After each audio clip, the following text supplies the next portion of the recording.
Coming May 14th. Charlo now unloading, but back comes Castano. Jermell Charlo versus Brian Castano 2. Who will become the first undisputed 154-pound champion? Witness the biggest rematch of the year. Plus rising star Jaron Boots Ennis. Knockout 28-0. He is ready. Want to know your eyes when it comes to the best. This is a fight you want to see again. The best against the best.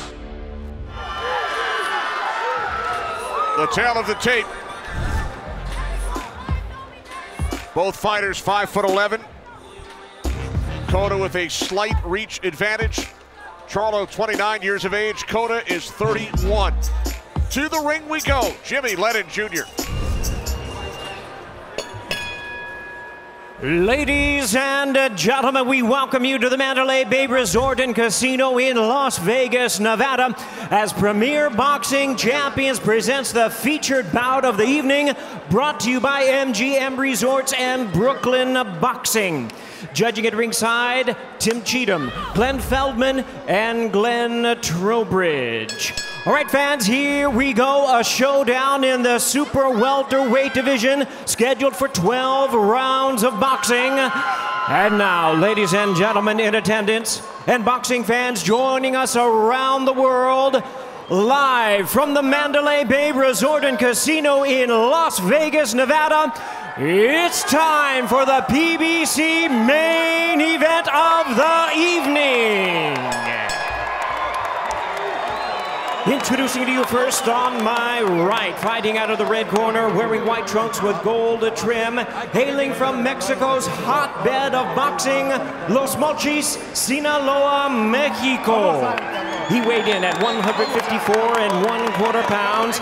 His fine record stands at 28 wins, 3 losses, with 25 big wins coming by way of knockout. Ladies and gentlemen, please welcome the hard-hitting and dangerous Jorge Demonio Cota.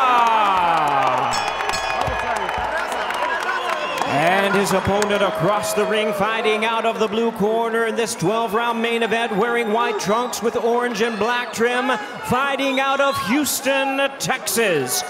He weighed in at 154 1/2 pounds.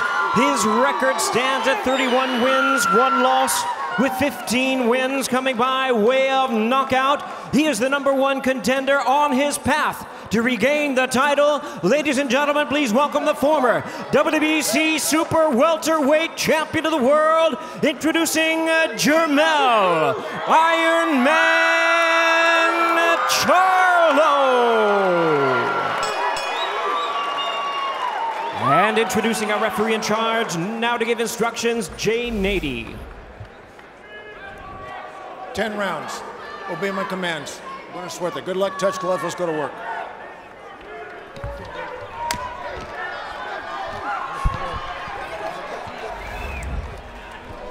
The unified rules, no 3 knockdown rule, no standing 8 count. Fighter cannot be saved by the bell. Only the referee can stop the fight. No decision if an accidental foul over the first 4. Closed captioning is available for tonight's telecast. And if you would like to hear the broadcast in Spanish, click over to the simulcast on Fox Deportes.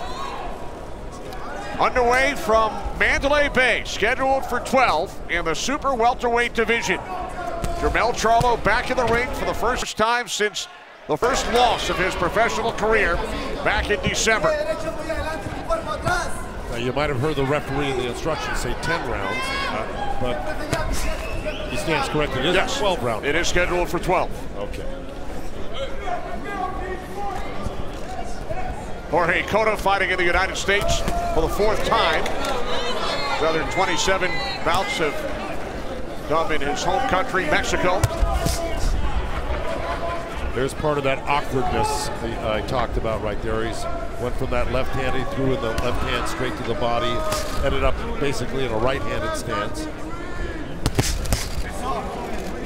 Stop! Break! Back! Charlo Back! Watch. caught Cota with a left and a right, straight, sharp. There you go, there's the awkwardness. and the unpredictability of Cota right there. Charlo's just got to stay real focused and keep his hands up real well because the kid's got power, Cota.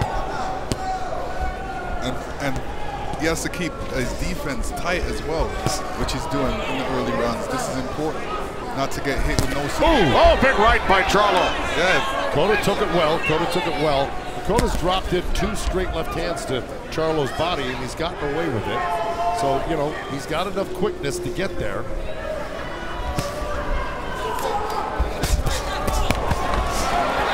There he goes, threw 5 punches from left field to right field. Now he's southpaw.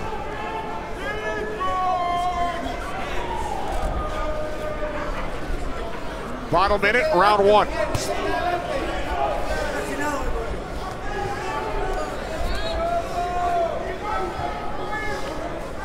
Both boxers with their stance wide.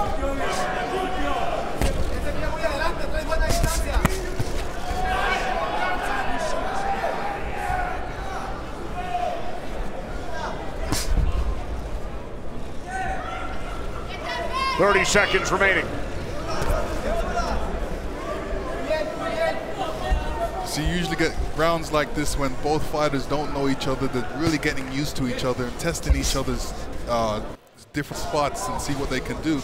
Charlo already knows he can get through with a left and a right. Stop! Step back. Remember, Charlo was preparing for Harrison.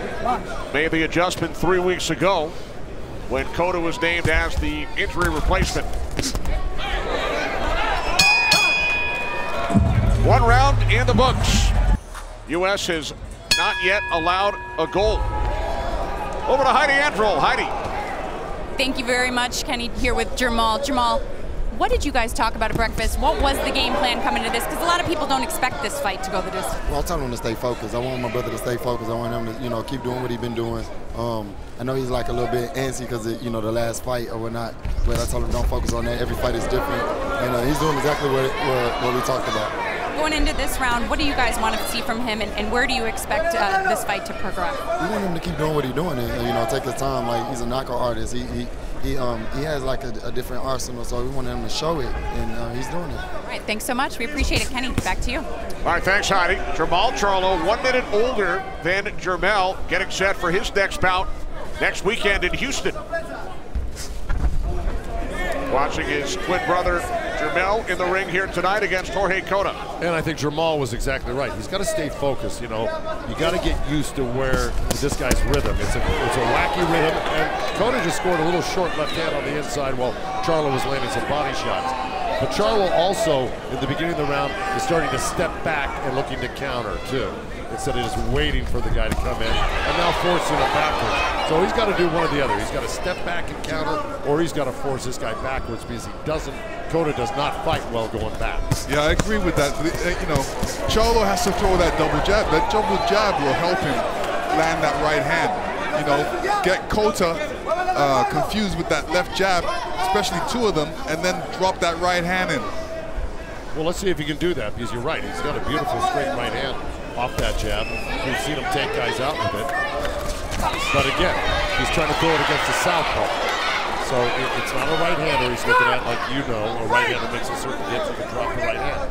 It's a southpaw, so it's a longer right hand to reach it. Right, that's why he needs to throw the double jab, just to get in there. To get in close. But in the meantime, when you do that, the guy's also waiting maybe to chop that little left hand on you as you're coming in off that double jab. So it's a dangerous proposition until you time it perfectly. And I think that's what Charlo's looking to do. But you're right, that's what he should be doing. Stop! Final minute, round 2, scheduled for 12. Such an awkward guy in front of him, you got to admit, right? Oh, yeah. I mean, this is the type of guy you would hate to meet in a bar after, you get a little mad at you or something, right? Yeah. What I would tell Charlo to do is really mix up his punches, because really he's just headhunting right now. And, you know, he can throw some good body punches as well. He's got to mix up his punches. 15 seconds remaining.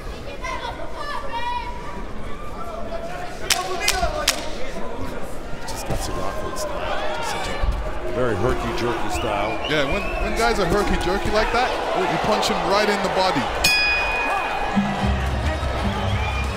May 14th. Charlo now unloading. Jermell Charlo versus Brian Castano 2. Who will become the first undisputed 154-pound champion? Witness the biggest rematch of the year.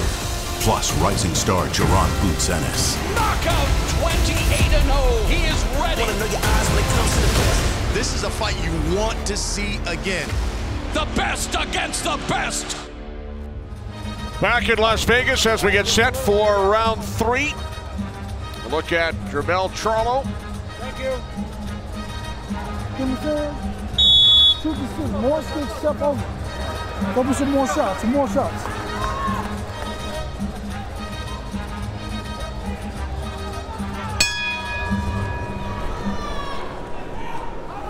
Well, guys, you've been talking about Cotto switching to that southpaw stance. He told us yesterday, one of my virtues is changing back and forth from right to left.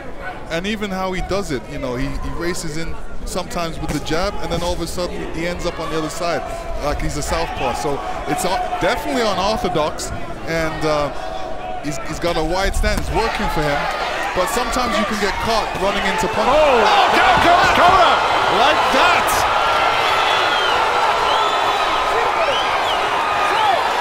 They may stop this fight if he does not get his feet under him. Oh, down again! And that will do it! I told you he was explosive. That was that right hand, and he threw it after a double jab. Beautiful. This is what he needed.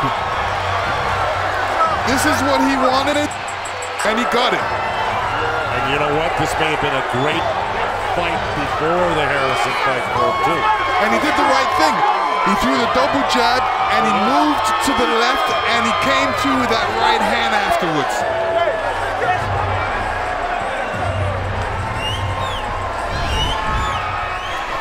And like I said, here it comes. Boom.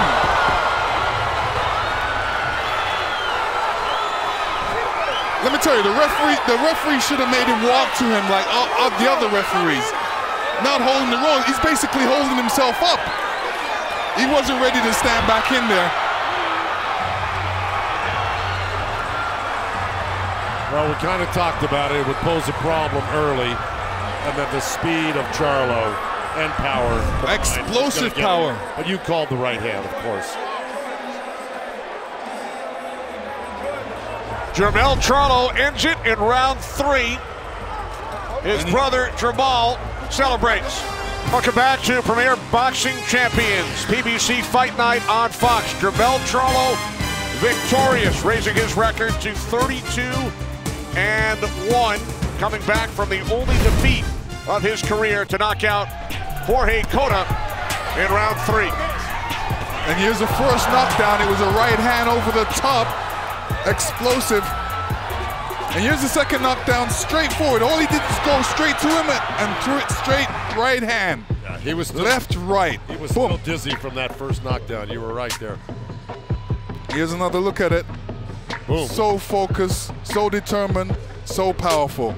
And you know, Cota, in all fairness, has only been stopped one other time. That was by Eric Lubin, a left-hander. He's a real puncher. And it's the first time Cota has been stopped this early in a fight. To the ring, Jimmy Lennon Jr. Ladies and gentlemen, we have the time of 2 minutes, 14 seconds of round number 3. He is the winner by way of knockout, Jermell Iron Man Charlo. May 14th. Charlo now unloading, but back comes Castano. Jermell Charlo versus Brian Castano 2. Who will become the first undisputed 154-pound champion? Witness the biggest rematch of the year. Plus rising star Jaron Boots Ennis. Knockout 28-0. He is ready. Want to know your eyes when it comes to the best. This is a fight you want to see again. The best against the best. Shapes out, and here is the ring announcer, Jimmy Lennon Jr. Ladies and gentlemen, we welcome you to Barclays Center here in Brooklyn, New York, as Premier Boxing Champions presents the featured bout of the evening, brought to you by TGB Promotions in association with DeBella Entertainment and Showtime.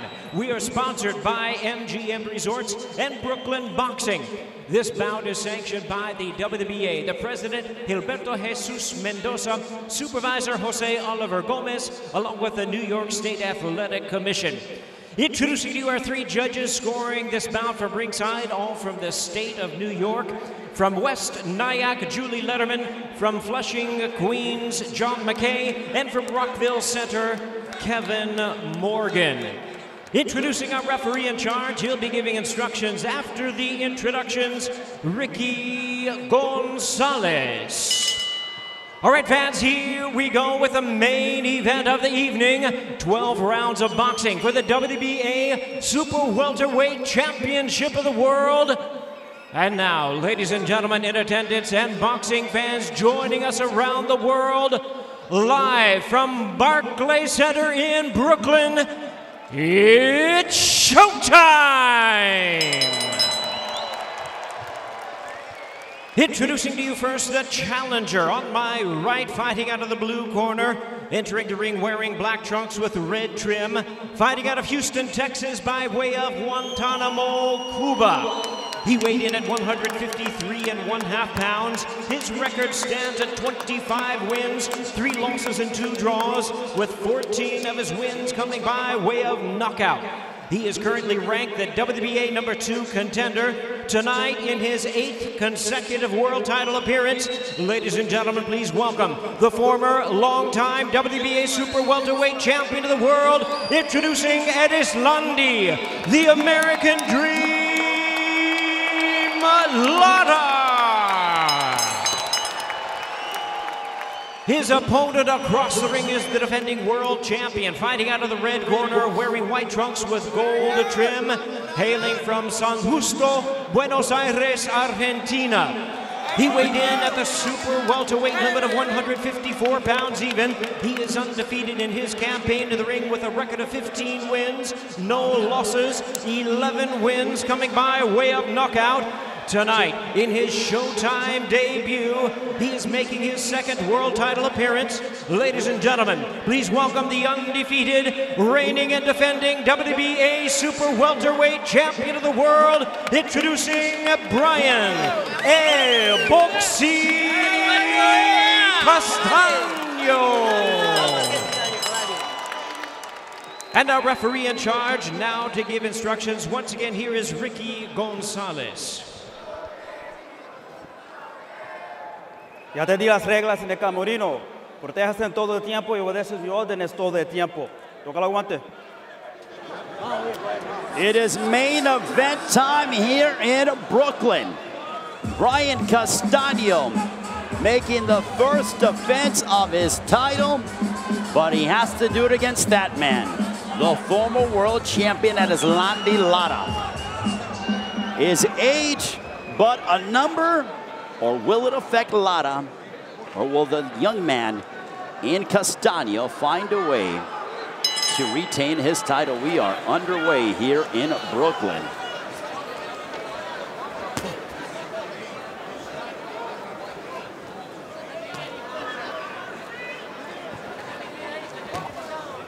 As Lara, wearing the black trunks with the American flag as his trim.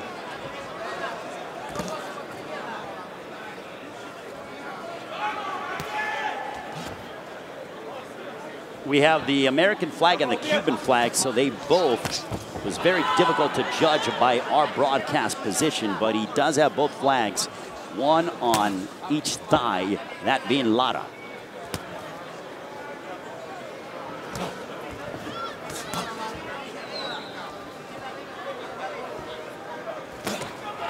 Lara with the nice straight left. That has been his calling card during the duration of his entire professional career. Nice right hand by Castaño. Now it'll be very interesting to see if Castaño is going to allow the nerves to get to him, or if he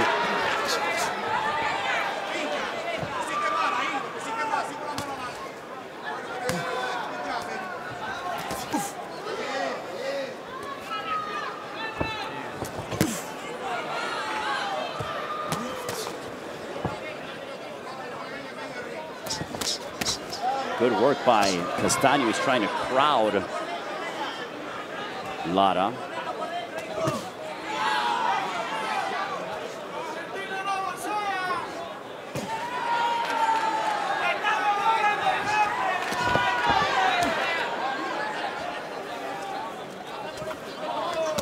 Lara with a nice straight left.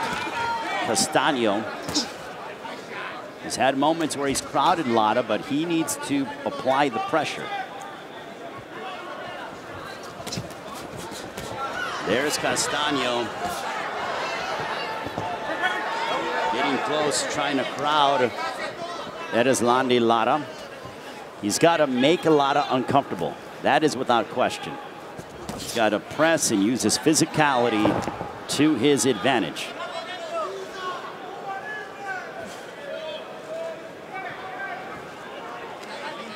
Well, at least in the first round, Lara certainly still has his mobility. Very quick. Outstanding footwork. Tremendous fundamentals.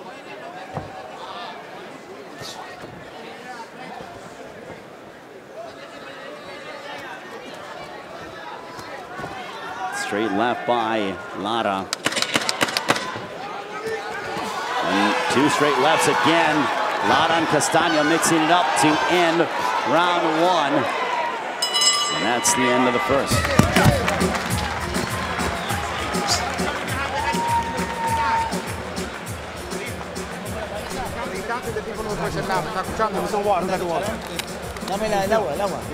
Okay, look, all you gotta do is just keep boxing, okay? Nothing more than that right now.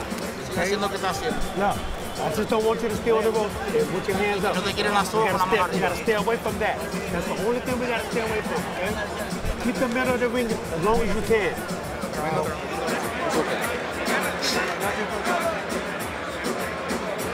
Trata de moverte por los costados, cabeza en la mano, una puerta a la frente, metés tirado también. ¿Vas bien, Nico? Sí, sí. No te regalé, no te regalé.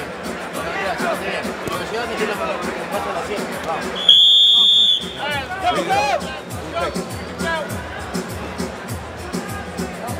Round number two, this one's scheduled for 12. Brian Castaño and Erislandy Lara. Great to be with all of you here at Barclays Center in Brooklyn. Ray Flores here ringside.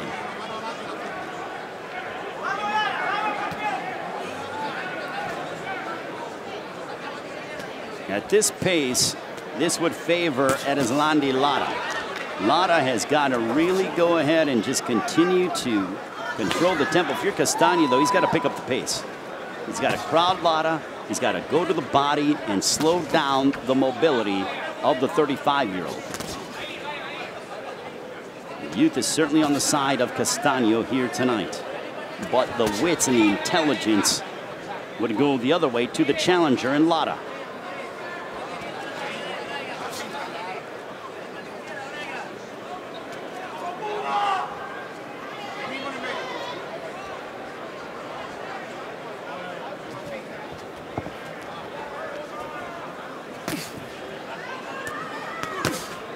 Straight left that found its destination for Lara.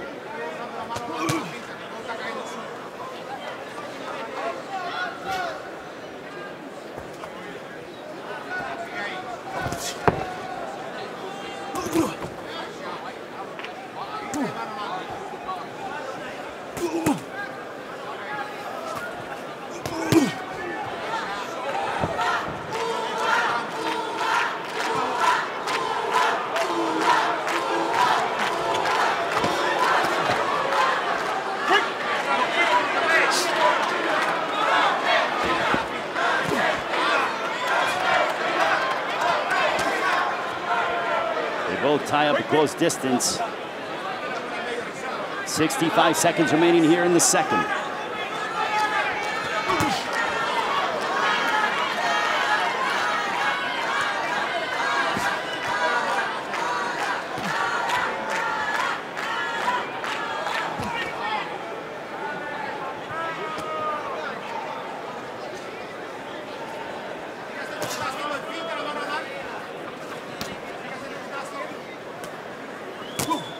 Straight left by Lara that connects.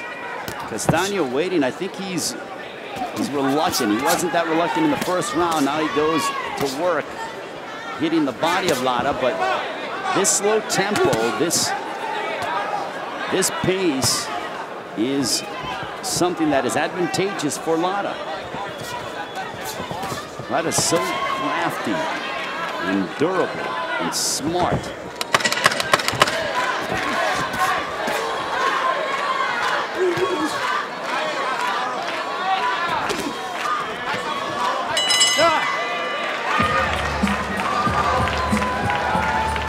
And that's the end of the second.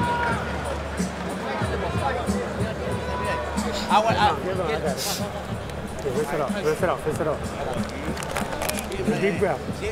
Listen.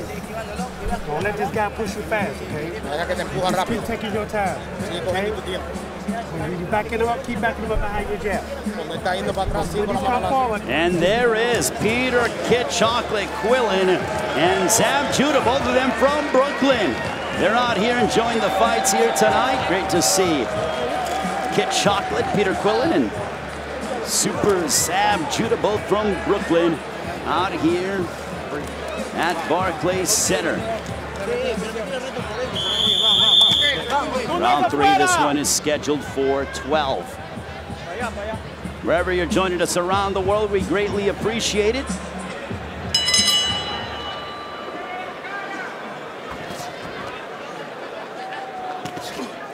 Straight left by Lara to commence round number 3.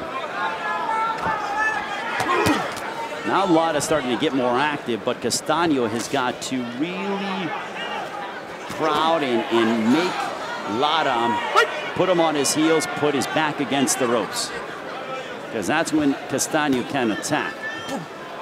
Because at this rate, you are not going to get anywhere near Erislandy Lara. Nice right hand followed by a left hook by Castaño.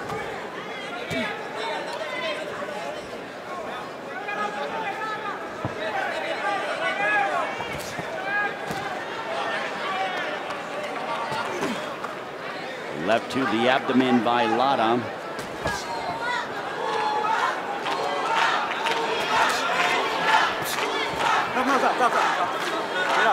Ricky Gonzalez warning Castaño about holding behind the head.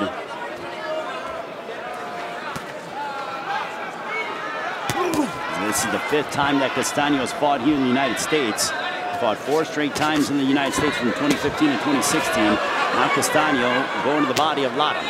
Lara answers back, retaliates with the left hand. Castaño coming forward, scoring himself up, but letting his hands go. Midway point of the 3rd.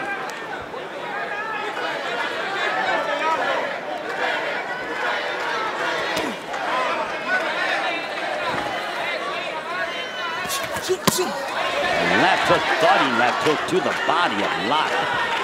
That might have hurt the 35-year-old.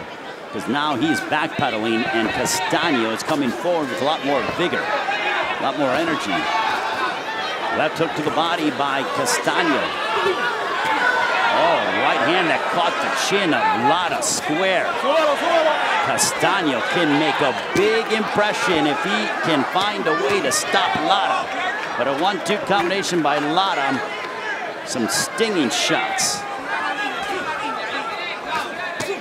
Left hook to the body that got underneath the right arm of Lara.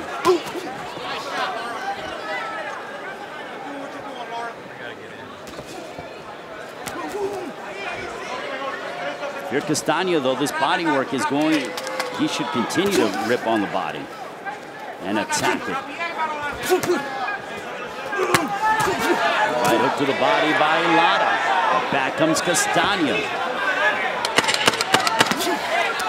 Took Castaño a little while to get warmed up, but now he seems to be a locomotive. A big right hand that connects, and that ends the big third round by Brian Castaño.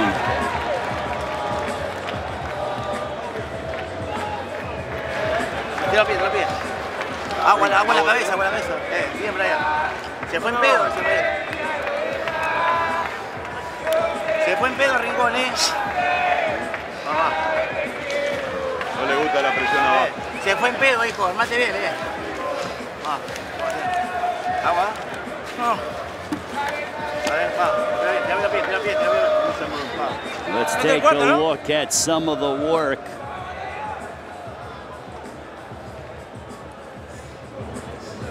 And there is some holding that Lara has been involved with. And this is later on here in the round. Again, more excessive holding between the two.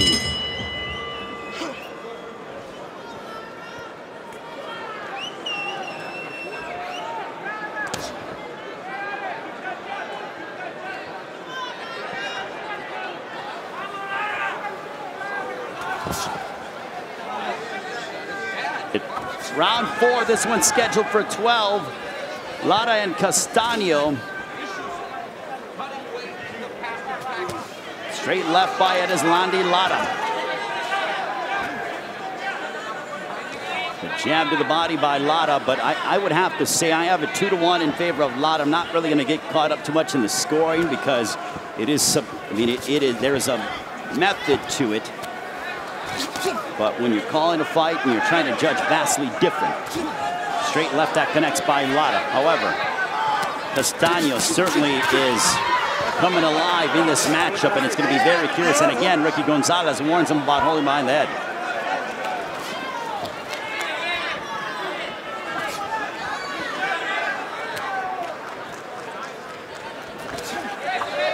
The straight left by Lara that found its mark.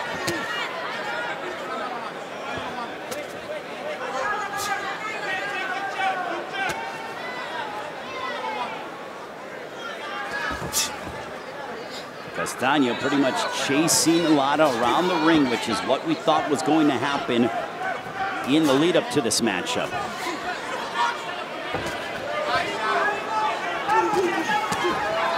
Oh, big, little bit of a stumble by Lara. I don't know if he was hurt, but that could be a bad sign. Lara covering up and retreating backwards.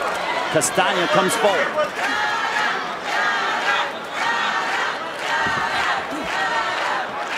At 29 years of age, Brian Castaño is in the biggest moment of his professional prize fighting career. Under a minute left.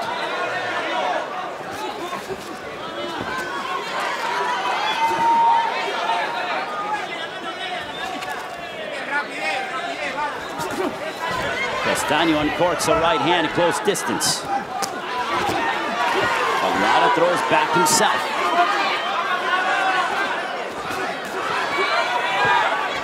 Castaño crowding Lara, making him uncomfortable.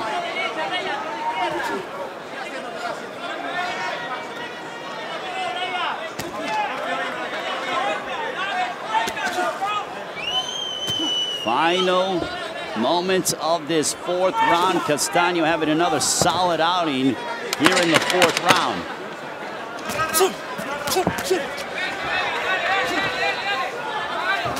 It has been offense pretty much dictated by Brian Castaño, who smiles as he goes back to the corner.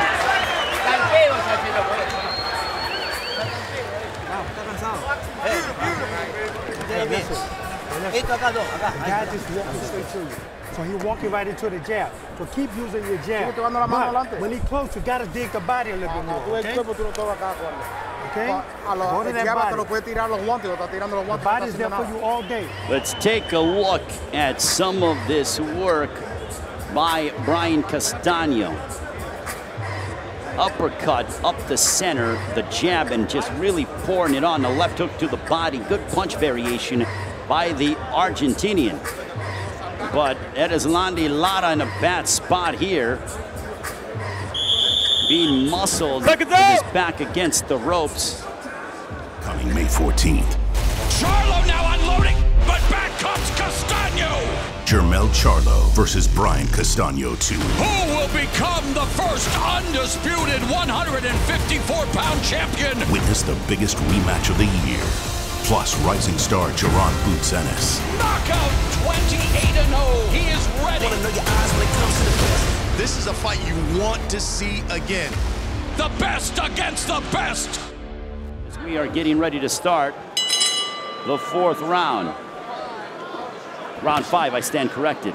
The action has been so good, I even forgot what round it is. It's going by super quick.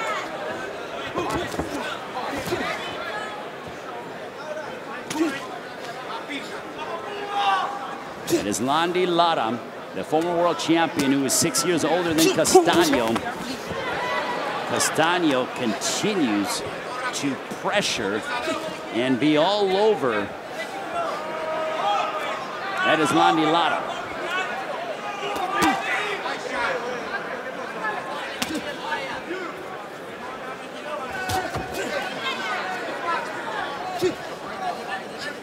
Castaño isn't even jabbing his way on the inside.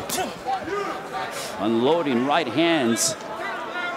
And he's cutting off the ring against Lara.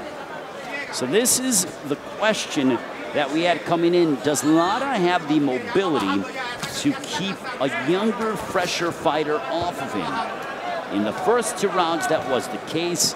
In the next 2 rounds, it hasn't been the case. So it'll be interesting to see how this unfolds when it comes to Lara, if he's able to keep his distance and have Castaño at bay.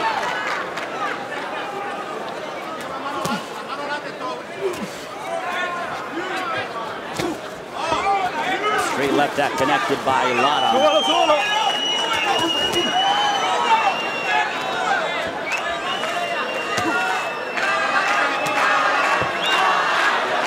Chance of Lara here at Barclays Center.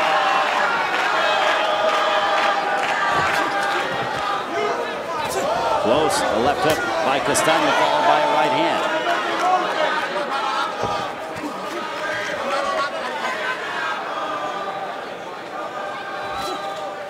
Right hand to the body, Castaño again.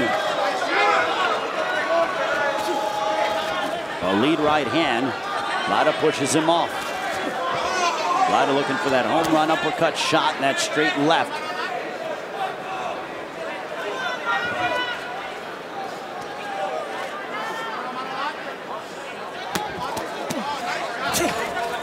Close distance now. Castaño whipping shots all over the place.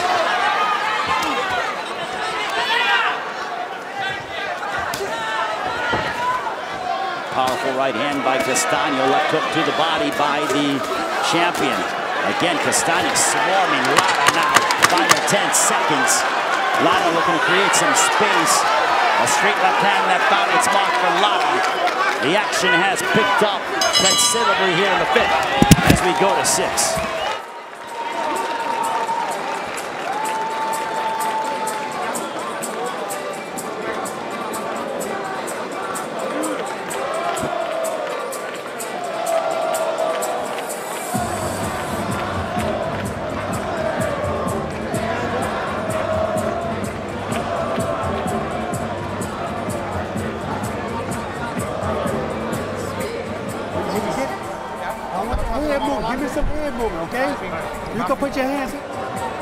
Take a look at some of the work from round 5 with Castaño and Lara. Castaño just throwing caution to the wind. This is a very hungry and young world champion who is not willing to let up one bit and one iota to the former champion in Lara. Round 6, this one's scheduled for 12. If you are Landy Lara, he needs to keep his distance, use your jab. Easier said than done, but he should be going to the body of Castaño. Trying to slow down the younger, fresher fighter.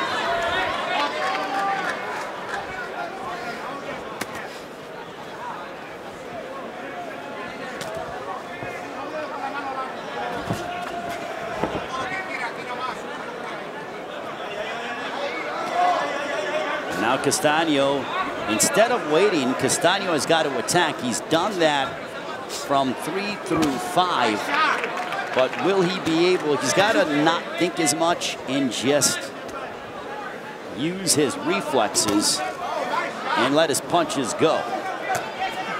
Because if you think too much, that is a pace that favors Erislandy Lara. You gotta be able to just react and go with it, initiate the contact. That's what he's doing right now, as he has Lara pressed against the ropes. Lara pushes off Castaño, a little bit of showboating by the former world champion.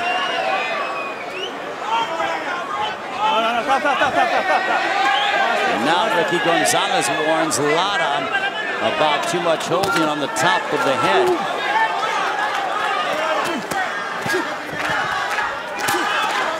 Right hand that connected by Castaño. That hook to the body by Castaño.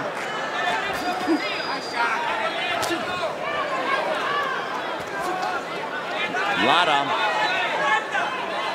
still having considerable amount of issues with keeping Castaño at bay. There's a straight left. That is what Lara needs to do. He needs to be able to gain the respect of Castaño and hurt him. But look at Castaño just wail away. He's looking for an opportunity to wail away upon Lara.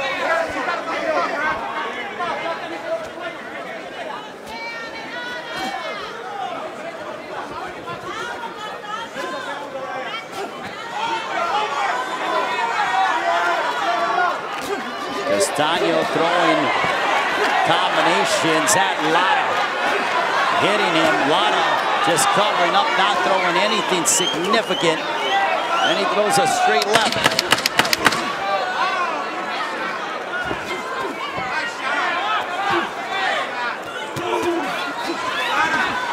Big right hand backing up Lara. Castaño continues in his frenetic pace. Coming May 14th.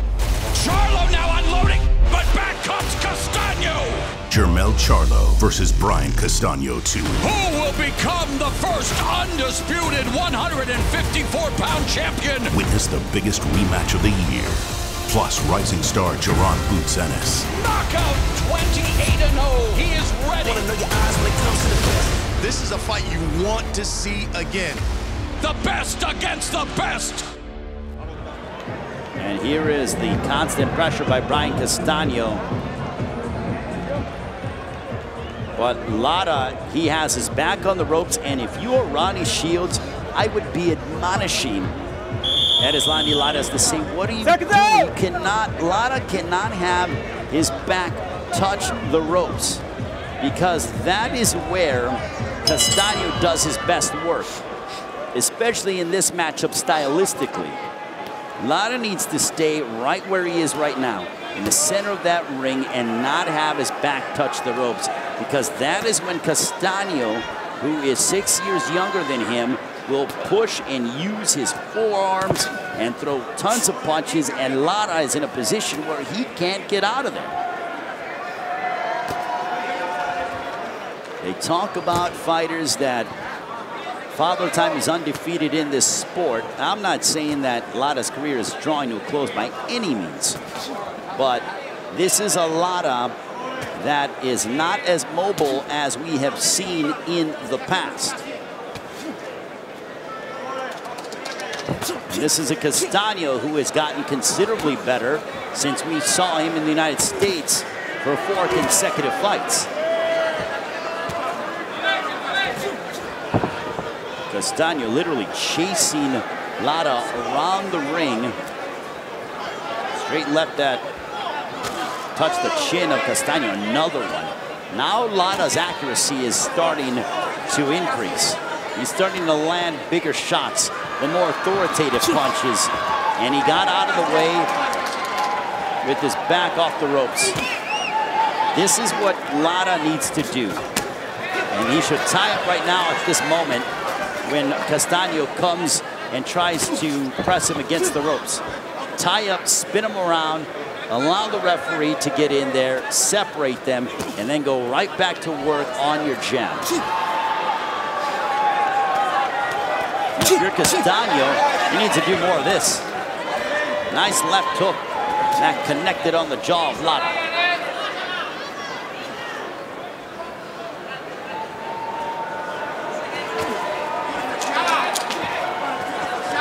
Under a minute left here in the 7th.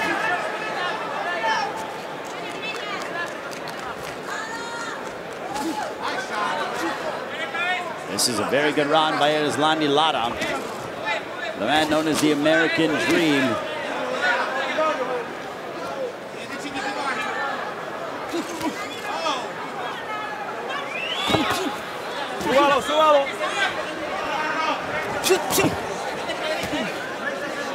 Lara moving around the ring, and Castaño has given up some prime real estate, which he did not do in the previous 4 rounds.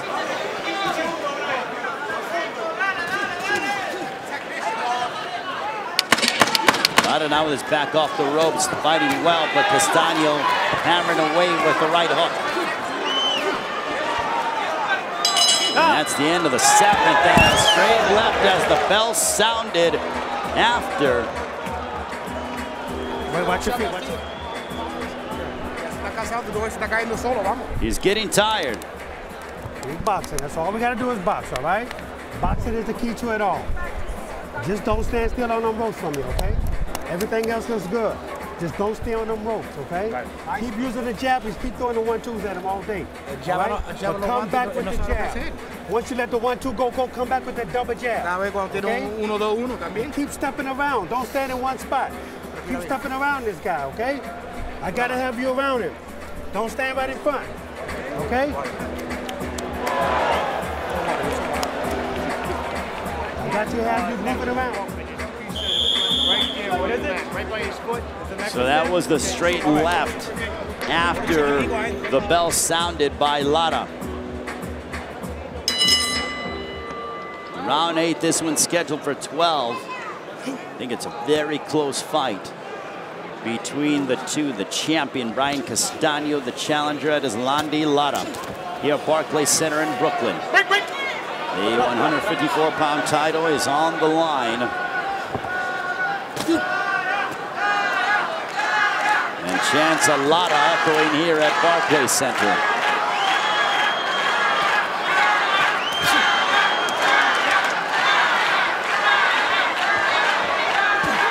Lara with the straight left hand right down the middle.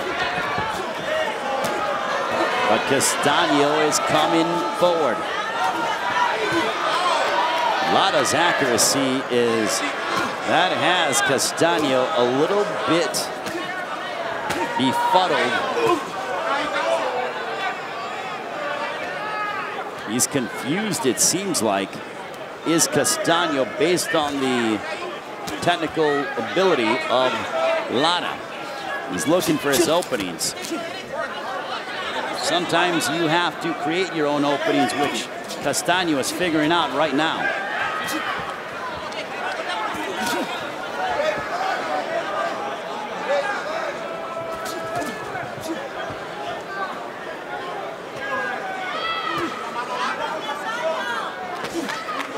Big left hook that found the chin of Lara by Castaño.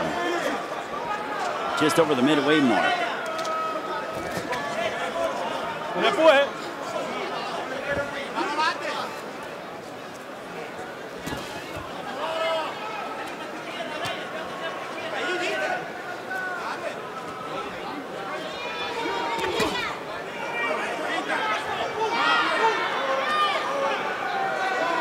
This pace and this tempo, again, I mentioned in the first 2 rounds, this is very beneficial to Erislandy Lara. Ronnie Shields told Lara, we just want you to continue to box. Keep boxing as you are. This is what we want. Very close fight. I would hate to be a judge in this matchup. Now Castaño unloading, but Lara responds with a right hook to the body.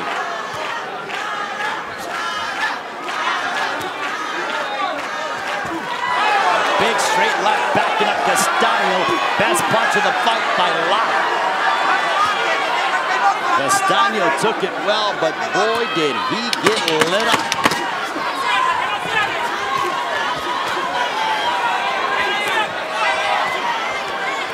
Final moments of round 8, they are picking up the intensity. Round 9 on the way.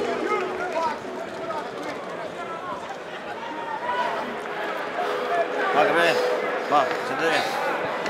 Te comí la izquierda porque te quedas para la mano y por culpa tuya, no es culpa mía. Te estoy cantando la esquina hacia la mano. Vamos, Brian, que estás bien.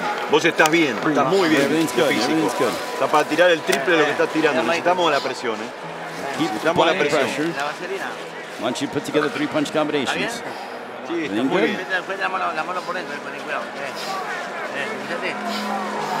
Let's go back and revisit some of the action from round 8. They both threw and landed at the same time. Talk about accuracy. And here's Lara coming back. Big straight left. That was his best punch of the fight. Landed it clean right on the kisser of Brian Castano. Round 9, this one's scheduled for 12. Brian Castano looking to make the first defense of his championship. Lara looking to become a champion once again.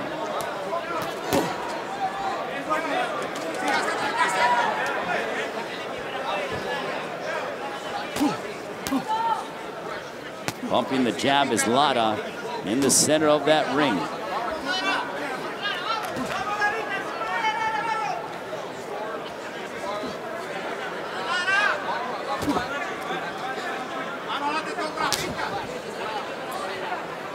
For Castano, he needs to focus in on pressuring, attacking Erislandy Lara, and not remain on the outside because he will be and is getting picked apart.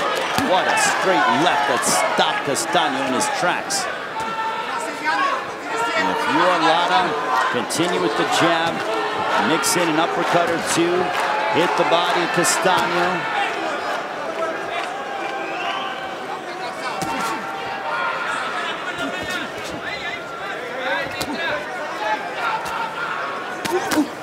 Another straight left, but it was set up by that right hook that missed Castano. Now Castano's coming out very strong and trying to press the issue. A look at the work rate and the technical brilliance of Erislandy Lara. Lead right hand by Castano, followed by a jab as Lara, he does not want to have his back against the ropes. Now he's trying to tie up with Castano, move forward. Smart move by the 35-year-old, but a left hook to the body by Castano to Lara. A right hook to the body. That's a way to slow down a mobile fighter by going to the body. And that impedes the air coming into their lungs. It hurts, obviously, a rib cage and has an effect on your mobility.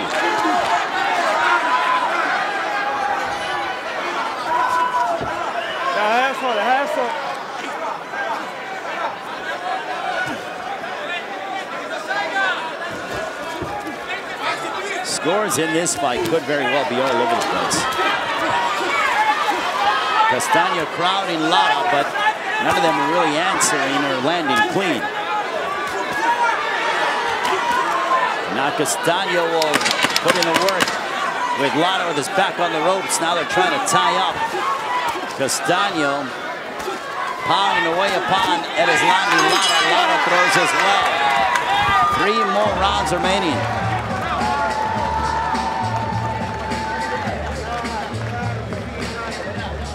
I got cold water. Spit. All right. No. Keep laying the jab out on him, okay? You gotta keep laying the jab out on him. He's scared of the left hand at the body and at the top, okay? But you gotta keep it there. Stay off of these ropes for me, okay?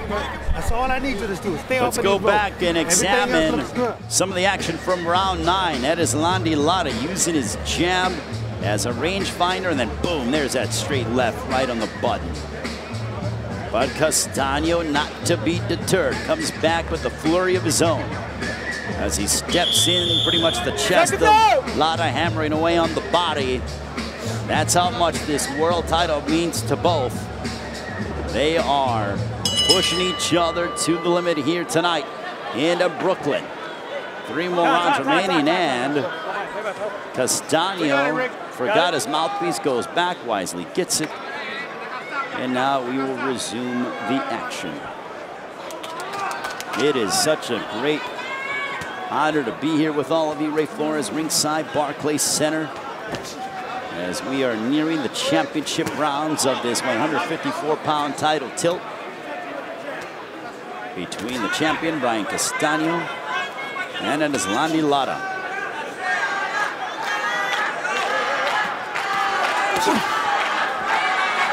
Straight left by Lara.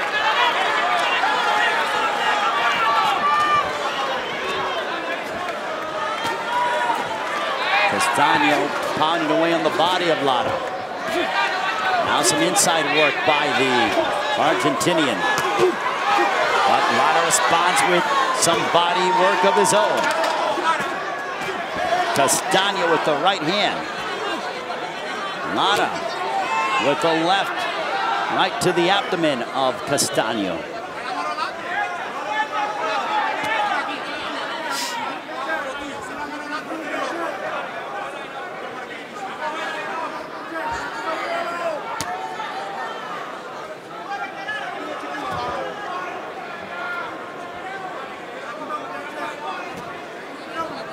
As we are approaching the halfway mark of the 10th round between Erislandy Lara and Brian Castaño.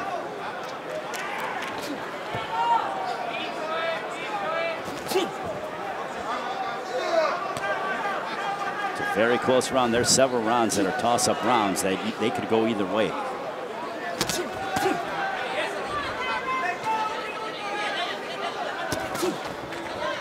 Right hand to the body by Castaño. He sends the right hand. If you're Lara, though, he's got to get more active. You can't wait and be out-hustled by the younger man.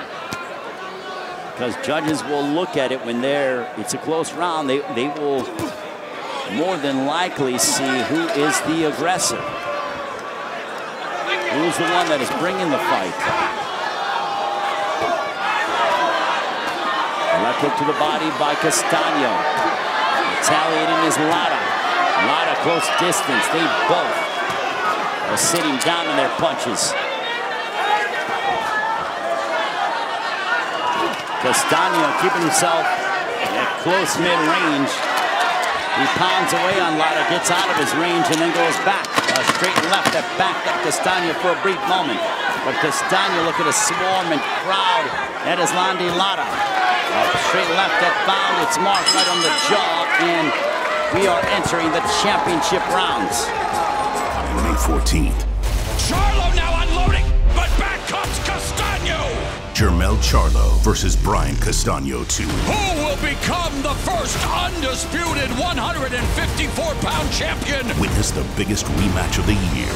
Plus rising star Jaron Boots Ennis. Knockout 28-0. He is ready. This is a fight you want to see again. The best against the best. We are into the championship rounds here in Brooklyn. Round 11. This one's scheduled for 12.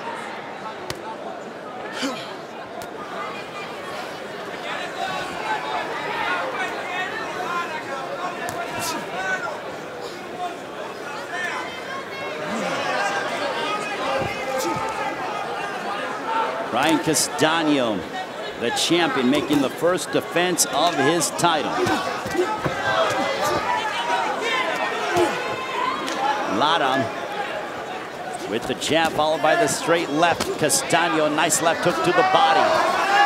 Crowding Lara and throwing several punches. But Lara connects with the left uppercut, jarring the jaw of Castaño.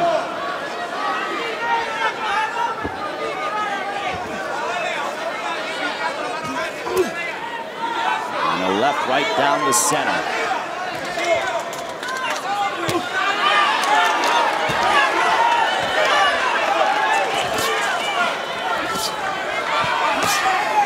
The left hook upstairs, followed by a right. from Castaño.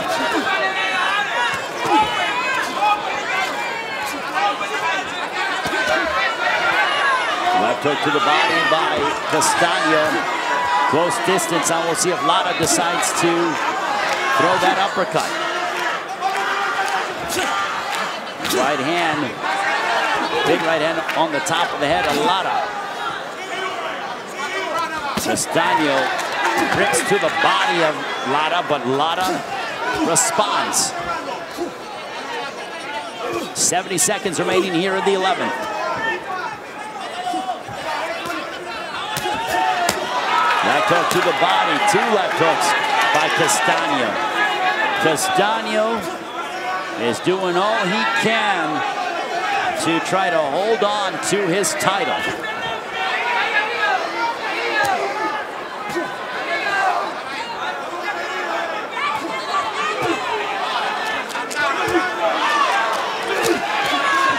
They both are digging down deep and summoning,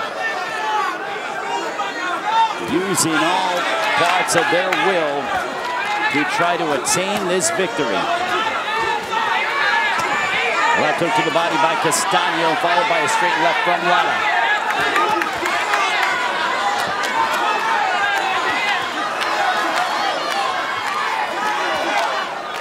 Castaño, this is a big round for him. I think he has had the better round out of the 2.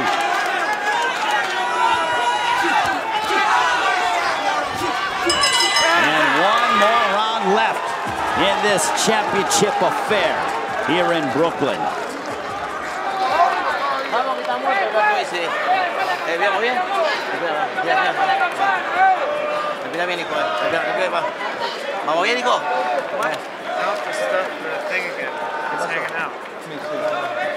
No sale. No sale, escúcheme, dejen trabajar, por favor. You cannot pull it out now. Dejen trabajar. No, Kim said leave it. No, dejen trabajar. Dejen trabajar, por favor. Dejen trabajar.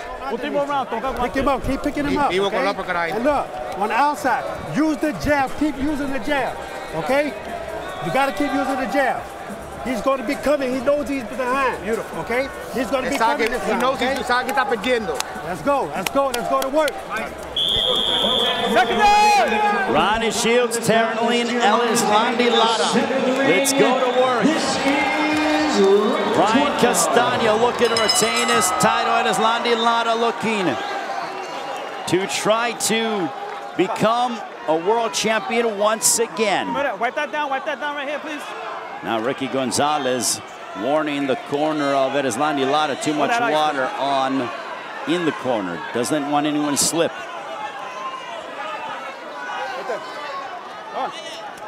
So much on the line for both.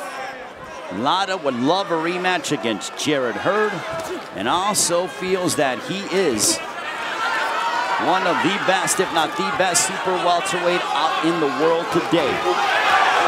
And what a start to this 12th round between Castaño and Lara. Look at Castaño go, setting an unbelievable pace. Castaño is coming out with a ton of energy. He is red hot coming out of his corner. And chants of Cuba that are echoing here at Barclays Center in favor of the challenger, Lara.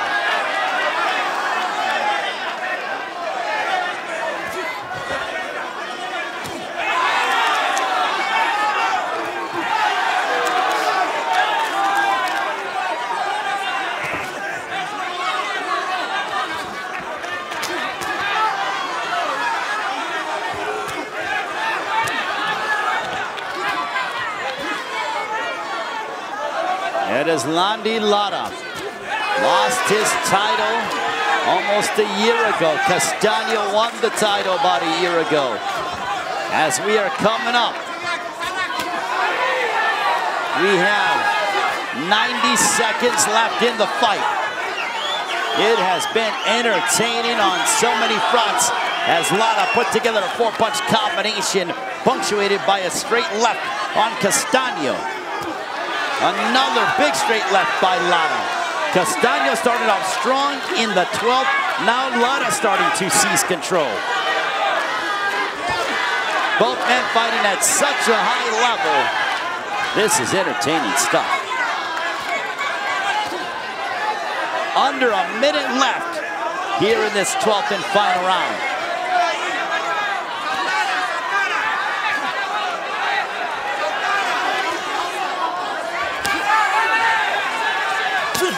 Two right hands by Castaño.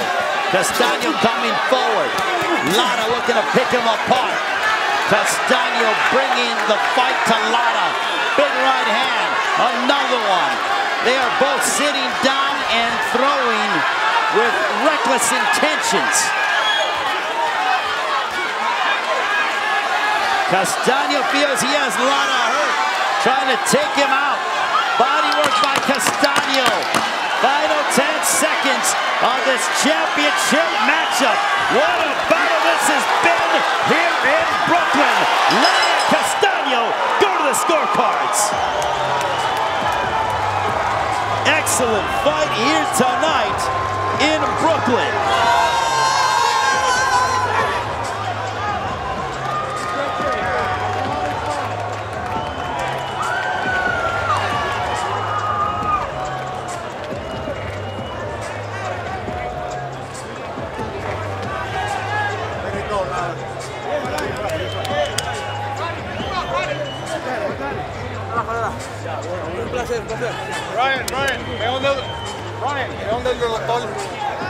And there they both go ahead and show signs of respect.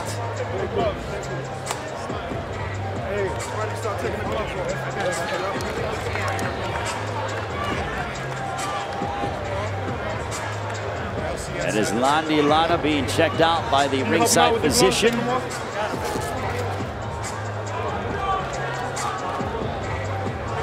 And here is some of the work from what was a wildly entertaining matchup. Castaño with the left hook to the body. And there's Lara with that signature straight left. A straight left again by Lara, close distance. As he found the opening. Another one by Lara, but Castaño would not be denied as he pressed Lara several moments of this fight against the ropes and would rip combinations and attack the body of Lara.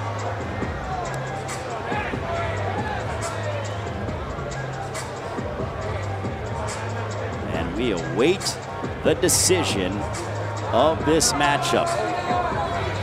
Will Lara become a world champion once again, or will Brian Castaño retain his title? Both men have nothing to be ashamed of and should be very proud of their respective performances.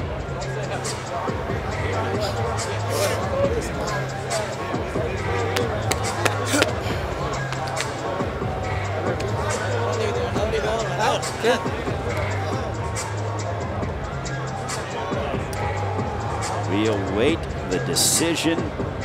I would hate to be a judge in this particular point.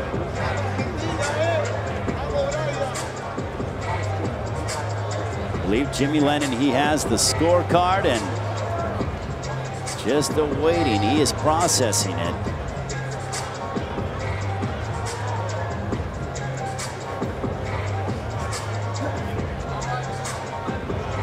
Now let's go to our ring announcer. Here is Jimmy Lennon Jr. Ladies and gentlemen, after 12 rounds of action, we have a split decision. Here are the score totals. Oh boy. Judge at ringside, Kevin Morgan, scores about 115 to 113 in favor of Brian Castaño. Judge at ringside, John McKay, sees it 115 to 113 in favor of Erislandy Lara. Judge at ringside, Julie Letterman, scores the bout 114 to 114, even a draw. The decision is a split decision draw. So it is a draw. A split decision draw. anticlimactic for what was a fun matchup. Coming May 14th, Charlo now unloading, but back comes Castano. Jermell Charlo versus Brian Castano 2. Who will become the first undisputed 154-pound champion? Witness the biggest rematch of the year. Plus rising star Jaron Boots Ennis. Knockout 28-0. He is ready. Want to know your eyes when it comes to the best. This is a fight you want to see again. The best against the best. TKO, let's take a look at our tail of the tape as we break down the numbers. Juan Carlos Merengue Abreu, who is originally from the Dominican Republic, now residing in Boston, Massachusetts. You look at the height, they're similar in height and the reach in favor of Jaron Ennis. So you see that Ennis actually, instead of it being 142, he weighed at 147. The welterweight limit, 150.5, is the weight that Abreu came in on. He missed weight, the fight moves forward as expected, but a penalty to Juan Carlos Abreu, as 10% will go to the commission, 10% of his purse will go to Jaron Ennis for the violation. Also, you will see after every fight that they will be disinfecting the ring, as strict COVID testing protocols that are needed to be done to ensure the safety of the fighters. Look at that record, though, for Jaron Boots Ennis. 25-0 with 23 knockouts, a knockout percentage of 92%. Can he keep in his knockout ways against Juan Carlos Abreu? We are going to find out here tonight from Mohegan Sun Resort and Casino. Ray Flores joining you. It is an honor to be with all of you. And I got to tell you, I missed all of you because we were off for about a week. And now we are rocking and rolling for the next several weeks.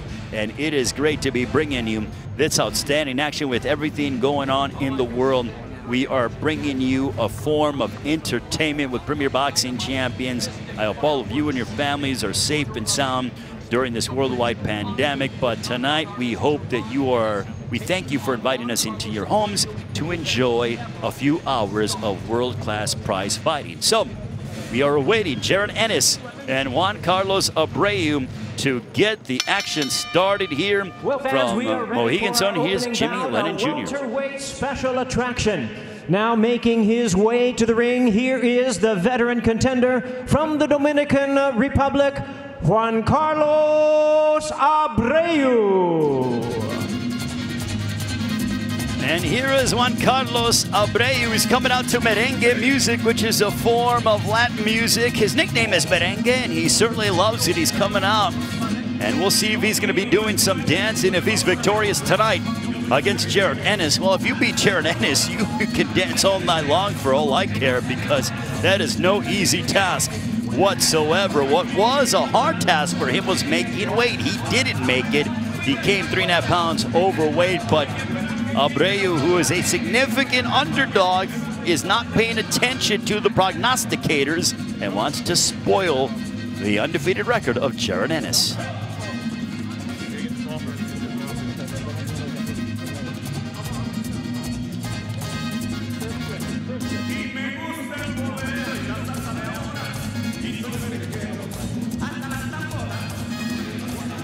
Abreu trained under the guidance of Hector Bermudez, who's an outstanding trainer in the Boston area.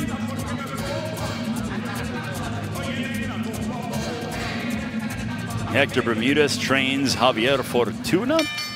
And now joining us to the blue corner, from Philadelphia, Pennsylvania, the talented and undefeated Jaron Boots Ennis. Jaron Boots Ennis, who is just 23 years of age, coming into this fight with quite a bit of excitement, fighting on worldwide television here this evening. He's got a lot of flash. I actually like that ring jacket as he makes his way inside the squared circle here for his matchup against Juan Carlos Abreu. Jaron Ennis set and ready to go as he gets set to square off against Juan Carlos Abreu. Philadelphia, rich fighting city. And Jaron Ennis looking to make a definitive statement here tonight in our opening matchup. Jaron Ennis and Juan Carlos Abreu moments away from colliding. Jaron Ennis so relaxed and comfortable as you see the setup here at Mohegan Sun Resort and Casino.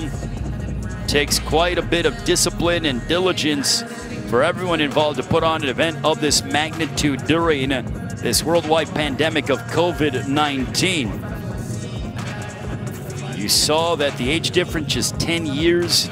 Ennis just 23 years of age. Ennis is actually ranked in the top 15 of 3 of the 4 sanctioning bodies when it comes to the world title organizations. And he feels that an impressive performance tonight will only further elevate his standing in the rankings.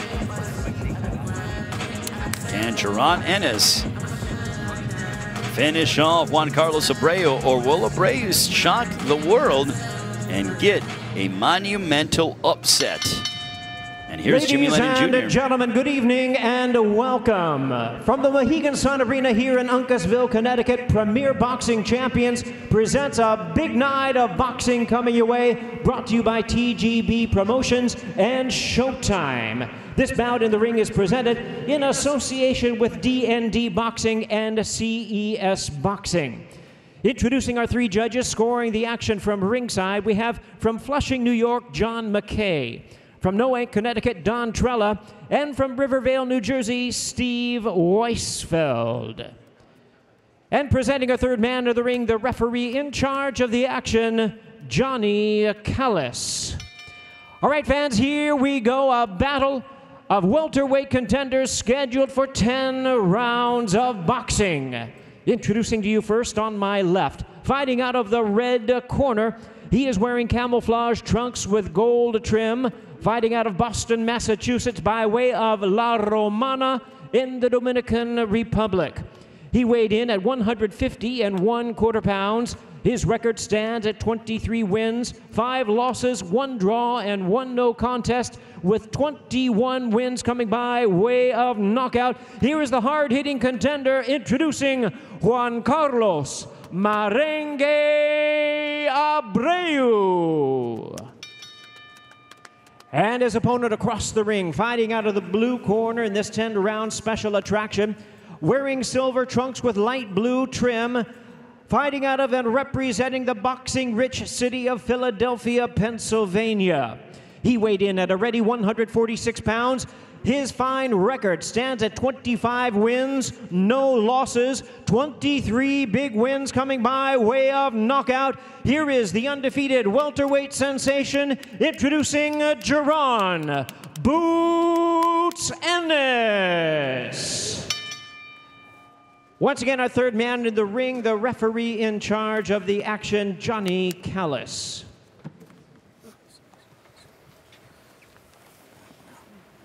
Juan, Jaron, you received your instructions in the dressing room. I want you to protect yourself at all times, but above all, obey my commands at all times. First command is right now. Touch gloves. When the bell rings, come out and box. Good luck. It is our opening matchup. Johnny Callis, a referee in charge. Jaron Ennis, 25-0, 23 knockouts, has never been past the 6th round. Will Juan Carlos Abreu be the first fighter to take him past the 6th? We are underway wearing the white and the blue, and starting off immediately slugging is Jaron Ennis, starting off strong. Nice jab there by Jaron Ennis. Ennis using his jab, putting his jab right there on the midsection. A nice right to the body by Jaron Ennis. Ennis looks extremely sharp. He looks crisp-eyed. Abreu threw that jab, but right now Ennis varying where he's placing his jab. Double jab followed by a right hand, and you could tell even with the right hand of Jaron Ennis, even when he grazes Abreu, it sort of shakes up Abreu. The jab coming out by Ennis. And for Jaron Ennis. He's starting extremely fast, as we have grown accustomed to seeing from the Philadelphia product. And there's a nice jab again. Jaron Ennis always in a position to throw. And Juan Carlos Abreu coming forward, trying to find his opening against Jaron Ennis. The jab right to the abdomen by Jaron Ennis. Ennis looking to try to find. He's got some flash, does Jaron Ennis. Ennis wearing the silver with the light blue, wearing the camouflage and the gold is Juan Carlos Abreu from the Dominican Republic. Good left hook for Ennis and a chopping right hand. Ennis threw a right hand on the left ear of Abreu that rocked him. Now he's gone to southpaw. Man, Jaron Ennis looks unbelievable tonight. As we are approaching 75 seconds to go in round one. Stiff jab by Jaron Ennis, followed by a straight left to the body by the Philadelphia product. And right now, Ennis coming forward, sticks the jab, and this one's scheduled for 10. Ennis is starting strong, a 92% knockout percentage. That was a shot missed by Juan Carlos Abreu, and getting underneath it was Jaron Ennis. There's a jab by Jaron Ennis, a straight left. Ennis so comfortable, relaxed, and just in his zone. There's a straight left connecting by Ennis, and another one. And for Juan Carlos Abreu, he's got some power punching as well. He has 21 knockouts to his credit. And there's a right hand to the body by Abreu. Final moments of the first. And round one is in the books. And they start, and Abreu chased across the ring after him. Taking a look at some of the replay, and there's that, an uppercut, but there's that left hook that caught and buzzed Juan Carlos Abreu at close distance. Ennis has quite a bit of power. Hector Bermudez. Maintain your distance. Go upstairs, and then I want you to shoot punches to the body. You know what we came here to do. Lateral movement, I think, is going to be important when Ennis attacks him. He's got to keep his left hand up because that right hand will come.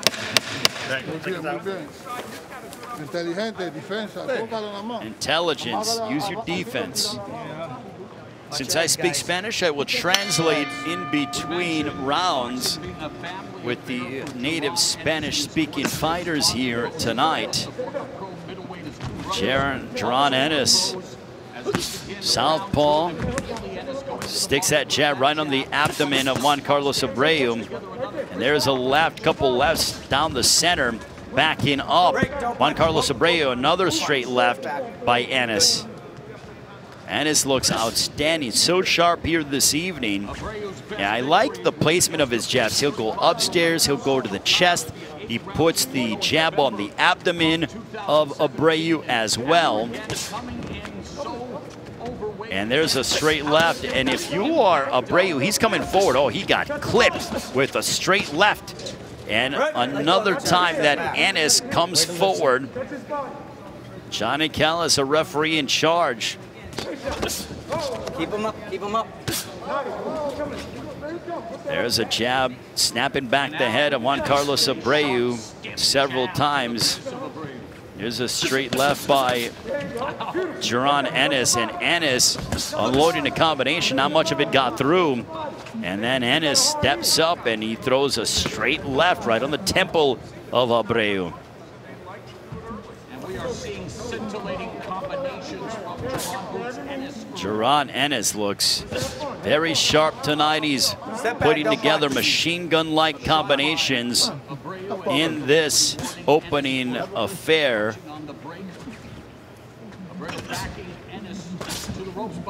There's a left to the body by Jaron Ennis.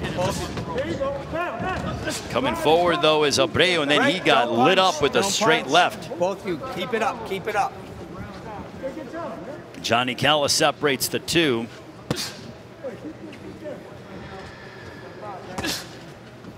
Now Ennis goes back to conventional. Abreu looking for his opening. A nice combination of the body by the Philadelphia native. We are under a minute to go. Ennis continues to target the body of Juan Carlos Abreu. And another left to the body, a left hook to the body, right on the midsection of Juan Carlos Abreu. And you know what? That's going to take some steam out of the lungs of Abreu because of the fact that Abreu weighed in overweight, and that could really take quite a bit out of you when you are focusing in on hitting and hammering away on the body. There's a left that got through the guard, final moments of the second. Jaron Ennis breaking down Juan Carlos Abreu, and that ends the second.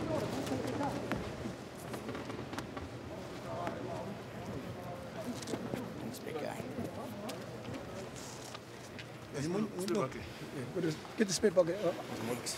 Spit bucket. Yo, take your time. Take your time. When you jab, double your jab off sometime and throw the right hand. Bring the left foot back. Working combinations. Like you just got finished going. Working combination. Got you. Yeah. And uppercuts is there. He don't know you can fight inside too. Right. So when you're in there, it's all ripping them shots. But bend your knees. Bend your knees. Don't forget this, man. You ain't do what I tell you. Vaseline on that cup. Right here. On that headbutt. Yeah, but yeah. That's all he waiting for. Don't forget that after the jab, the uppercut too goes up, and then go around to the side. Got you. Yep. Stay relaxed. Stay relaxed, man. Well, you heard the corner Boosie Ennis telling Jaron Ennis, use the jab and we want more of the uppercut. He said, stay relaxed. Double jab starting off for Abreu. Double jab by Ennis. I think it was maybe even a triple jab. That looked terrific as Jaron Ennis is looking so fluid and relaxed. Abreu comes forward, throwing a left hook, but that was way out of the way of Jaron Ennis. Ennis with a jab that seemed to walk back, and that hurt Abreu. It was a jab, and you could tell a little bit of a wince from Juan Carlos Abreu. And there's a right hand driving back Abreu. A jab by Jaron Ennis. Ennis looking over at his corner. He said something to them with his right glove. But back comes Juan Carlos Abreu. Don't hold. Some inside work between the two. There's a left. Two left hands by Jaron Ennis as a minute has elapsed off the clock. A right uppercut by Abreu, but Ennis is in no trouble whatsoever. Instead, he's the aggressor. There's a hook, a right hook by Jaron Ennis, and a chopping straight left. He's so big and strong and explosive is Jaron Ennis as we're at the midway point of the third round. There's a reason why his handlers feel that the future is so bright. They said they went ahead and offered this fight to many fighters, and they all turned him down. The one fighter that did not was Juan Carlos Abreu.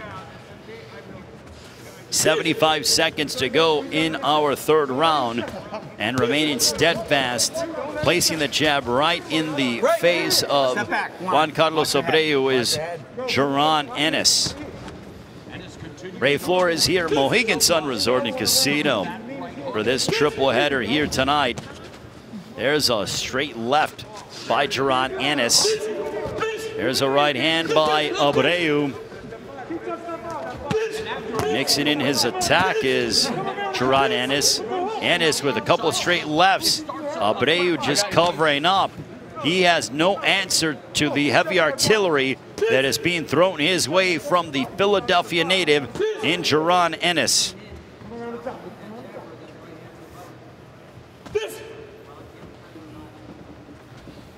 Abreu in front of him, but flashes the jab, follow up with the right, and There's a sneaky left uppercut by Jaron Ennis that only grazed Abreu. Break. Step back. Don't punch. Don't punch. Right now, it is all the Jaron Ennis show here at Mohegan Sun. Round 3 in the books. Take a look back at that jab, that double. It was like a triple jab there by Jaron Ennis, who focuses on the pure fundamentals of the sport. Coming May 14th. Charlo now unloading, but back comes Castano. Jermell Charlo versus Brian Castano 2. Who will become the first undisputed 154-pound champion? Witness the biggest rematch of the year. Plus rising star Jaron Boots Ennis. Knockout 28-0. He is ready. This is a fight you want to see again. The best against the best. When it comes to tonight's matchup, Juan Carlos Abreu says, I'm not going to let the fight go to the distance. I'm going to take him into my territory, and this fight will end in a knockout. Either he knocks me out or I will knock him out. Well, it's either get a homer or be knocked out yourself. So Juan Carlos Abreu, 23 wins, 21 of those by knockout. Very much foul that this fight will not see the full 10 rounds. But Juan Carlos Abreu is one tough customer. Make no mistake about it. He's been absorbing quite a bit of shots. And we are into round 4. This one is scheduled for 10. Double jab by Jaron Ennis. There's a nice right hand by Jaron Ennis. Juan Carlos Abreu trying to be more aggressive here. In front, not in back. Johnny Callis warning and telling the fighters to keep, and there's a right hand followed by a left. Jaron Ennis, though, inflicting quite a bit of damage to Juan Carlos Abreu. We are at 40 seconds have come off the clock here in the 4th round. There's a vicious left hook that was partially blocked by Juan Carlos Abreu. What I like about Jaron Ennis is he's flashy, but he's flashy in spurts. He's a showman, just 23 years of age. He has good basic fundamentals, but he has a lot of, he's just a freak athletically. He is such an athlete and so athletic that it gives fighters issues. And then the fact that he has a little bit of flash to him. He's got the knockout power. He reminds me, you know, I'm starting to see a little bit of Roy Jones in Jaron Ennis, how he hands his hands by his side. He kind of darts in and out. He likes to lead with that straight left. He has, you know, he likes to look pretty at times. He is definitely an entertainer in that ring, and he likes to hammer away upon his opponent. There's a right to the body, double left upstairs by Jaron Ennis. I am very impressed by how systematically he is breaking him down. And look at that straight left by Jaron Ennis, and coming forward is Abreu.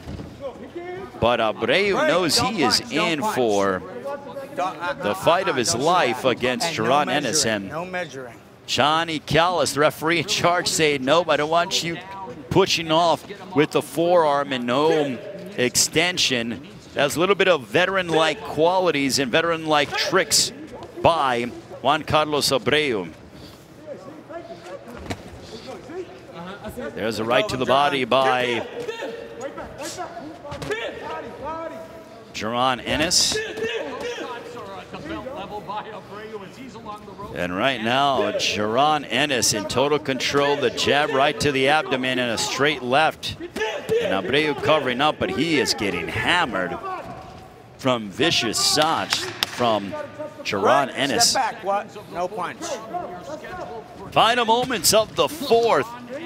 Also to reiterate, Jaron Ennis hasn't been past the 6th over the course of his career. Hitting after the bell. Let's take a look at some of the action as the Jaron Ennis show continues. A nice stiff jab, and Ennis overhand right connecting, shaking up Juan Carlos Abreu. And then Ennis, very good defense as we are heading towards the 5th. And for Jaron Ennis, I know that I think now they are starting to see that it's not me, that it's these guys that don't want to fight me. All I've got to do is keep winning, keep bettering myself, keep being smart, keep being sharp each and every fight, and just keep climbing the ranks and make them have to fight me. Well, with that being said, Ennis is ranked in the top 15 of 3 of the 4 sanctioning bodies. We can throw the hook over. No, we can throw the hook over there. No, start pushing him back, too. Yeah, start pushing him back. Yeah, start pushing no, him just back. put your hands up high. Stay tight. Your hands up. Okay. Hands up. One. No head. Don't hit him after the bell. Or the break. Into round number 5. This one is scheduled for 10. Ennis hasn't been past the 6th. Abreu coming forward still. We'll see if he could try to enter via the jab. If I'm Abreu, instead of waiting for that one home run shot, he's got to start to pester and throw off the timing and the balance of Jaron Ennis. Easier said than done. But if you're Abreu, waiting on that one singular shot is not benefiting you. Double straight left by Jaron Ennis. Jaron Ennis in total control. He looks outstanding here tonight. And now Abreu is sort of bent over. And I think that Ennis might have Abreu hurt. Johnny Callis, Abreu looked over at Johnny Callis, sort of started wincing and almost thought that Johnny Callis was going to give him some time. And now Abreu throws a shot below the belt. That was intentional. It was absolutely meant to be done deliberately. It's sort of that old veteran-like mentality. All right, you hit me low, well, you're going to have a receipt behind that. Take a look at this. Absolutely, that was low, without question. That was done. That was calculated. That was a deliberate shot because Abreu looked over at Johnny Callis moments before that and thought that he got hit below the belt. Johnny Callis, the referee, thought it was on the belt line. So Abreu took it upon himself to deliver a receipt, but it was absolutely deliberate. No place in that in boxing. I'm surprised that Johnny Callis didn't deduct a point. I think one more infraction like that and a point will be deducted. Thankfully, though, everyone's okay, and we get back to fighting. Maybe that'll light a fire underneath Juan Carlos Abreu as they both engage close quarters. Well, they are picking up the action here. Juan Carlos, let go. Break. Even a blind throw finds a nut, Al. I'm glad I finally made a sale. There's a left hook by Jaron Ennis, followed by a right hook. 65 seconds remaining here in the 5th. Juan Carlos, let go. Let go, Juan Carlos. Under a minute to go here in the 5th round. A left hook to the body by Jaron Ennis.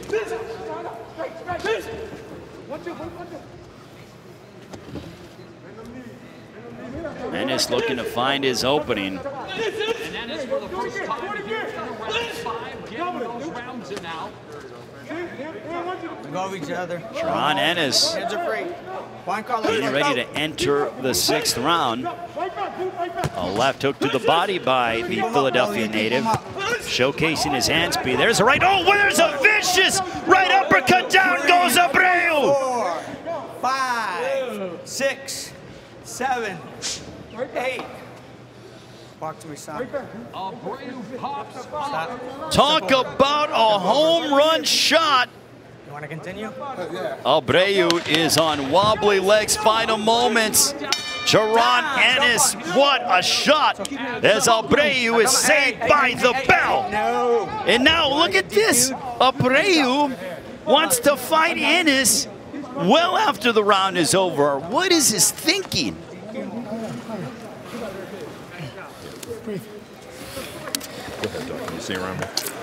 Vamos, ¿qué pasa?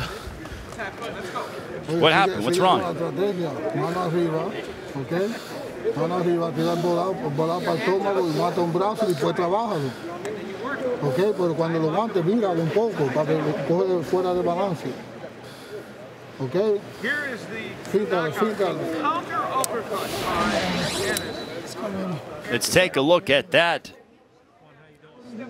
Right uppercut. Look at this. Boom! Right on the jaw. He didn't even see it coming. Did Abreu. Now this, or I'm gonna... Go clean, keep it clean. Round number 6 we go. And Jaron Ennis applying the pressure, feeling like Abreu might be there for the taking. And there's another knockdown. Down goes Abreu for the second time in the fight. 4, 5, 6, 7, 8. Walk towards me. Come on, walk towards me. Jaron Ennis has never seen the 7th round. You want to continue? Let's go. Let's go. Can Jaron Ennis from Philadelphia get the finish against Abreu? Watch your head, son. Holy smokes. The power from the Philadelphia Power Puncher is evident here tonight at Mohegan Sun. Jaron Ennis calculating. There's a big straight left. And now Ennis going on the attack. Johnny Callis, and he's down for the 3rd time, and this one is over. And again, he finishes the fight within 6 rounds. Jaron Ennis continues to grow and evolve, and that is a bad, bad man. Is Jaron Ennis, Philadelphia's finest, continues to shine under the bright lights. Jaron Ennis is certainly among the top young contenders. There's that vicious right uppercut that put down Abreu in the 5th. Literally wiped him out as he came forward. Ennis brought that right, probably from way down south, and then taking a look at the 6th as Abreu clearly very much in trouble, and he stumbles, crashing to the canvas. That was the 2nd knockdown. And you look at Jaron Ennis, when he knows he has you hurt, look out. And Abreu was all kinds of discombobulated as he falls to the canvas again. I believe this is when Johnny Callis, the referee in charge, had seen enough, and this one is over. I'm not a mathematician, but probably to the mid-90s, here's Jimmy Lennon Jr. We have a time of 1 minute 6 seconds in round number 6. Our referee in charge, Johnny Callis, stops the contest. He is the winner by way of technical knockout. He is still undefeated, Jaron Boots Ennis. Coming May 14th. Charlo now unloading, but back comes Castaño. Jermell Charlo versus Brian Castaño 2. Who will become the first undisputed 154-pound champion? Witness the biggest rematch of the year. Plus rising star Jaron Boots Ennis. Knockout 28-0. He is ready. Want to know your eyes when it comes to the best. This is a fight you want to see again. The best against the best. The tension has built up for a full calendar year. Tony Harrison defending his title tonight against Jermall Charlo. Obviously in top shape, a very serious young man, a chance to reclaim what he lost 1 year ago. Let's go to the ring and Jimmy Lennon Jr. Ladies and gentlemen, from the Toyota Arena here in Ontario, California, Premier Boxing Champions presents the featured bout of the evening, brought to you by Lions Only Promotions and TGB Promotions, and sponsored by MGM Resorts and Brooklyn Boxing. This bout is sanctioned by the WBC, the president Mauricio Sulaiman, and our judges, Tim Cheatham, Dr. Lou Moret, and David Sutherland. All right, fight fans, here we go with the bout you've all been waiting for. A rematch, scheduled 12 rounds of boxing for the WBC Super Welterweight Championship of the World. And now, ladies and gentlemen in attendance and boxing fans joining us around the world, live from Ontario, California, it's time for the main event of the evening. Introducing to you first the challenger, fighting out of the red corner, wearing black trunks with green and orange trim, hailing from Houston, Texas. He weighed in at already 153 1/2 pounds. With an outstanding record of 32 wins and only 1 defeat, he has 16 wins coming by way of knockout. Currently a top world contender making his 6th world title appearance. Tonight, seeking to avenge his only loss and regain the title. Ladies and gentlemen, please welcome the former WBC Super Welterweight Champion of the World, Jermell Iron Man Charlo. And his opponent across the ring is the defending world champion, fighting out of the blue corner, wearing blue trunks with gray trim. He is fighting out of it representing Detroit, Michigan, and he weighed in at 153 1/4 pounds. With a record of 28 wins and 2 losses, he has 21 wins coming by way of knockout. Tonight, making the first defense of his title, ladies and gentlemen, please welcome the reigning and defending WBC Super Welterweight Champion of the World, Tony Superbad Harrison. And here's our referee in charge, now to give instructions, Jack Reese. No, right here, please. Right here on this side, looking this way. Thank you very much.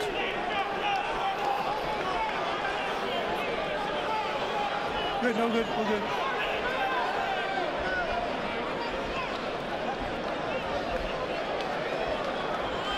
Tony, right here, please.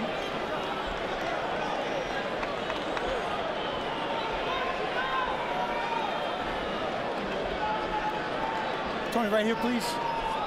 Facing me, facing me. Mouthpiece. Mouthpiece, please. Put it in. Mouthpiece. Okay. Senior, his trunks are high. Everything below here, it's not going to matter. It's going to come right up. Everything below here is no good. Everything above, so I'm going to let him work in here. These are good. I gave you both instructions. I want to remind you to please listen and follow my requests at all times. Protect yourself at all times. Fight hard, but fight clean. Good luck. Boy, neither guy could even look at each other at that point. And Tony Harrison taking his good, sweet time getting to the middle of the ring. Charlo is the favorite here, even after losing his title. You'd have to bet $275 on Jermell Charlo to win 100. Betting $100 on Tony Harrison would get you $200. That from Fox Bet. And we're ready to go. Main event, both with a chip on their shoulder 1 year later. And we're underway. WBC 154-pound championship, and Jermell Charlo comes out winging a hook and misses. See, and he's coming out exactly like he said he was. He put his head down, he took a step in, and he whipped the hook just like that. Now, Tony Harrison's going to lean on his neck, lean on his back, and try to stop that somehow. But it looks like Charlo's determined to get inside somehow and get close to Tony, and Tony's going to have to use that jab. And there is Harrison with the jab. He's got a good, long, straight jab. I was going to ask you that too, Joe. Brian Kenny with Lennox Lewis and Joe Goose at ringside. Main event here. Is it in Harrison's best interest to pick up the pace, since he does fight very well being selective? Well, look, as long as he's being accurate and effective, you know, it's one thing to throw punches and one thing to throw punches just, you know, because people expect you to throw more punches. You throw them when you have to, and when they're effective, and when you need to. And I think that's what ultimately Harrison's going to do tonight. He's a smart fighter. He's not going to become an irrational fighter just because people want him to throw more punches. Right. Harrison there leading with the jab, but Lennox, we saw in the first fight, he's very effective with a counter jab, waiting for something to happen, and he has a quick answer. Oh yeah, I mean, this is a boxer, puncher, mover, and you know, why mix it up when you don't have to? You know, all his advantages is from the outside, so he should use that. And he just illustrated that there. Yeah, I mean, throwing good shots, snappy jabs. This is what he's supposed to do. He's able to answer. He waits for a punch to come out, and then he pops a shot. And I tell you what, that helped him with the judges the first time around. It's very visible when you end an exchange with a jab to the head. Yeah. Well, it's about being first. You know, after an exchange, you still come out of the exchange and you be first again. And he's first with that jab all the time. Charlo took out his frustration after the postponement in June. Beat Jorge Cota with a third-round stoppage, 2 spectacular right hands to end that fight. And he, again, called Harrison a fraud for bowing out of that fight with an ankle injury. Seemed a bit harsh, Joe, didn't it? Well, you know, that you know, may be well true, but right now, you know, the important thing is what's going on in the ring here. And Charlo is kind of stalling a little bit. I thought he would be picking up that pace in the first round, and he's allowing Harrison just to kind of set up here and do something like that. Get a shot on. He should be trying to knock the chest pieces off, like we said, and upset the apple cart and get inside with some head movement and pressure and fast feet, and he's not doing it right now. And Harrison has been able to already here in round 1 after Charlo came out firing to kind of, as they say, take the air out of the ball, slow things down. That's right. So it's tactical already, strategic, and a right hand lands. Not a very hard right hand, but it landed a scoring shot by Harrison. So once again, much like the first fight, these could be close rounds, but if Harrison is winning rounds close, he can pile them up and get a win and defend his title. Final seconds, round number 1. And there is Jermall Charlo watching his brother. He just comes off a knockout win over Dennis Hogan. That's a nice win. He's 30-0, and he's moved up to middleweight, clearing the path at junior middleweight for his brother Jermell. First round, interesting, tactical once again. Tony Harrison seemingly doing enough. And Harrison here, opening things up in the blue trunks. Charlo in the black with orange fringe and orange hair to boot. Jack Reese with the warning. No blood. You okay? Yeah, you can see Charlo is meaning business. He's so serious right now. I was expecting him to come out a lot harder. A lot of patience, which is good. I think he's going to mount his attack at certain times. He's just warming up and taking his time right now and trying to look at the open and see where he can get in. And that jab seems to be the dominant factor so far early in this fight. It's obviously very early, but already Tony Harrison able to earn respect from Charlo and keep him at a bit of a distance. And there's a good left and right hand from Harrison. It was a great straight right hand, but that's what Charlo is going to get if he stays on the outside with the chess player. Harrison's got a long reach, he's got a fast right hand and a great jab. Again, Charlo was doing the right thing at the beginning of the round. He's going to have to take chances to get in close to Harrison to get anything done. Harrison's going to grab him like that, but that doesn't look well either to the judges. And again, he's got to show some patience as well. He's throwing big winging shots, hyper-aggressively. So far, Harrison's able to see it coming. Yeah. Charlo cannot get wild right now. He's got to keep his composure. Charlo landed a nice wild right hand and another punch just like that one. See, he's but he can get nasty. Yeah, but he can get caught coming in. Well, yeah, exactly. But you got to take chances. And we asked him, are you willing to take those chances? You know. So you like him winning those shots. There's a hard shot. Both men firing at the same time. He's got to make it dirty. I think it's too early to win shots. Well, you know what? You know. No time like the present, as far as I'm concerned, you know. Well, it's an interesting point. You wonder if Charlo will be able to get into a good rhythm. Good body shot by Charlo, that landed. Again, sometimes you can get out of your game, not get in a rhythm early on. Again, WBC world title at 154 pounds. If I say junior middle, I also mean super welter. You know what I mean? And Charlo looks like he's got a cut. I'm not sure. The referee just pointed to his head. No. Yeah, they did have a clash of heads earlier. It looks small. It's not bleeding much, but Lennox, you're right. It's just a small abrasion. Oh! Down he goes! Charlo puts Harrison down. 4. This is what I was talking about right there, Brian. 6. He did it when Harrison was trying to get out of the way. Because he was close enough to do it. If you stay too far away, you won't have that opportunity. Charlo gets a knockdown here in the early going, just before the end of the round, and he makes his statement in trying to reclaim his title. What a knockdown. Today, baby.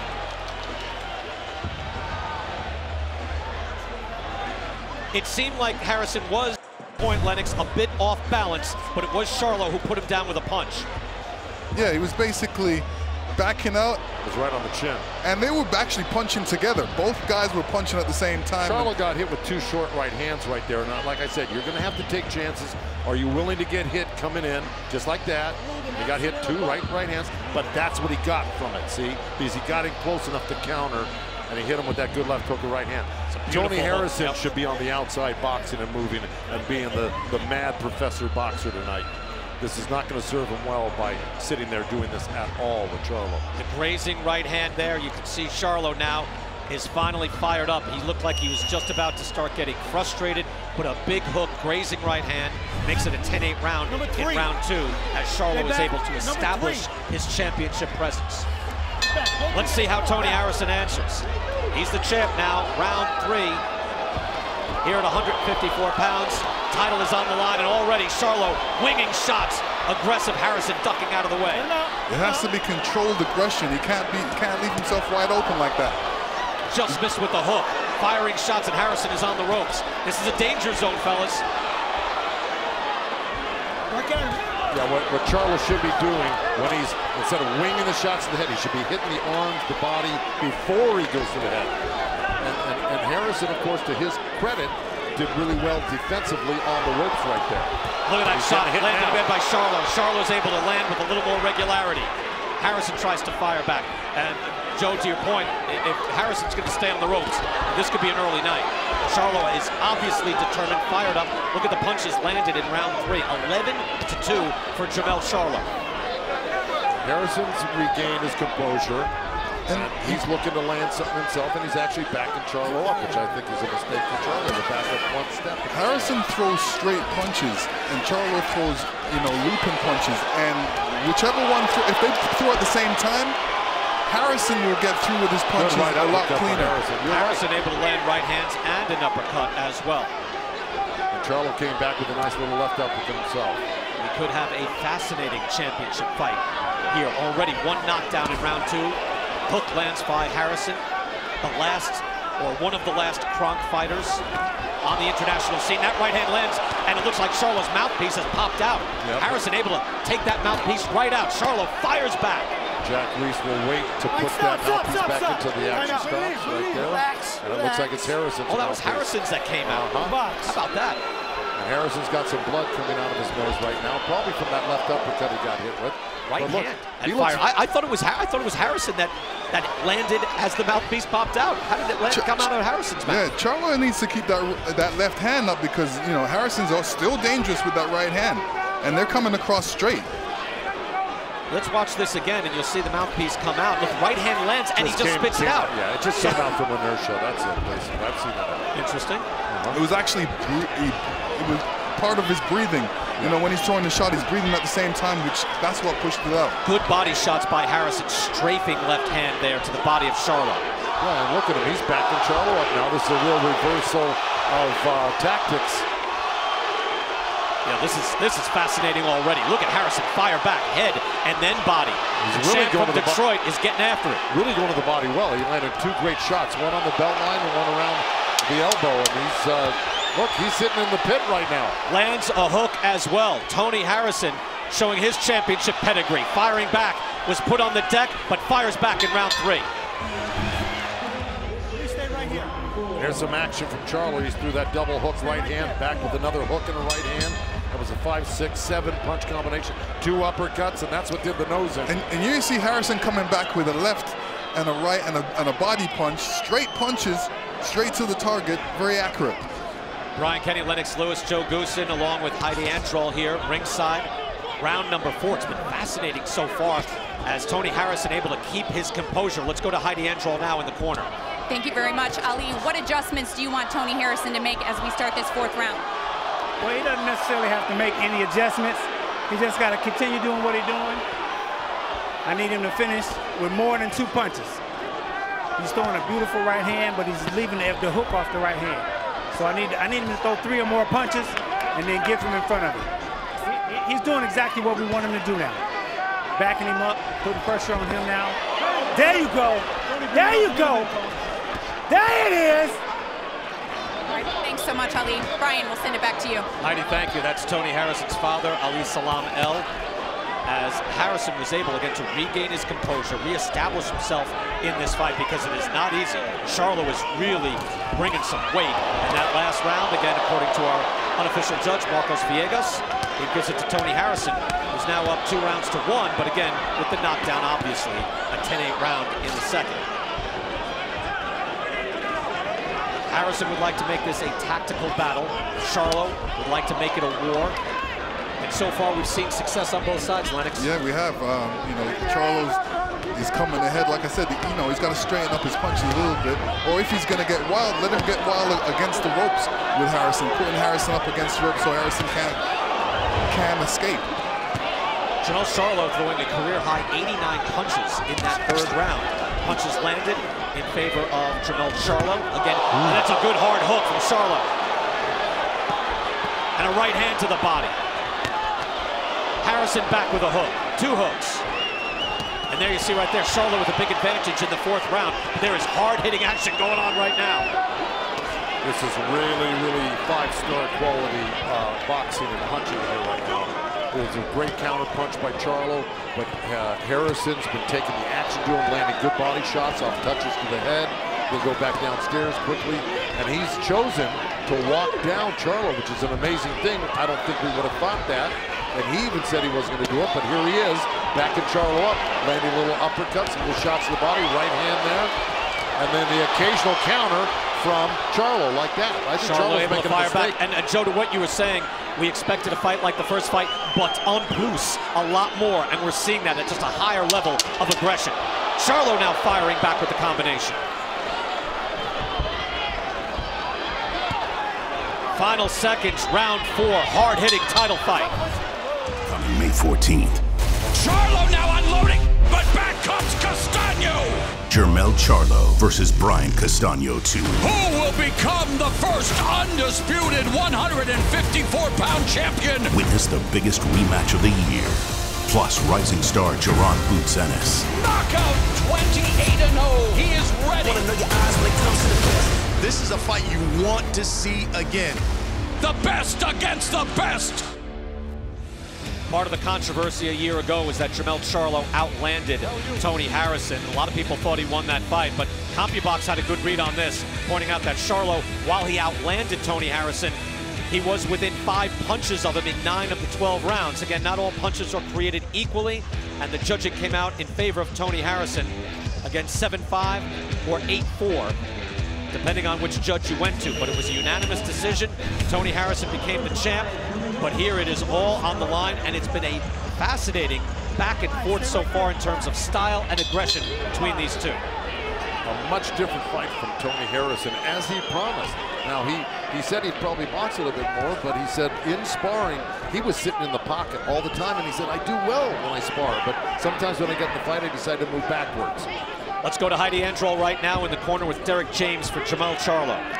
Thank you very much, Brian. Derek, we've seen a very aggressive Jermell Charlo thus far, taking some risks. What would you like to see from him here going forward? A little bit more jab, a little bit more movement, a little bit more stepping around, which he's going to start to do it. You know, Tony's trying to mix it up, you know, trying to do a little counterpunch, but he's doing really well, but more jab and more movement.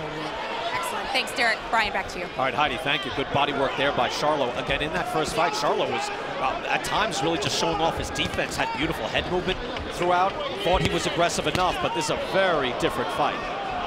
Yeah, Charlo was able to land those body shots. He actually turned southpaw on the inside, just like that, right there. And he came out with a left hook and a right hand to the body. But again, I'm surprised, and I'm not too sure I agree with what the corner's telling Charlo to back up. It just seems like if you give Harrison a chance to walk you down like this, he's going to put his hands on you and score points, and I think that's what he's doing. Well, part of the reason he's probably doing that is, you know, probably trying to get Harrison to open up a little bit, throw some shots so that Charlo can throw some punches within there. What got Harrison to open up was when Charlo put the pressure on and made him open up. So you got to make him open up, not hope he opens up for you. I just don't think he's going to open up. Right hand partially blocked there by Harrison. But to your point, Harrison, if this fight is fought at distance, you got to figure in favor of Tony Harrison. He lands the right hand. Well, right now, this round is favoring Tony Harrison, and he's not boxing. You got to your point, Joe. Tony Harrison wants chess. He doesn't want to brawl. It's a stand, not trade. Look, he's getting away with walking down Charlo right now. He's getting away with it. Uppercut is landing by Harrison. So, in other words, I'm saying if he was forced to box, he could do that. Yeah, but he's not even being forced to box right now. Harrison's the sharper boxer inside right now, especially when it comes to close quarters. You know, he's throwing good body punches, good left hooks, and good uppercuts. I agree, because Charlo's not making it rough. He's sitting there, and he's getting out-hustled on the inside. Right, and with all those times you were getting those 2 body shots landed right there, those scoring shots, and it could be another round in the books. Could be, we're not sure, we don't know, we never know, but you think it could go in another round. There's a good right hand. Another round could go to Harrison, much like a year ago in Brooklyn. Final 20 seconds of the 5th round.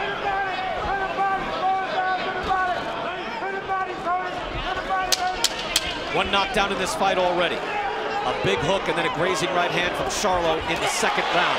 Harrison has come back nicely and is boxing beautifully. Controlled aggression by the champion.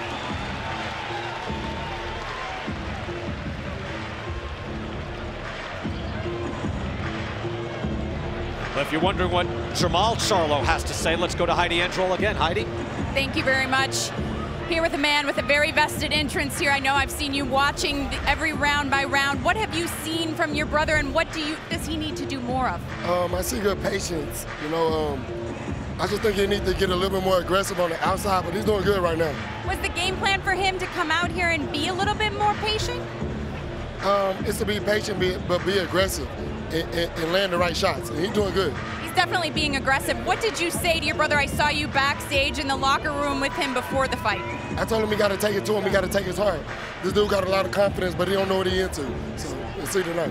I know you're coming off of a great win. When will we see you back in action? We should be in May. All right, looking forward to it. As always, thank you very much, Jermall Charlo. Guys, we'll send it back to you, Brian. Heidi, thank you. Jermall again off a knockout win against a pretty tough guy, Dennis Hogan. He stays unbeaten. Jermall Charlo back in it here, and I wonder, is he winning rounds beyond the round that he got the knockdown? Well, that's yet to be decided. But I want to get to what Jermall said. Jermall said he's got to be aggressive, okay, and take the attack to him. He's not doing that right now. Hey, now Marcos Villegas, our unofficial judge, has all 3 or 4 rounds not with a knockdown going the way of Harrison. Marcos, what do you think so far? Nice little showboating there from Harrison. He's been blocking a lot of these punches. I have him up 48-46 because of the work that he's doing on the inside. He's doing excellent work scoring to the top and, more importantly, to the body. And these aren't just regular body shots. These are digging hooks to the body that are catching my attention. Marcos, thank you. Marcos Villegas again, our unofficial judge, just to give us an indication of how judges could be scoring this fight.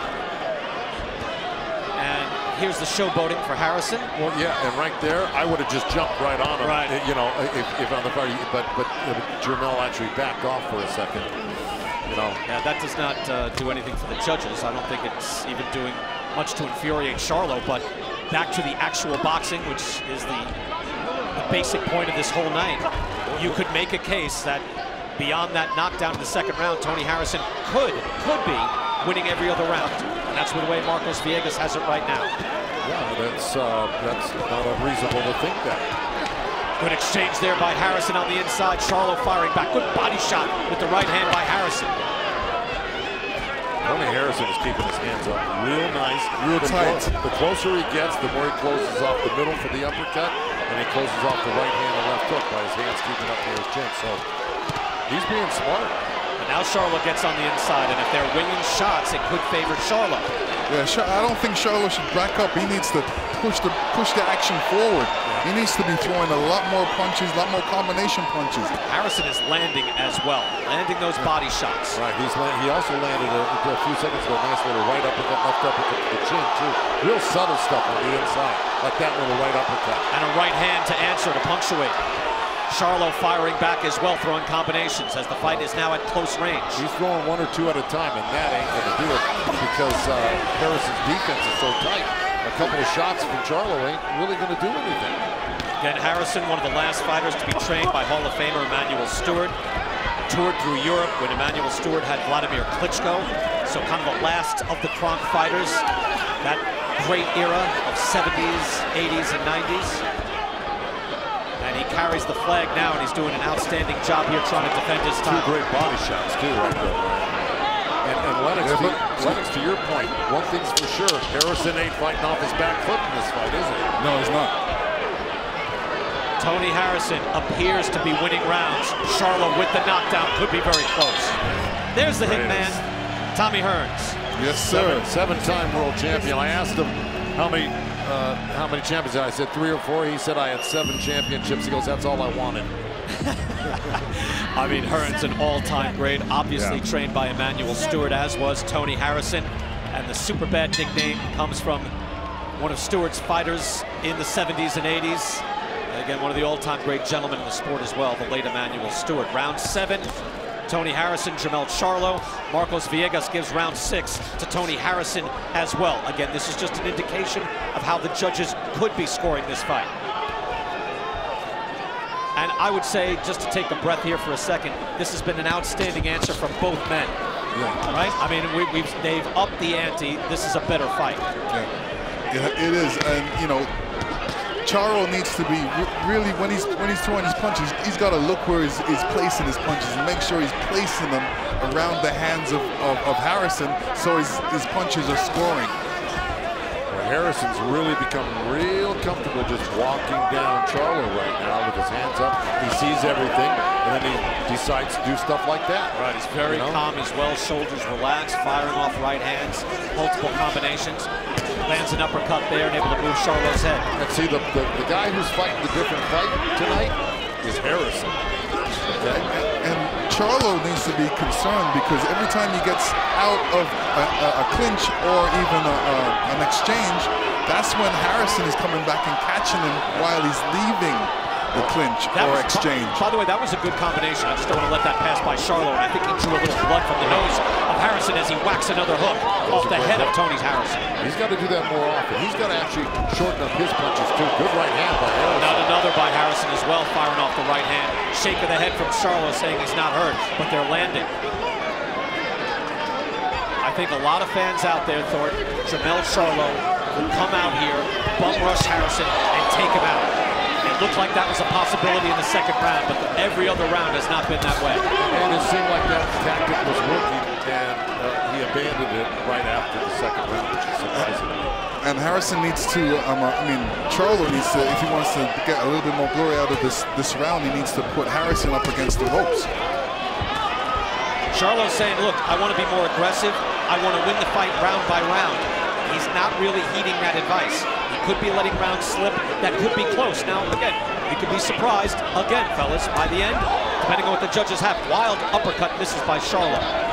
But we're just pointing out what a judge could be looking at. Well, it doesn't look to me like Charlo's going to really outslick him on the inside, and certainly not on the outside. I think what's going to have to happen is Charlo's going to have to land a hurting shot, a shot that wobbles or puts Harrison down, because he's just getting outmaneuvered on the inside right now, and really the tactics that the tactics Harrison is using is really dominating on the inside. I'll tell you, you're right. You see these subtle moves. There's right hands there, but a lot of uppercuts and hooks landing on Charlo. The champ looks good so far.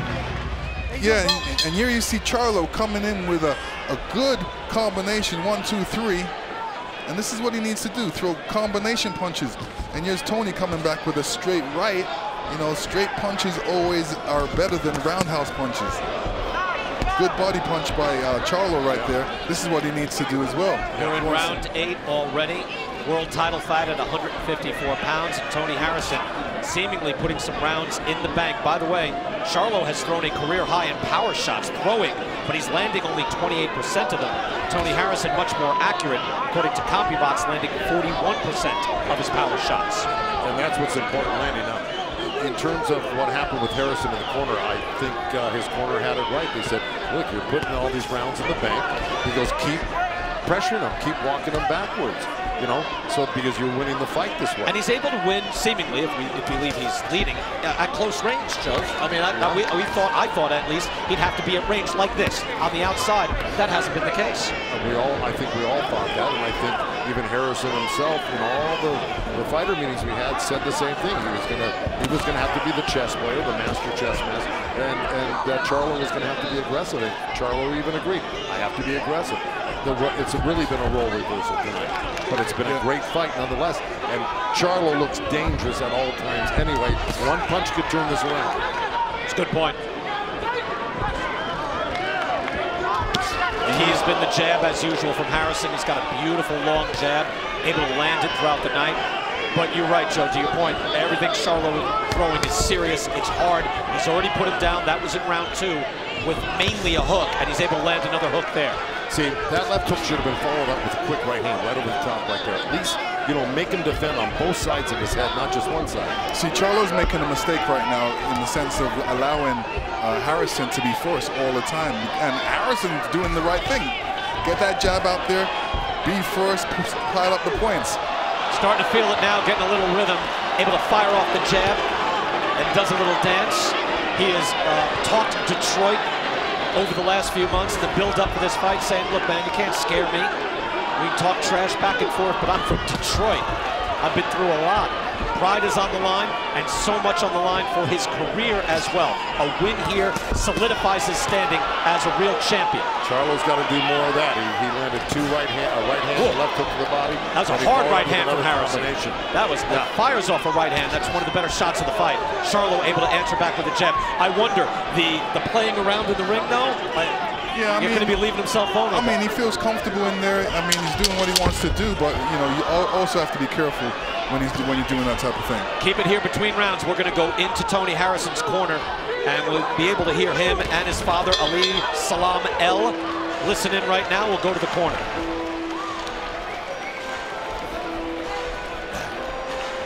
Okay, that's another good round. These are excellent rounds. You're still leaving my hook off on your side. You're landing a beautiful right hand. Straight flex. Right on the money, but you're leaving it by itself. Bring that hook behind it, okay? Bring the hook behind it, you get at least a knockdown out of this. I believe you get at least a knockdown out of this. Mike can stop him, because he's definitely tired, okay? You're doing a good job of staying in control, winning the rounds. This is 9 coming up, right?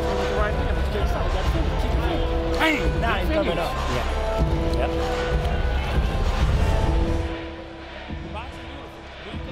There is the beautiful right hand that Salam El mentioned. Yeah, and here it is. Bam, right there on top of the head.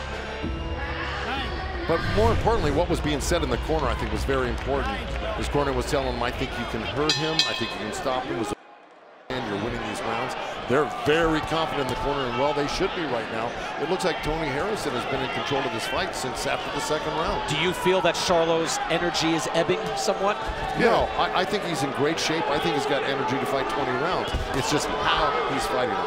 Yeah, but you got to be affected by the body shots. You know, Harrison started the body shots from round 1. So, you know, now we're in the middle of rounds, and, you know, he's got to have some effect. You should be affected by every shot you get hit with, and I'm sure they both are. But the point is that's what you train for. That's why you do your calisthenics, your workout, so you can absorb that and keep on going. The bottom line is it's what type of fight is Charlo fighting? He's not fighting this fight that he said he was going to fight, that I expected him to fight, and probably that Harrison expected him to fight. I mean, I agree with you. He needs to be a little more aggressive, a lot more aggressive. A lot more aggressive. He's got to be first. He can't be waiting for Harrison, because if he's waiting for Harrison, all Harrison's going to do is throw that jab.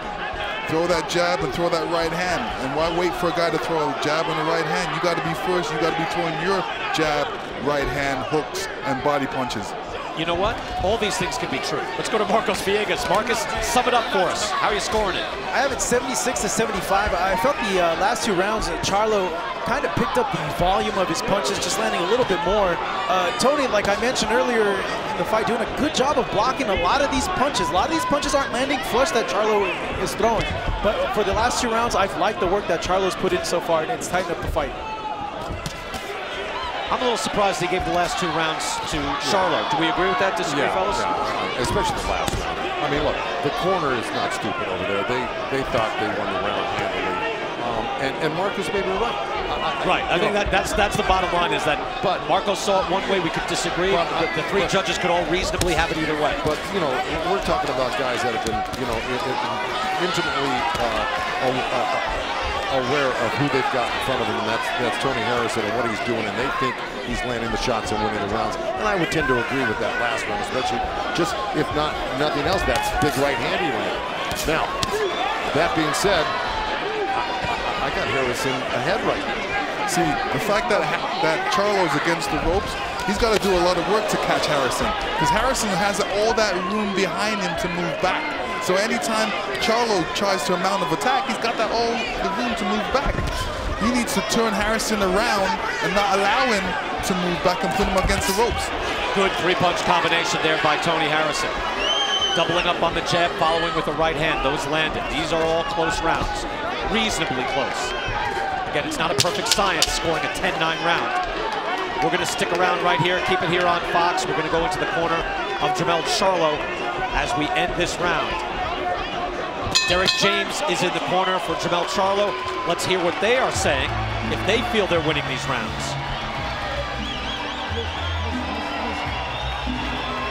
Don't stay on the wall. Do not open up. When you shoot that jab, look for the right hand, because he's shooting the right hand over the top. Continue to stay composed. Do not listen. And make sure you keep the left hand up higher. Left hand up higher. Left hand up higher. Keep popping the jab and stepping over. Look for the hook. Look for the body shot. You got to get busy. What round is this? What round is this? What's that? What round is this? I can't hear you. What round is this? Listen. Making good? Good, good. Listen. Start. You have condition, okay, right? Start shooting the hook for the body shot. Shoot the shot over, double the jab, and make it dip to the right hand. I need you to keep stepping over to the right. Not try, do it. And keep the, you can pose in the distance like you're doing. I like the distance you keep controlling. Joe Goossen, your thoughts there? Well, it's pretty hard. The microphone really wasn't situated well there, but you can tell by the body language there's a little bit of concern in that corner right now. And there's only 3 rounds left. We've got 10, 11, and 12. And Charlo, I think, if I were in that corner, I'd be telling him, you better have 3 big rounds here, minimum, or hurt this guy bad. Charlo's picking up the pace now, Joe. Coming at it here, round 10. What we call the championship rounds.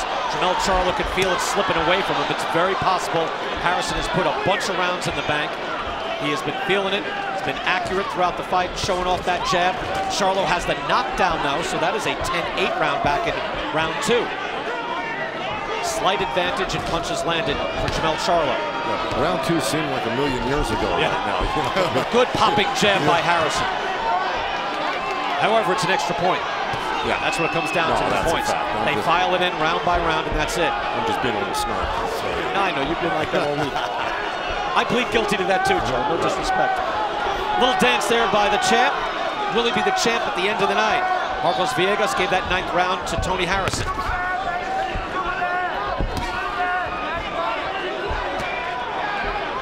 It was in the late rounds a year ago in Brooklyn where Charlo really upped the ante and put his foot on the accelerator. And that led to many people feeling that Charlo had won that fight going away. A little admonishment there by Jack Reese, who's done a very good job tonight. Yeah, there was a punch that strayed low, but Jack Reese explained to Charlo the reason that, or to Harrison, the reason that hit you low is because you pulled Charlo's head down. Joe, you said it earlier in the night. If you're saying the referee's name around round 10, the referee's doing a good job.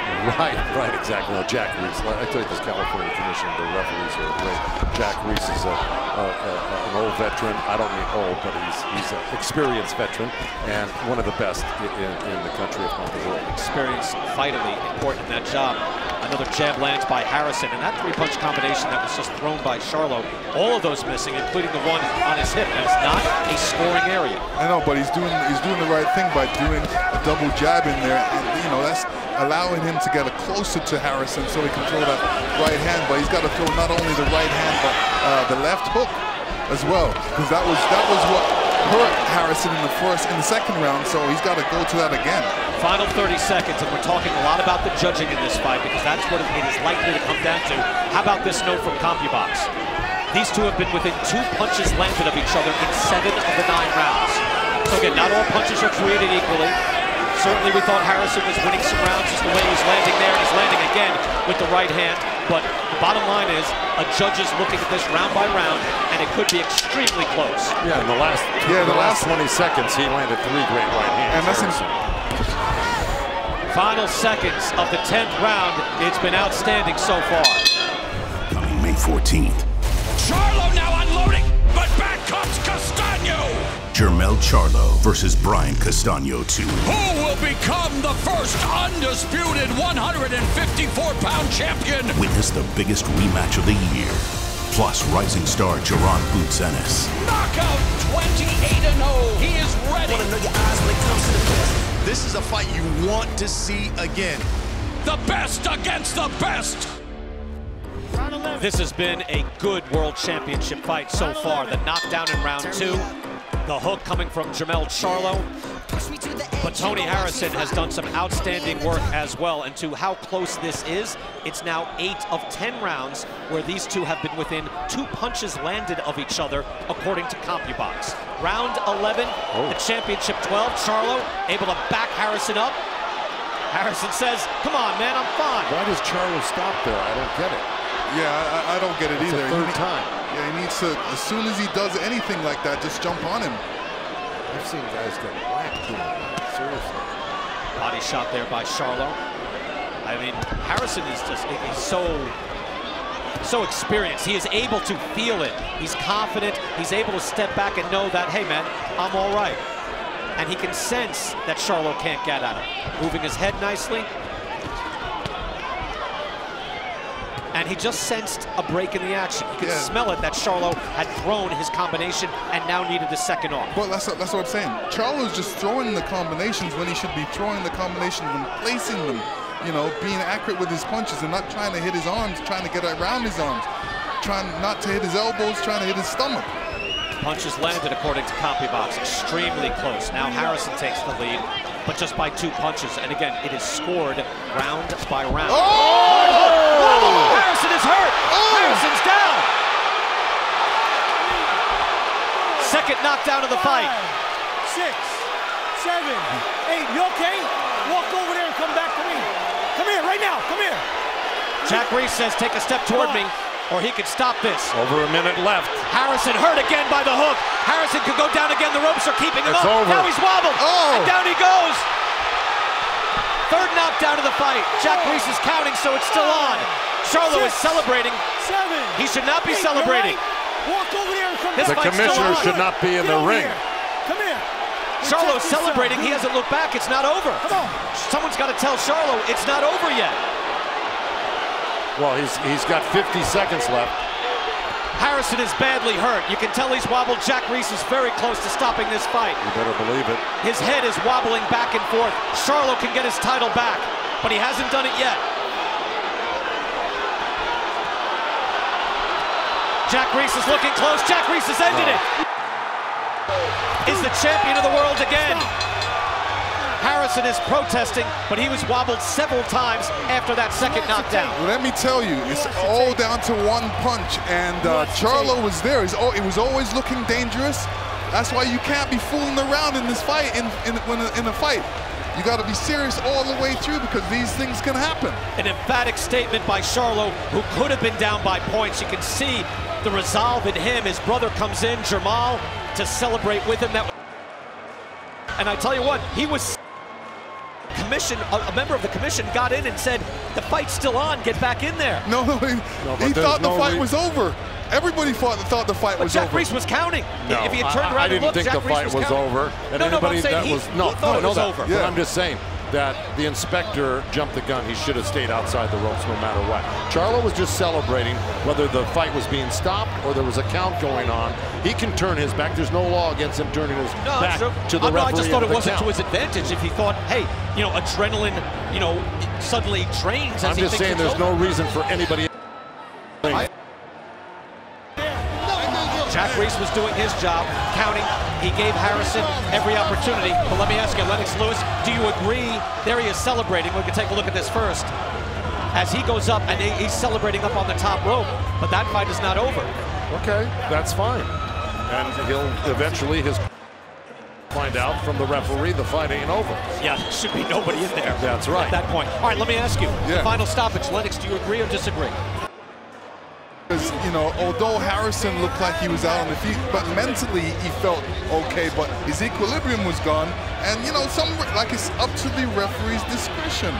And if the referee felt that the fight should have been stopped, then at that point it should have been stopped, because you never know what could happen afterwards. You know, he could say, come and fight, and then all of a sudden the worst knockout in the world could happen. His head was snapping to and fro. You know, when your head is on a swivel like that, you can get hurt. Joe Goossen, all night, we have faced this a bunch of times, and you have been in favor, of letting the fight go. Do you agree that that should keep going, or do you like the stoppage?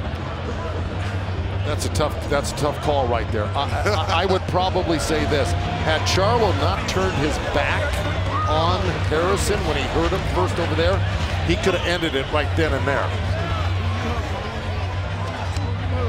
Now they're coming over. Charlo's coming over to Harrison. Let's see what happens here.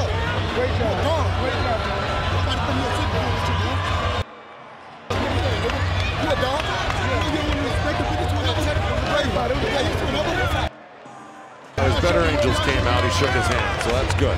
That's good. But guess what? I can't see any reason why they couldn't do this one more time, to tell you the truth. That was an outstanding fight. No, get the wrap off. Get the wrap off. By the way, 2 of the 3 judges had Jermell Charlo ahead. It was 94-95 and then 96-93 twice. So that's the way the judges had it. They had Charlo ahead, and that's before these knockdowns. And here we're going to look at the replay and look at the first knockdown. And Charlo, it was that left hook again. Just when you think, you know, you have your right hand up, it gets through and it touches you on the chin. It touched him on the chin and he went down. Yeah, and that hook went inside of his right hand. Here's the second knockdown. They both leaned in, and bam, Charlo threw that left hook. Right hand, left uppercut didn't land cleanly, but buckled him right there. That landed cleanly. 2 in a row, 3 in a row, 4, 5. That was there's where Charlo went to go celebrate. And that was the second knockdown. And here's the end of the fight. This is where the referee came over. And Charlo had Harrison up against the rope, showing some good shots. You know, Harrison seemed like he was coherent to a point, but the referee didn't want to see any more and stopped the fight. You know, look, Harrison had been down twice, so Jack Reiss is looking at it with that in mind, that this guy's been down twice in this round, and then he looks, and as his head is snapping back and forth. That's right. Yeah, he's fully within his rights to end that fight. And plus, you know, Harrison wasn't looking at Charlo. He lost his visual point of view where Charlo was. So any shot that Charlo was going to throw that was going to be a heavy punch, he was going to get knocked out from that. So, or hurt badly. Harrison, of course, protested afterwards. He's very game, but he needed a few seconds just to gather his senses and get it back. But the stoppage was made by Jack Reiss. Perhaps someone will see it as controversial, but there were a number of knockdowns, including 2 in that round before the stoppage was made. Let's go to Jimmy Lennon Jr. Ladies and gentlemen, we have the time of 2 minutes, 28 seconds in round number 11. Our referee in charge, Jack Reiss, stops the contest. He is the winner by way of knockout. He is the new and now the 2-time WBC Super Welterweight Champion of the World, Jermell Iron Man Charlo. Vindication for Jermell Charlo. Coming May 14th. Charlo now unloading, but back comes Castaño. Jermell Charlo versus Brian Castaño 2. Who will become the first undisputed 154-pound champion? Witness the biggest rematch of the year. Plus rising star Jaron Boots Ennis. Knockout 28-0. He is ready. Want to know your eyes when it comes to the best. This is a fight you want to see again. The best against the best. A look at the tailored tape for this fight reveals 2 very important numbers. At 5'10", big height advantage for Ennis, and that reach advantage is huge. Lipinets is going to have to find a way to get on the inside. And the rules for the main event. There is no standing 8 count. There is no 3 knockdown rule. Only the referee can stop the fight. A fighter cannot be saved by the bell in any round. If an accidental foul or headbutt causes a fight to end within 4 rounds, it's a no decision. After 4 rounds, they go to the scorecards for a technical decision. It is time here from the Fight Sphere to welcome back once again the classy Jimmy Lennon Jr.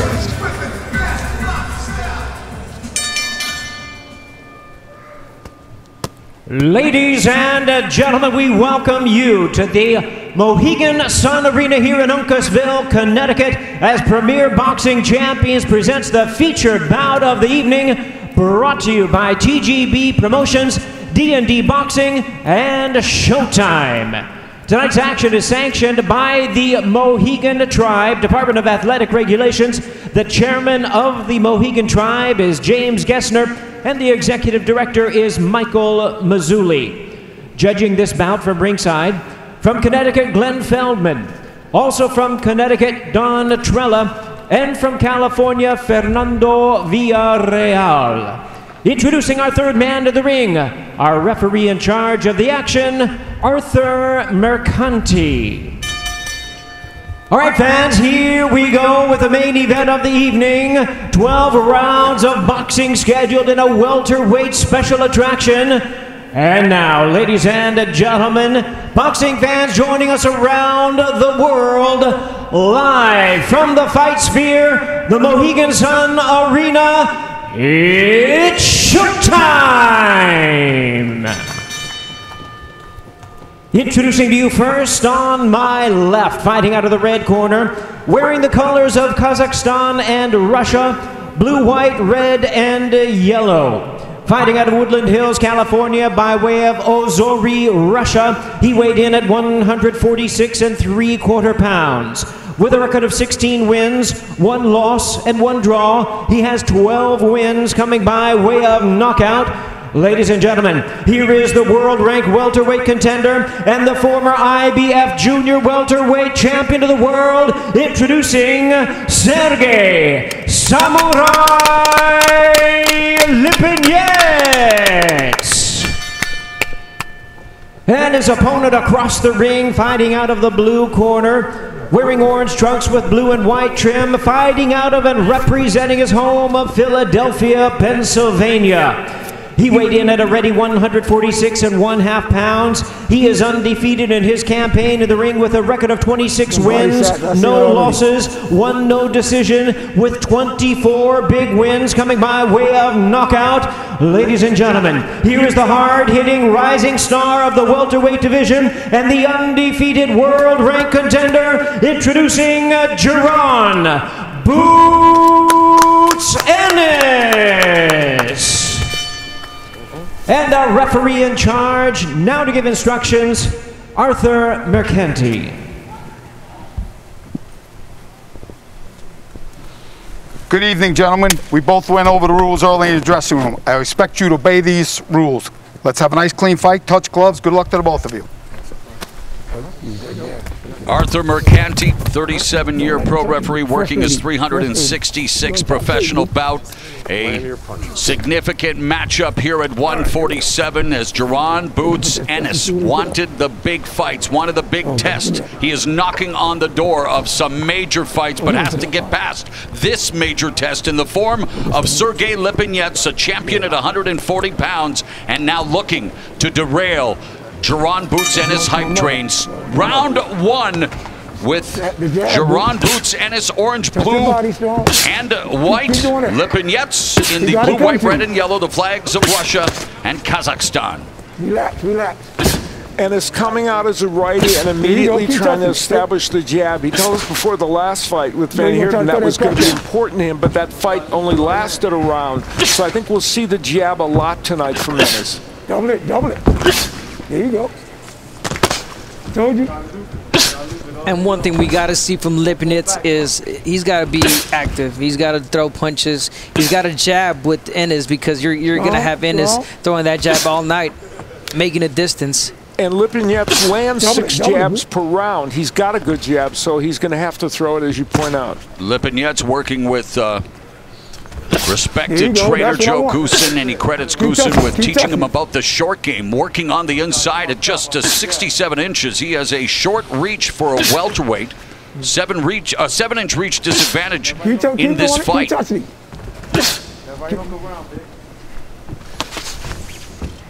all you got to do, a little movement. You got to be set. And Ennis has been able in this round, of course, to keep it at long range, and Lipinets wants to jab his way in, and then once he's there, work the body especially. And is telling us that he knows that Lipinets is going to come forward, be right in front of him. That's his style. He says it's perfect for him. He says beating Lipinets would take his career to the next level because he is a former champion. And he's fought a lot of top guys. The big news is that Ennis has fought almost this he's fought half of this first round as a righty. He normally would have already switched to lefty at this point. Come around that body shot. Keep touching like that. And one thing that is so noticeable is the height. The height from Enes is just, you know, I mean, he's just a bigger man. Yeah, 3 inches taller. And he's got the long reach, so Lipinets definitely has got to step in with that jab. Final minute of the opening round where Enes has been busy establishing the jab. Lipinets has gone periodically to the body trying to get inside. I'm going to tell you when to do that. Go ahead, keep doing what you're doing. Come around now, top. Lipinets can't just throw one jab. He's got to double that jab. Set it. That's how he'll get inside, by throwing more than one. Frustration. There you go. We know Enes to be a fusion of high output, accurate power punching. He's been working on his patience. Feels that he is smarter, stronger overall, better. His father and trainer said his son has focused on his jab, and it has been the focus in this first round. Nice straight left hand to the body by Enes as he moves to southpaw and putting together a nice combination of Lipinets at the bell. Sergey, keep him off, champ. We'll take a look at what each of these men needs to do strategically to win this fight. We'll start with Boots Ennis. He wants to use his height and reach and control the geography, which he did well in round 1. He's one of the best combination punchers in boxing. We will see that before this evening is done. And he has a powerful uppercut. Castillo Clayton landed that punch against Lipinets last time out, and we'll see Ennis throw it tonight. You got a little water here, John? For Lipinets, I mentioned he lands 6 jabs per round, and we're talked about how he needs to use that to pave his way inside.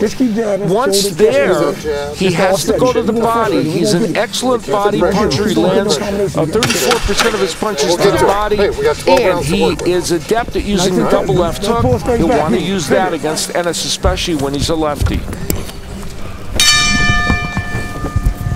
Round number 2 as Enes comes out in the southpaw stance, immediately fires off the jab blocked by Lipinets. Straight to the body. Bring the hook behind it. See where you're moving at. Stayed right-handed. Lipinets can make it a tough night for anyone, and a lot of people, well, we all feel that this is going to show us if Enes has the goods to be one of the next big things at 147 after. And Boots Ennis still choosing to fight at the southpaw stance and being really effective at it. He seems to be very dynamic as a lefty, Alan. Brutal shot to the body moments ago. Yeah, I mean, he's so good from either side, the righty or the lefty. And some fighters lose power when they change. He doesn't. There's Lipinets getting on the inside and throwing, but not well. And, you know, Ennis is a good fighter on the inside. There's that uppercut that Ennis is looking for. One of Enes's closest friends in boxing is fellow welterweight Brandon Lee, whose 3rd round TKO over Samuel Tea on March 10th on Showbox, a leading contender for 2021 Knockout of the Year.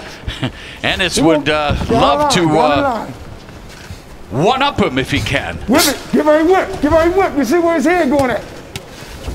Now here's Lipinets within striking range, but Ennis using his legs well to get outside.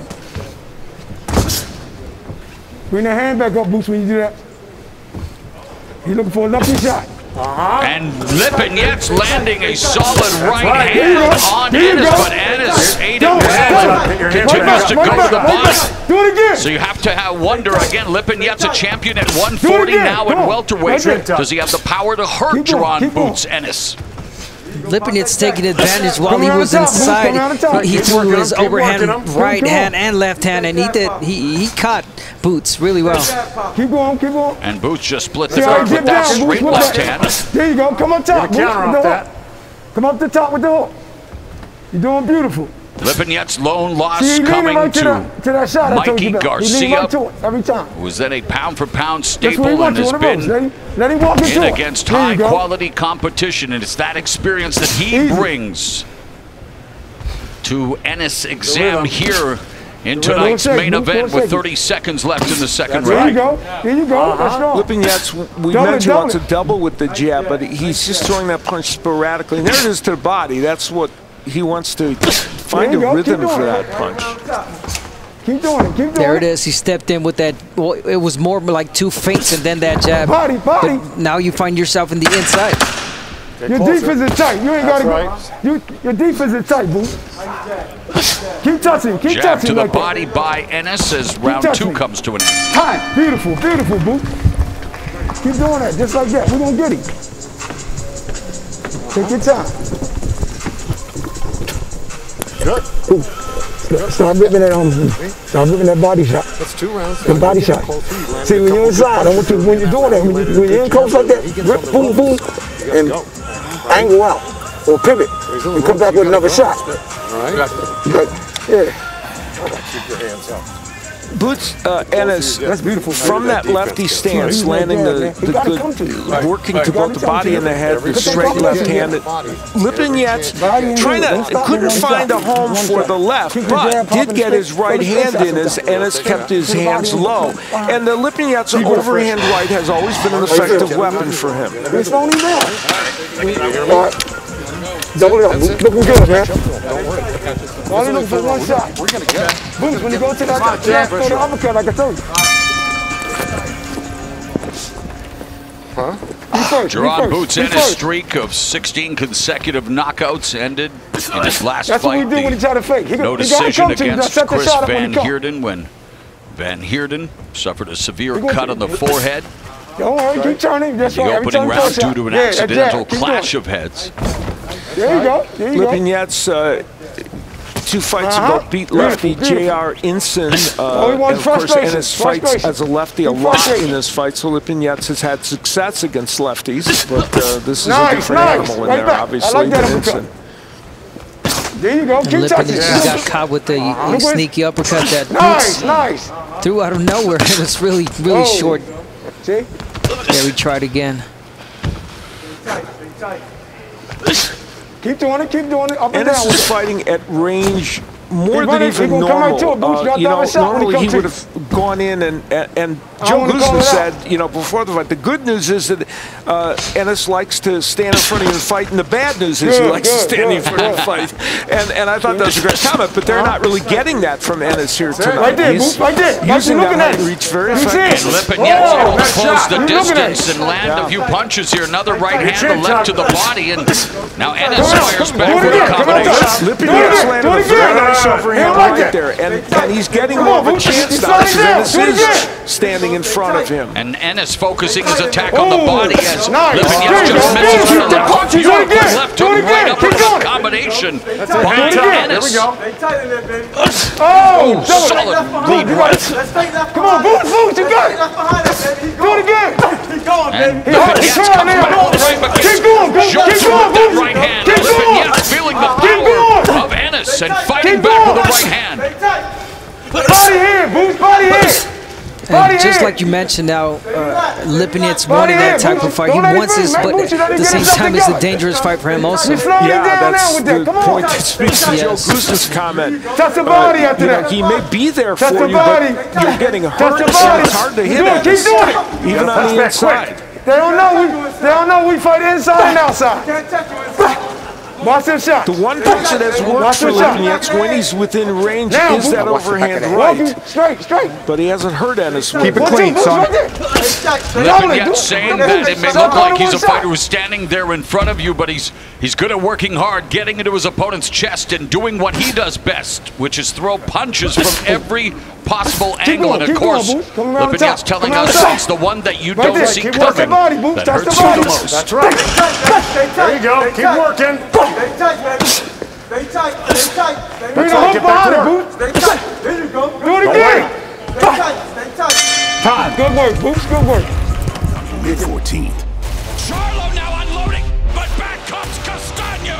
Jermell Charlo versus Brian Castano 2. Who will become the first undisputed 154-pound champion? Witness the biggest rematch of the year. Plus rising star Jaron Boots Ennis. Knockout 28-0. He is ready. Want to know your eyes when it comes to the best. This is a fight you want to see again. The best against the best. But I don't think he's going to make it to it. Ennis landed a big left hand in the last one. That was the one that pushed Lipinets to the ropes, and he came, as always, never just one punch from Ennis. You know, we showed you that package of combinations, and there you see the left again. He doesn't just stop with the left. He's going to throw a sequence of punches and accurately land them. You get hit by Ennis, and then you're going to get hit a bunch of times more. He's a tremendous combination puncher. Get the stool. Lipinets trainer Joe Goossen advising him to stay off the ropes as he comes to the center of the ring here in round number 4. There you go. And Lipinets comes out with purpose, being more active. He's going to have to do that. Even at this early stage in the fight, he's going to have to turn something around. Keep doing it. Keep working. And bring that hook up top. Next time, boom, shoot. Power punches in the last round only. There you go. How about that? There you go. 30 power punches, which is everything other than a jab. 75%. There you go. Yeah, that's a decent percentage, I think. That's pretty good. Am I correct? Good, good. Keep working And it's just the punches that he's choosing wisely. Speaking of boots, nice combination. Don't mix with it. Don't mix with it. really great combination. And again, he's choosing those punches Turn it, really good. Soft stance. Keep him up. And I don't know if you could notice, he's done the shoulder roll a few times, and he caught Lipinets with the uppercut. One minute gone here in the fourth. That long range straight left for Ennis. Lead left uppercut, right hand by Ennis. And yet Lipinets once again going to the body. Two times. They both got 2 warnings down. One for the low blow and one for the head. Continues rapid punching. Here we go. To do more commentary than us. What I tell you, Boots, is like this. When he do that, make him pay for that. Is he over involved? There you go. There you go. There you go. I told you. What I tell you? 4. I told you, man. 5, 6, 7, 8. Walk to me, my friend. Not real loud. Go that way. Walk that way. Walk that way. Good job. Lipinets goes down for the second time in his career. No, stay tight, stay tight. Stay tight, touch that body. He was knocked down against Mikey Garcia in March of 2018. It goes down here in the fourth. Body, Boots, body. It's the punch you don't see that hurts. He's the one that said it, and yet he's on the receiving end. Come on the top, Boots. Come on the top. Uppercut, he didn't see. No one saw it coming. Oh, there's a left uppercut, right hand, and Ennis now beginning to put together some speedy combinations. Stay tight, stay tight, stay tight. And ever the valiant warrior, Lipinets in front of him, but seems to be a little off balance, still trying to clear up the cobwebs, but looking up with the right hand to the body, goes upstairs with the left. Go. He's trying to catch you in the middle, Boots. Nobody has landed these kinds of power punches at this pace against Lipinets before. Now, Lipinets is coming off not a subpar performance against Castillo Clayton, which he had a draw, but he had an injury in that fight that he felt hampered him. But so far tonight, just like that. He has been flat, but also Ennis has been terrific. And Ennis' punch placement and the diversity of his attack. No, Boo, don't do that. Scintillating as always as we head to the fifth here at the Fight Sphere. Defense tight. Good. Good. Damn, Boots, you've been winning every round. I'm gonna tell you when to get walking. I'm gonna tell you when to walk him down. No, he's getting what's tired. that? He's getting tired. How you feel? Talk to me. Shake, man. Yo, be careful though. I go step and he's like here. Keep that grab popping, man. Okay, look. No matter what, you came back good in that round, okay? You came back good in that round. You cut him with a good body shot with the right hand, cut him with a short little left hook. Keep working like that. Listen to me. Don't back up on him. Keep working him, but you got to keep the defense tight, okay? We're going to get back in this fight. Here's where Lipinets would go down. And, well, actually, you know, it didn't really come from the punch initially. There was a punch that landed, but he tripped over the foot of Ennis. So It says the punch you don't see, so it never could. Nobody saw it. In fact, nobody saw it. Including the referee. Yeah, he missed, and, you know, Lipinets could easily have injured his left foot there. Hopefully he didn't. So it will go down officially Come around the top, Boots. Come as a knockdown, the second of Lipinets' career in the fourth round as we begin the fifth frame scheduled for 12 in the welterweight division. So he's trying to catch you in between. But I tell you, keep working like that. He just told his corner, you're right, that's it, just told his trainer. Here you go. Just make Make me look silly. That's right. Your head moving. Now, Lipinets, we talked about it before, but you know, he's just got to start throwing jabs and double them. That will make other good things happen Keep for working him. like that. Keep working like that. It's not a panacea. It's not the, the silver bullet, but it can start things off in the right direction for him. You see what he's doing? Definitely can, especially against a taller fighter. You got to jab to the stomach. You got to double jab, and then try to land that overhand right since you're the shorter fighter. Come around. Oh no! Keep working in there. Keep working in there. Has been prevalent throughout tonight's We can do that too. Keep him up. Well, we've seen a lot of it here in this fight. Let's go, boy. Let's go. Doing a great job downstairs, but you see Lipinets having some success here. He is. I mentioned 34% of the punches he normally lands are body punches, so he's gotten some in. Don't wait. And that's something we've seen all night out. Counter combination by Ennis. Lipinets where Johnson doesn't want to try to. Oh, and that one was below the belt. That's your third one, son. All right, that's another one. That's your third one. One more, I take a point. All right? Boots. Take your time. You good? Yeah. Take your time. All right, Take your time, Boots. Here we go. Let's keep it Body clean. here, Boots. Here we go. Body straight. That's straight left. Boots and hook up top. Straight left. Straight jab. Very harsh warning. Keep working. Apparently there were two before it, but I didn't hear them.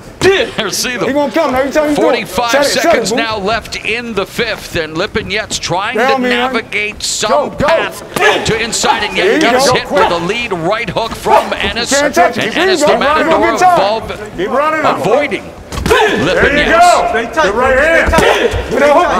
Well, Lipinets shy about continuing to go to the body despite the warning from Mercanti, and of course he has to go there. Nice. So they got to be careful. Hit that body now. When he does that, you got to hit the body. Lipinets starting to throw the jab with a little conviction. Come back around top. So that's kind of good news for him. Get that jab going. Bring them hands back up. That's a great round. Still the best for Lipinets so far. There you go. Keep working there. Come on now. Well, wait a minute. Let's go. Come on. Right back. Let's go. Right back. Boots. Right back. Time. I said break, young man. You got to listen. He said break. He said wait a minute. Here we go. Good. Well, the most adversity. Straighten the punches out. Straighten the punches out. I'm going to tell you when to get close to him and walking out. He's wind down, man. That Ennis the most adversity that Ennis has faced in this match was, in fact, here, where a right hand would stray low. It was low, no question about that. And painful for Boots Ennis, and that's his reaction, rightfully so. And there would be a warning to Lipinets. And yeah, tough one. Here we go. But everything behind the jab. Take that right here. Bring my hands back up, because he's trying to slip my lucky one in. That's all. Go around. On the inside. You feel me? On the inside, you got to get rough. Take Come on, let's go in that corner, gentlemen. We got it, baby. All right, Cam. Thank you. Let's go. Keep it clean now, man. Double it. This is round number 6, scheduled for 12. And guys, I think that was a tactical move from Lipinets, going a little bit low. Get him in between, you know, when you're hurt or you know when you want to get out of a dangerous situation, you know, you gotta play dirty sometimes, and I think that's what happened in there. That's right.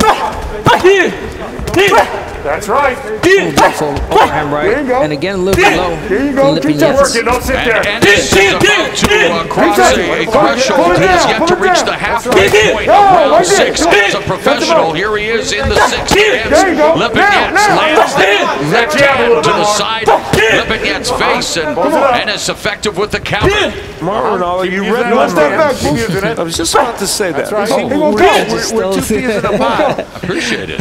Sorry to see you defend yourself. No. Every time you do it, keep going forward. We're prepared, Al Bernstein. We're prepared. Can we mention that Ennis has not sat down in 5 rounds? There you go. Keep going. Yeah, that's a good point also. Every time he goes to his corner, he stays there. I was just about to say that. Tell him with it. And Lipinets now coming forward, but unable to, and he's getting picked off by President smothering his offense by coming in. We can fight inside. Hands are free. Hands are free. Showing signs of life here, and that's oh, but Ennis able to curl that right hand so beautifully behind Lipinets' guard, and then the left. Get it back. Put him together now. Lipinets really is trying. Oh, he is. To him. He don't like but it was a cost. Yes. Keep going. Here we go. Hold hands. Lipinets now 32. In his 19th professional fight. Remember, he won a title in his 13th pro bout. Less than a minute left in the first half of this 12-round the left hand drop. Lipinets, no doubt. That's it. And the fight has been stopped. Let's all calm down. And That's Jeron Boots That's it, Ennis champ. passes his biggest test in flying colors, recording his 25th KO. Beautiful, Boots. Check one of your Boots. That's a statement. Told you. We fight inside in. What round is that? Thank you for being there for him. I appreciate that. Yeah, I want to tell. So I told him, you know what I mean? You did a great job. See, they don't know. We fight inside and outside. We ain't got it. They thought we was going to run. Showing concern. We're going to see the left hand. He goes with the uppercut, right hook, and that hurt him. And then the left hand got him. So when we saw it live, I didn't see that right hook hurt him. It did, and then the straight left was too much for Lipinets. And you'll see it here. Most fighters, when they switch, they lose power. Not Ennis. He switches to lefty, and he's actually more powerful than he is as a righty. At the end of the day, Ennis is even better from the left-handed stance. And Abner, that right hook from Ennis, impressive as well. Really impressive, and like you mentioned, I mean, to keep the power at a left-hand stance. And it was the hook that hurt him, and the uppercut that just, finished the job. If anything should be a non-fungible token, it should be that fight-finishing combination by Jeron Boots Ennis, the first man to stop Sergey Lipinets. And Jeron Boots Ennis begins a new knockout streak. 53% of power punches for Boots Ennis. He normally lands at a high rate. 53% is really extraordinary, and landing 42% over all of his punches. And for that man, Sergey Lipinets, very disappointing, but he ran into a young rising star.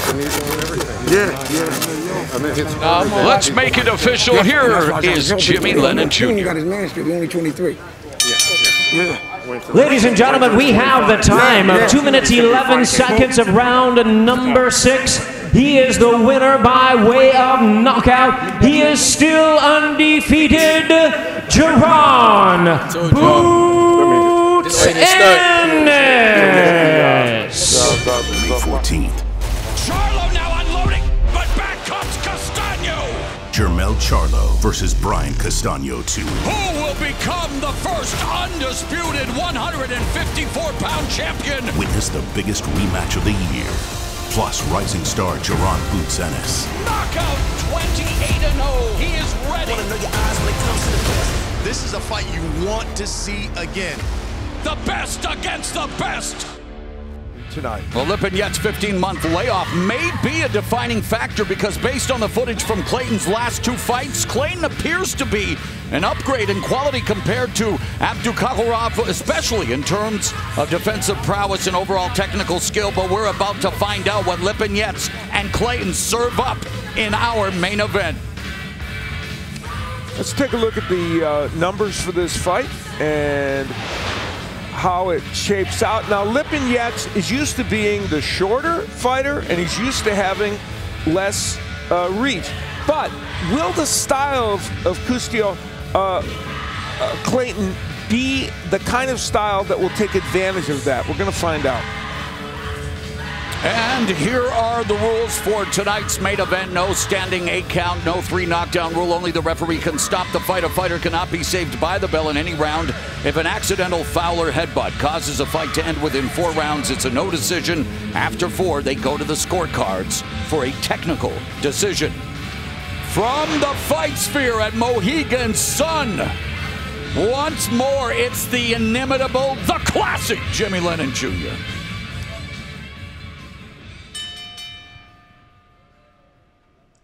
Ladies and gentlemen, welcome to the Mohegan Sun Arena here in Uncasville, Connecticut, as Premier Boxing Champions presents the featured bout of the evening, brought to you by TGB Promotions and Showtime, sponsored by Geico.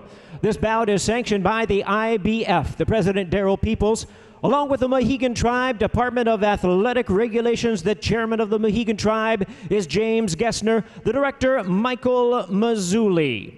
Judging at ringside for our main event, from Avon, Connecticut, Glenn Feldman. From Albany, New York, Tom Schreck. And from Noank, Connecticut, Don Trella.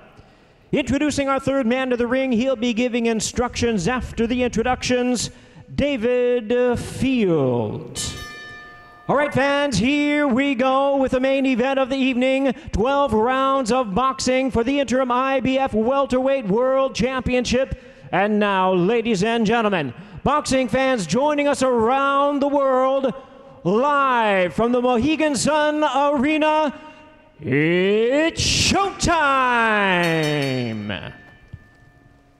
Introducing to you first on my left, fighting out of the red corner, entering the ring wearing gray trunks with silver trim, originally from Nova Scotia, now fighting out of Ottawa, Ontario, Canada. He weighed in at the welterweight limit of 147 pounds. He is undefeated in his campaign in the ring with a record of 18 wins, no losses, 12 wins coming by way of knockout.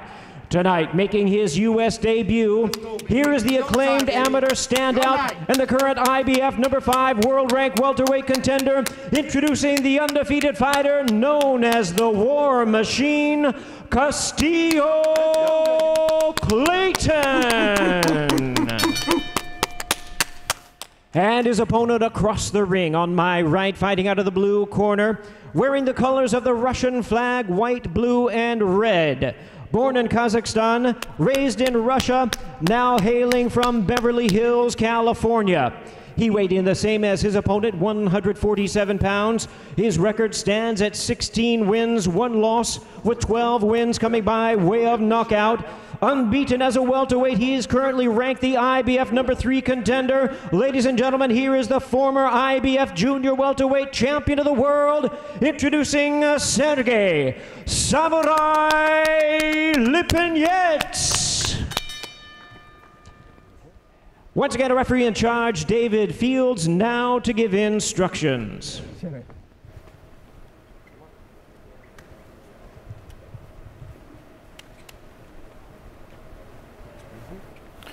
Okay, gentlemen, scheduled to box 12 rounds. I'm going over the rules in the dressing room. I expect you to obey my commands at all times. Most of all, protect yourself at all times. Touch gloves, good luck.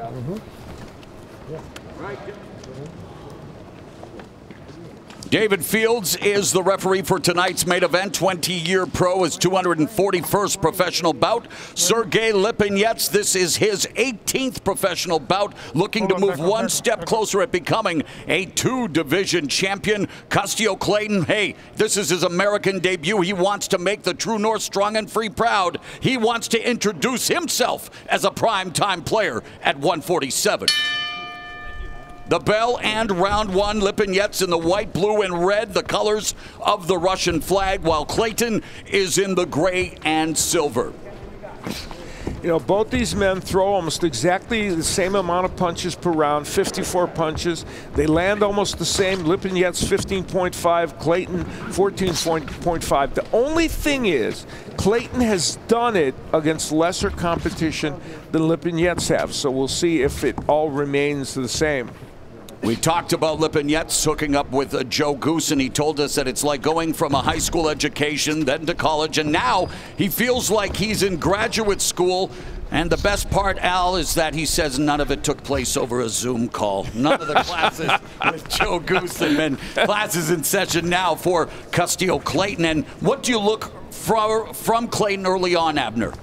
Well, he did mention that he was never going to look to press a fight. He was going to work in the outside, wait for Lipinets to make the mistakes. As we know, Lipinets is always going to come forward regardless. So Clayton definitely jab to a body. He has a great jab to a body and set up the punches. Yeah, Clayton told us that he expects Lipinets to come forward. He respects Lipinets' power, and he's predicting the kind of fight that will leave fans clamoring for more from the Maple Leaf pugilist.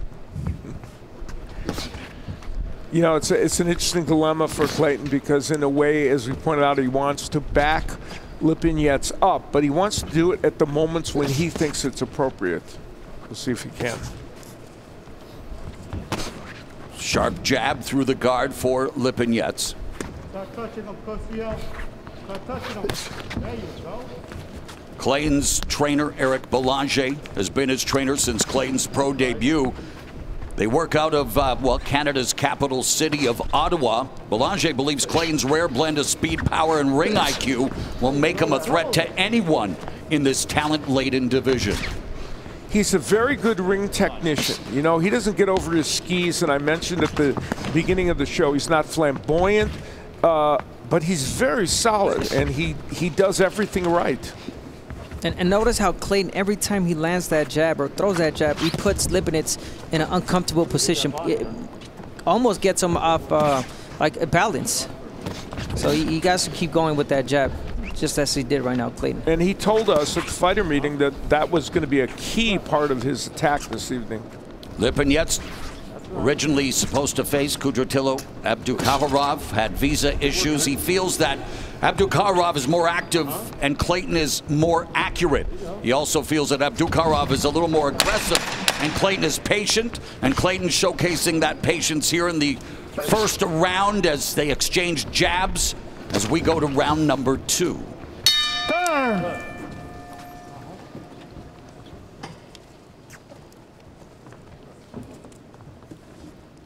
Let's take a look at the keys to victory, beginning with Sergey Lipinets. And he needs to pave his way inside, I think, by using the jab. And I think he wants to get on the inside. He didn't do that in round 1, but that's the best way to get inside. He has a terrific uppercut, and I think once they start fighting on the inside, you're going to see that. And volume punching. You know, he only threw 25 punches in the first round. Clayton doesn't throw many either, so he's got to punch more. As for Clayton, work the body when he can get inside. He's a terrific body puncher, and that's something he wants to do. No lulls. He's sometimes, like he did in round 1, he just doesn't throw much. And he has a very good right hand. And Lipinets has been hurt badly 3 times in fights with the right hand. Round number 2, welterweight division. As stacked as they come, and of course the winner of this fight becomes a mandatory challenger for the winner of another big fight coming up in December. Errol Spence Jr. returning from that hellacious car crash to defend his title against former champion Danny Garcia. And now Lipinets coming forward, trying to establish the jab, overhand right, blocked. Clayton shelling up and then moving to his right away from the ropes, and he flashes the jab. One of these boxers, I think, is going to have to get a little bit out of character. Now, Lipinets has been more... Oh, my. That was a good shot by Clayton. Good shot. Lipinets has been more of a volume puncher in recent fights. But in this fight, he hasn't gotten off to that kind of start. I think he and Lamont Peterson redefined the term volume punching in their scrap. Did they ever? Wow. That was a... What was it, almost 2,000 punches combined? Oh, fantastic fight. And what a career for Lamont Peterson. From a homeless... child with his brother, Anthony, and then what about Barry Hunter, what he meant to their careers. Yeah, really a wonderful story. Lipinets not unlimbering that jab yet. And, you know, he's not using that punch, and that would help him kind of You know who is? Offense. You know who? Yeah, that other guy in the ring. Yeah. And he's doing a really good job. Yeah, and jab. Yeah. And it's look at that interesting jab. when Lipinets does throw it, it's like with disdain. He puts a lot of almost anger into it, while Clayton has been very smooth and calm and throwing his jab with a little panache. Is that a word I like it. I like it. Yeah. Panache is always one of my favorite words. I use it all the time. Nice jab to the belly by Lipinets, and then went over top with the right hand. That was a great combination. Final minute of the second.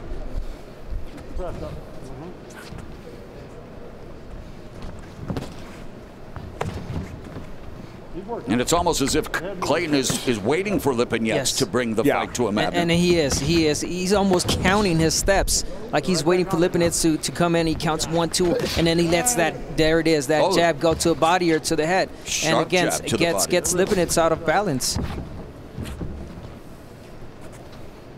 30.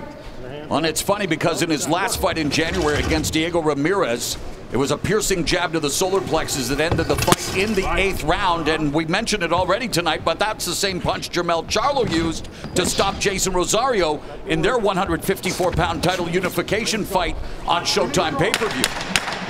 There you go. Come back with the right hand. Well, Clayton just missed with that counter right hand. That's May 14th. Charlo now unloading, but back comes Castaño. Jermell Charlo versus Brian Castaño 2. Who will become the first undisputed 154-pound champion? Witness the biggest rematch of the year. Plus rising star Jaron Boots Ennis. Knockout 28-0. He is ready. I want to know your eyes when it comes to the best. This is a fight you want to see again. The best against the best. Back to you. All right, BC. As we get set here, this is round number 3, and because both Lipinets and Clayton like to move forward, a key moment is going to be when one guy forces the other to consistently fight on the retreat out. Yeah, except I don't know, you're probably right, except the question is, can Clayton win this fight by boxing and using that jab? He might reach a point where he thinks he can do that. We'll see. If Lipinets is not as busy. Yes, right. Yes, I think Clayton can. Definitely Lipinets needs to be more aggressive, lets his hands go a little bit more. And he's doing that. And he is doing that. And key that you mentioned, Al, is jabbing inside. Yeah. He steps in without the jab, and that's when he gets caught with that from the jab from Clayton. Yeah, good point. The jab can be a counterpunch for Clayton. Yes. Their total punches, a slight edge for Clayton, and coming into the fight, both of them work at nearly the identical pace. Yeah. Yeah, almost exactly. And you know, that's most of those punches that Clayton landed were jabs. There's a right hand to the body by Lipinets.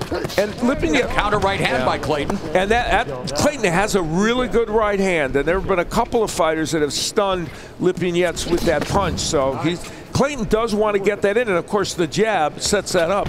And this pace of boxing right now of fighting favors Clayton. Yeah. He's just waiting for a counter punch. He jabs you here and there.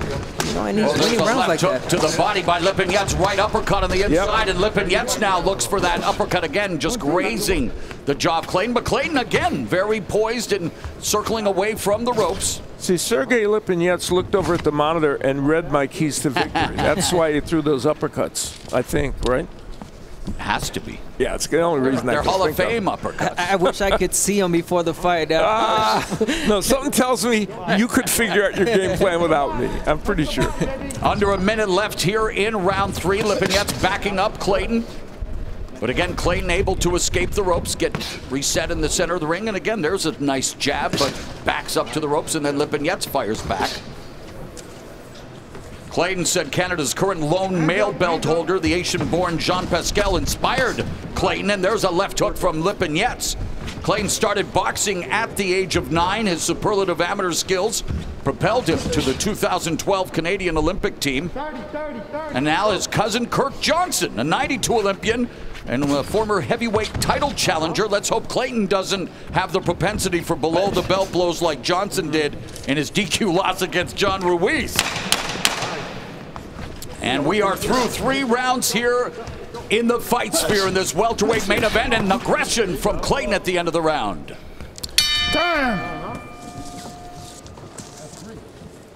Abner and I talked about the jab as more of a weapon and as a counterpunch for Clayton. And back in round 2, you can see some evidence of that. Countering the movement of Lipinets because Lipinets didn't jab his way in. Exactly. I mean, like you mentioned, the key for victory for Lipinets is jabbing his way in, and he's not doing so, and he's getting caught with that jab by Clinton. Now, the last round, I think, was a good one for Lipinets. It was a close round, yes. Use that jab, can use that, we're going to use that. The right hand of the body, we'll try to follow up with the left hook of the body as well, okay? You're going to find that, you're going to find a home for that right hand. Yeah, softest.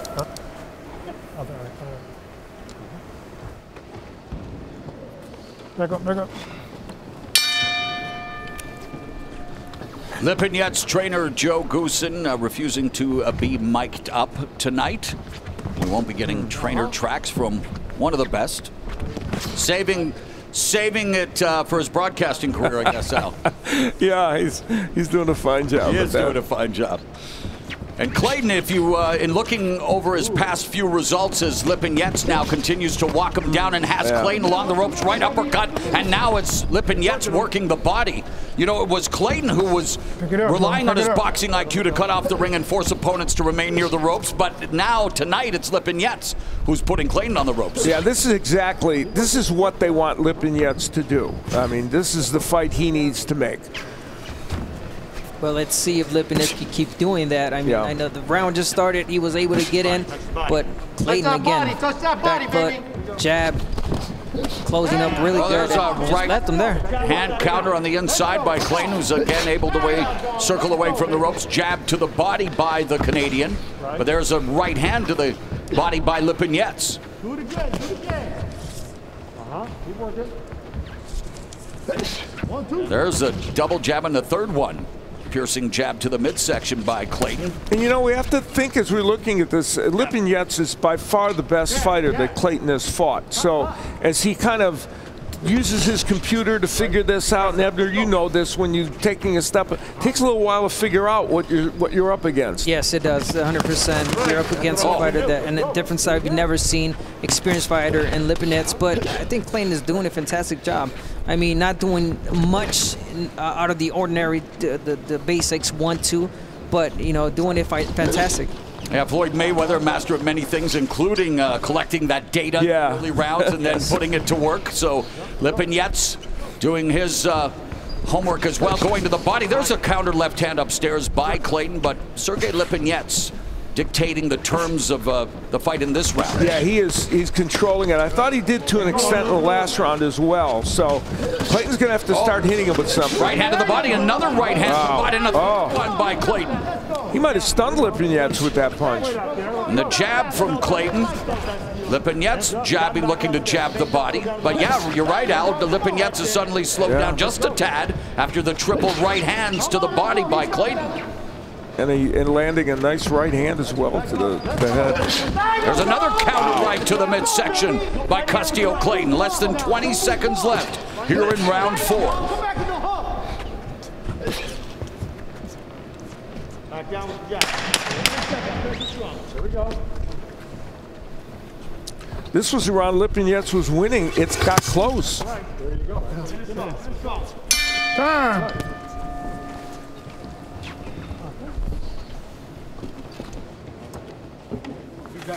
All right. Come on, baby. All right. This is where we got to start taking over. You hurt him with the body there twice, okay? Keep jabbing, keep jabbing, keep jabbing. When he starts backing up, you start pouring it on him, okay? Well, Sergey Lipinets got off to an excellent start in this round, working downstairs, doubling with that hook to the head, and getting that uppercut in. I can't overemphasize that how important that uppercut is. And a look at the same sequence, Abner, and he needs that uppercut. That's his big power punch on the inside. Yes, he opens it up with those body shots that he threw at the beginning, and that is a clean uppercut. Again, going back to the body. And speaking of the body, here comes Clayton. Man, that was a thunderous right hand. Clayton finding a home for that uppercut also, for that right uppercut. That actually looked like you used to throw up those kind of right hands to the body as well. That's one of your stock in trades. Yes, I did here and there, but Clayton has done a fantastic job when he gets on the ropes and even as a counterpunch, you're just waiting for him. Round number 5, we heard from Clayton's trainer, Eric Belanger. By the way, feels Clayton has one of the best jabs in the division, especially to the body. We've seen evidence of that in this fight, and there's the jab again on display. But to your point, Al, those series of right hands to the body in the last round seemed to serve Clayton well. And you know, you mentioned the jab. Clayton is landing 37. He's landed 37 of 97 jabs. That's 38% for his jab. That's exceptional. And twice as many as Lipinets in this fight thus far. Good arithmetic, Mauro. Quick arithmetic. I'm a Canadian-educated person, just like Castillo Clayton. Hands back up and put the pressure on. Let's go.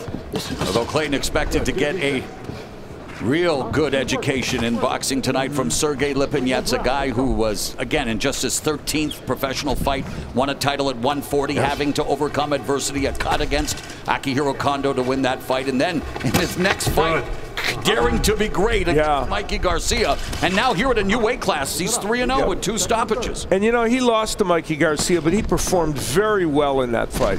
Good. And I think that announced to people, even though he'd already won that 140-pound title, that announced to people that he was a fighter to be reckoned with. That right hand by Clayton moved Lipinets a bit. Lipinets took it well, but Clayton has had his success in these early rounds, but Lipinets continues to work the body, and he continues to dictate the pace. It's the counterattack that Clayton is looking for. There's that jab to the body once again from Clayton. I mean, Lipinets has his moments, you know, landing that straight right hand, but he's not letting go of that hook. Working the body well, but Clayton doing a fantastic job of using the entire ring. You know, and I'll tell you, I watched several fights video of Clayton. Did not see him move like this. You know, not this much, and he is using that ring very effectively.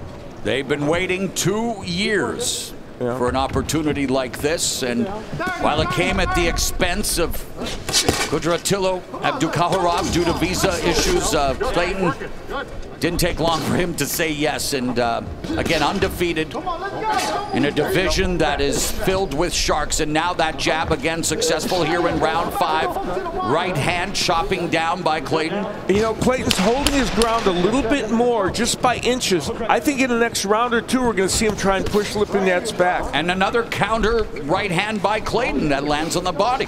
Coming May 14th. Charlo now unloading, but back comes Castaño. Jermell Charlo versus Brian Castaño 2. Who will become the first undisputed 154-pound champion? Witness the biggest rematch of the year. Plus rising star Jaron Boots Ennis. Knockout 28-0. He is ready. Want to know your eyes when it comes to the best. This is a fight you want to see again. The best against the best. Right there, right there, right there. This is round number 6, scheduled for 12 at 147 pounds. To the victor goes a status as a mandatory challenger at 147, and then Clayton puts together the combination upstairs. Lipinets came out jabbing to try and work his way in, but then here's Clayton winning the battle of the jab. Yeah, this is the best Clayton has looked thus far in the fight. He might have found something, that jab, and now he's letting that right hand go a little bit more, Al. Yeah. And one thing we mentioned about him using the entire ring, but he also knows how to use the ropes. He bounces well with those ropes and counters with that with that right uppercut. There's a sharp jab that popped Lipinets' head back, and Lipinets unable to cut off the ring. The other thing is that we saw Peterson do it against Lipinets. When you throw a little looping right hand, you can get in against Lipinets. There's a clubbing right hand, and Lipinets showing some power to the body as well, and there's a jab.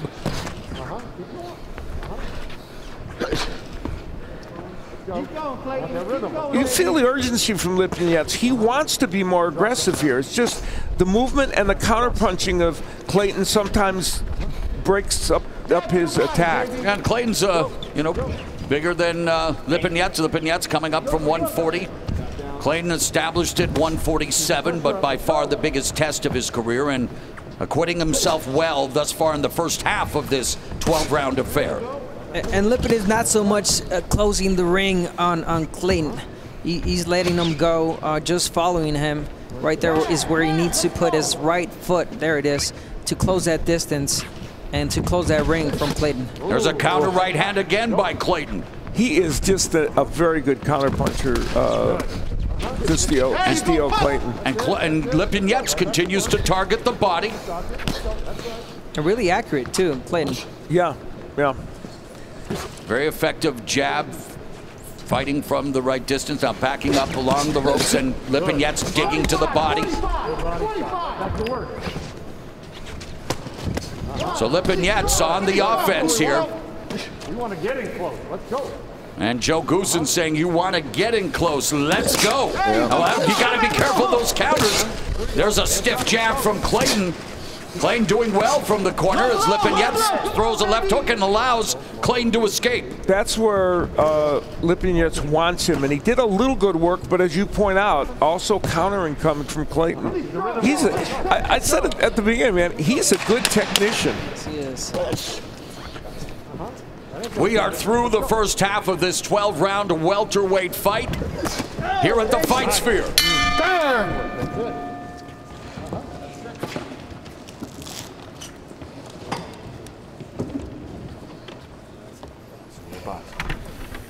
One round at a time, and that one was ours. We're going into 7. We're entering the second half, okay? You don't like your job, you don't like the body work. So good? We've talked about Clayton's counterpunching, and as Lipinets comes in here, he'll loop a right hand, I think, around the guard. That's what this is. Yeah, it kind of right hand, yes, sneaks around. And I mentioned Peterson had done that. Sometimes you need to do that to land against him. And this is Lipinets getting him against the ropes, and he lands his own right hand. And that was a good spot in this round for Lipinets. And there, you know, we talked about the jabs. They both land jabs here. They trade them. And for Clayton, that's been a story of this fight. Lipinets needs to get that punch going a little better. We begin round number 7, and throughout his career against granted lower-level opposition, Clayton has presented a near impenetrable defense thanks to his high and tight guard. And Al, against Diego Ramirez and Yohan Perez, they landed only 3 punches per round. Yes, Clayton. That I saw that statistic, and that is an amazing one, isn't it? I mean, and they're both decent fighters. Yes. They're not world class, they're not A-level fighters, but they're both very good, and they just had a hard time landing against Clayton. Well, let's find out if Steve Farhood has had a hard time scoring this fight on his unofficial scorecard. Mo, this is a pleasure to score because the fighters are making it very difficult on each other, and by doing that, they're making it very difficult on the 3 judges. This is a very close fight in my view. I can't see any judges having it more than 4-2 at this point either way, but I wouldn't argue with either way. Lipinets, the aggressor, but not always the more effective aggressor, so very close fight. And I think it'll be decided in the second half. You said you can't see the judges having it a certain way. Would you like to borrow my glasses? It is a close encounter of the 147 kind here as Clayton fighting outside of his native Canada for the first time against the crafty Sergey Lipinets, who is continuing to attack the body, but he's allowing Clayton to chew up real estate. Come on, Clayton. Come on, Clayton.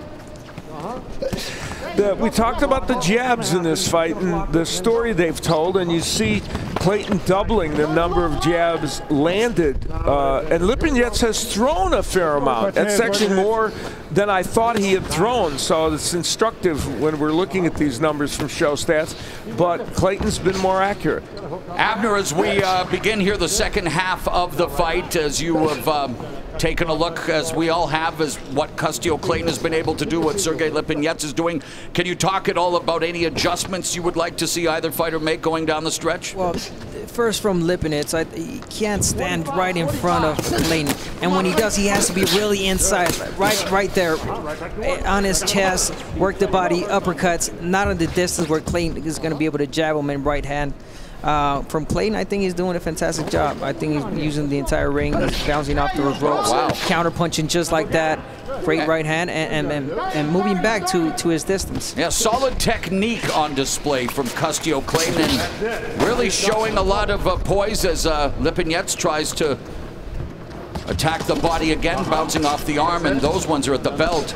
And a lot of it will be, do the judges think that flurries like that, when those punches were kind of mostly blocked, are they giving Lipinets credit for those? Yeah, interesting. Well, the welterweight division is known as the Glamour division, and Sergey Lipinets now a member in good stead. And Steve Farhood, there are notable welterweights who were former 140-pound titleists. Exactly true, Mo. One of the reasons the 147-pound division has been so strong for so long is because the 140-pound division has fed the welterweights more fighters. You see a list here that Lipinets is on because he was a junior welterweight champion a couple of years ago, and he's looking for one of those little red flags there next to his name to join Broner, Crawford, Garcia, and Vargas as fighters who won titles both at 140 and 147. If he wins this fight, he is likely to get a chance to do just that. But in a division that is filled with so many big names, big money fights, it's not good enough just to win. You need to make a statement. You need to stand out, right, Abner? Yes, Lipinets is asking about, he wants respect on his name, but, you have to win those fights. You got to get to those big names. And Clayton? Today it opened up, it opens up position. I mean, this is the IBF interim title, the opportunity to fight the winner of Danny Garcia and Errol Spence, so definitely a big fight for both. Yes, it is, as Lipinets just bounced a right hand off the side of Clayton's head, but Clayton just remains calm, cool, and collected, and really that jab is poetry at times, Al. Yeah, we're heading into these later rounds, and let's take a look at how these fighters have fared. Past round 7, both have done very well. When they've gone the full 12, Clayton is 1-0 and Lipinets is 1-1. Of course, the one loss was to Mikey Garcia, a more than forgivable loss in which he performed well. See, and you got to try to get in there when he throws, when Clayton throws that jab. And what Lipinets is doing is he's just taking the jab, and he's standing in position for a right hand, that, as we saw right there. If he throws the jab, try to slip the jab. Try to slip it. Don't just try to catch it. Of course, we mentioned Lipinets. Well, every fighter almost has had a longer layoff due to COVID, but Lipinets coming off a 15-month layoff. I think this is a very close fight, as Steve's scorecard suggested. I hardly ever disagree with Steve Farhood, but if it were me, I might have Clayton ahead by 1. You're trying to curry favor with the Canadian audience, Al. Yes.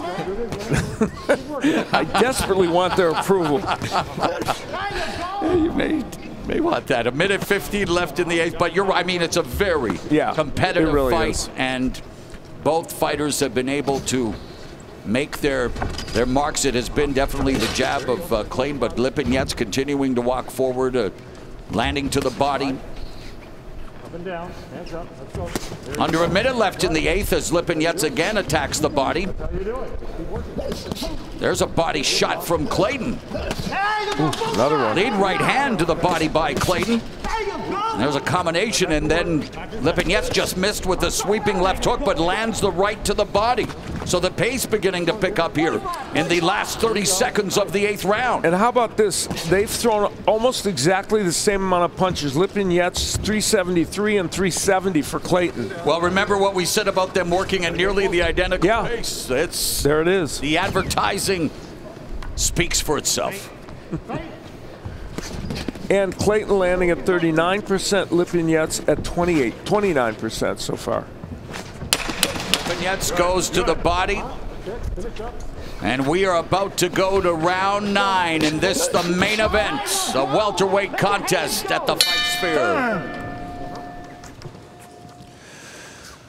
Let's take a look back at one of the keys to victory. I suggested the right hand would be important for Clayton. Well, he has done it on a number of occasions, mostly from a countering posture, and sometimes when he throws it like a little looping right hand around the guard of Lipinets. I mentioned Lamont Peterson was able to do it, and there again, when Lipinets gets in his shell, if you bring the right hand from the side, you can get it home. So obviously this is only one part of the fight, but you know, he's landed that. I have us up, and we don't know what the judges are looking at, okay? So keep jabbing. Don't let him walk in. That was a nice round. Let's build off that. Keep touching that body. That's slowing him down. He's tired, baby. He's tired, baby. Tired. He's looking for the hip shots, okay? You right now. Here, John, take that. Sorry. Let's go, let's go. Put the mouthpiece in. Mouthpiece. Let's go, the corner, send us out. You got it. This is round number 9, scheduled for 12. The words from Eric Belanger in Clayton's corner, Joe Goosen in Lipinets' corner, and both of them seem to be sticking to the respective game plans, trying to mete out the strategy and directions, and both of them attempting to follow that. And for Clayton, of course, he's really stuck to his game plan. You know, we saw a moment ago Lipinets stop Clayton from moving to his right and kind of got him off to the left, and he was able to get inside and land a couple of punches. So when you cut the ring off effectively, it helps you. And this fight, according to Steve, dead even at this point. It could well be.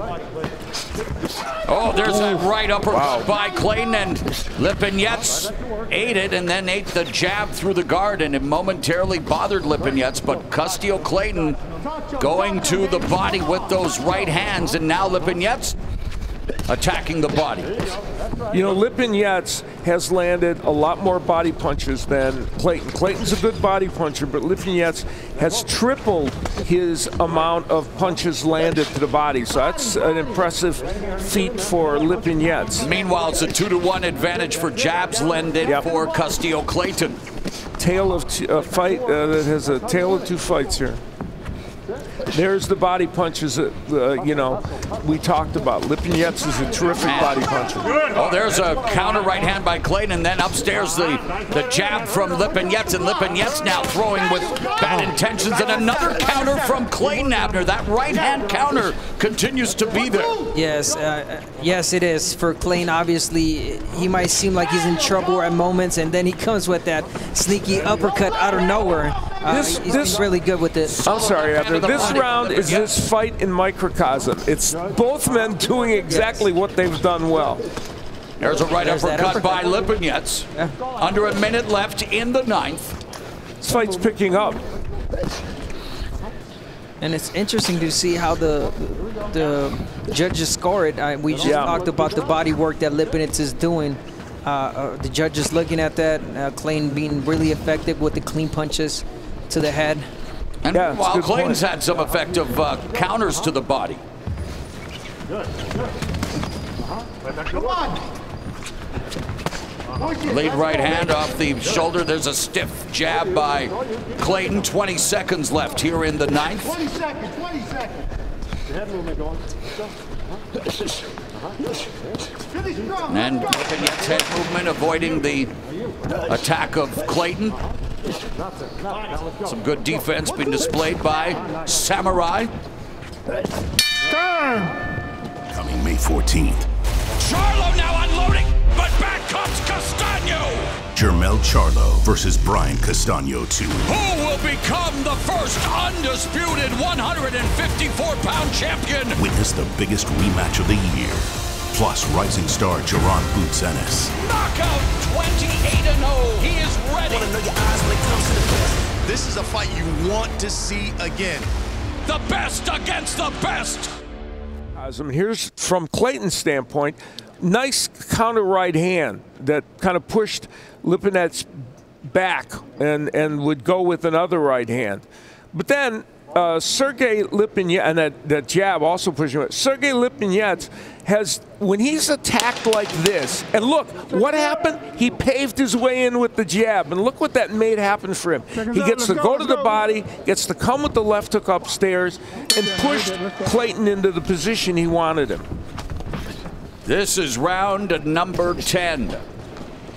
Before that 9th round ended, Lipinets did something that I've been asking for, which is head movement, body movement. When Clayton was throwing that jab, he missed all those 3 jabs because Lipinets was able to move his torso. He's moving his head, not just catching that jab. And we heard Joe Goosen allude to that. Yeah, and his feet as well. He wants him to move his feet more. But yeah, the head movement on display there in round 9 as our unofficial score. Steve Farhood has Lipinets ahead by 1. Al said, wow. Okay, so these rounds are tough to score. Pick it up, man. Pick it up. Left hook to the body, a jab by Lipinets, and Clayton misses with the left hook downstairs, although catches him with the jab.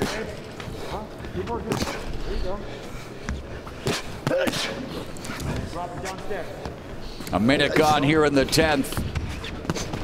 Lead left uppercut misses for Lipinets, shakes out the lactic acid is Clayton. Clayton now is all about the jab. Needs to start putting combinations together as well. He did a second ago, Mo. I like how he set up the jab and then he came back with the 1, 2, 3 against Lipinets. But Lipinets trying to, there it is, the head movement, trying to get in. And Clayton parried that jab. Yeah, puts together that combination. But you know, you have to ask yourself a basic question. Clayton has spent most of this fight moving sideways or backwards. Yes, he's landed good counter punches.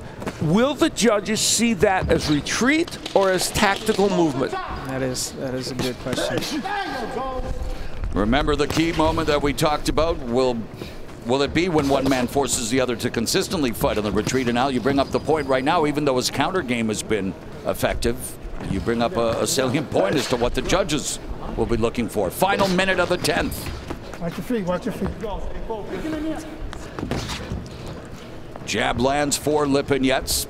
Finish strong, finish strong. Come on, baby. There's another jab for Lipinets, and now Clayton tackle. Oh, there's a counter jab that. Did we mention the experience? I'm sorry, Mo. The experience that Clayton brings, maybe not facing the most recognized names as a pro, but he is also an amateur. He has a 2012 ex-Olympian. Yeah, Olympic. And he fought Errol Spence, lost the decision, but fought Errol Spence as an amateur. Oh, and just landed a solid right hand.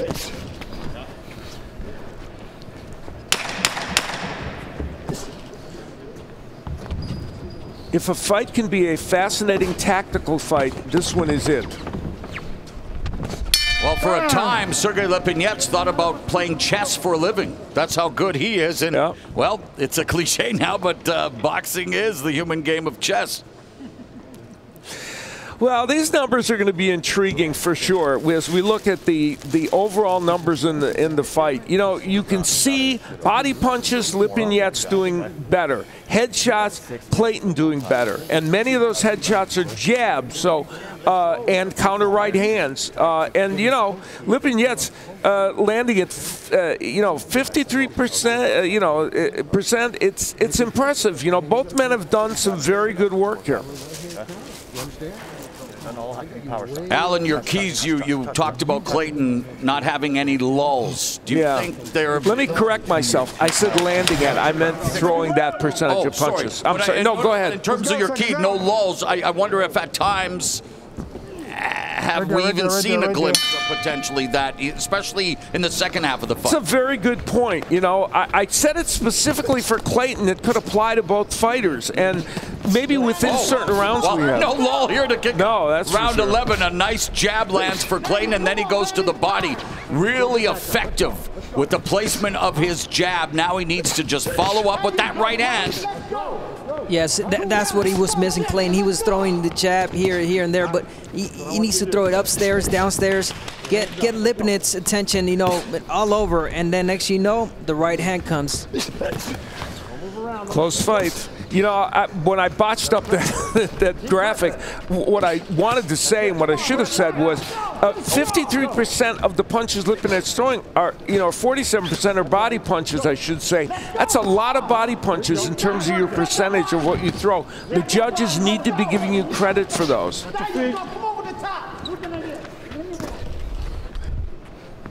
Just like you did in the past. Let's There's a left hook by Lipinets, but again, Clayton able to move to his left, throws the jab.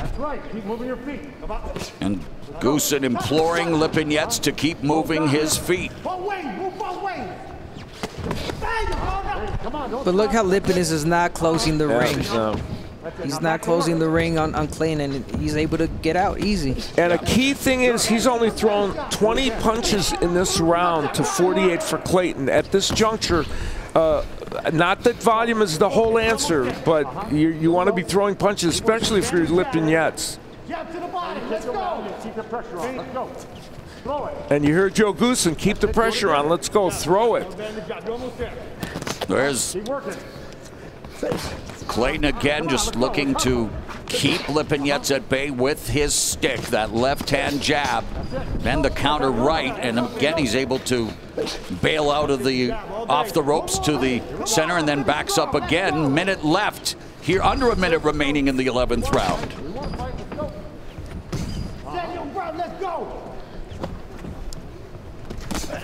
There's a counter right hand again by Clayton, misses with that one. Lipinets continues to target the body. 25. What a jab. That was a beauty, jab. wasn't it? There have been a few beauties. Yes.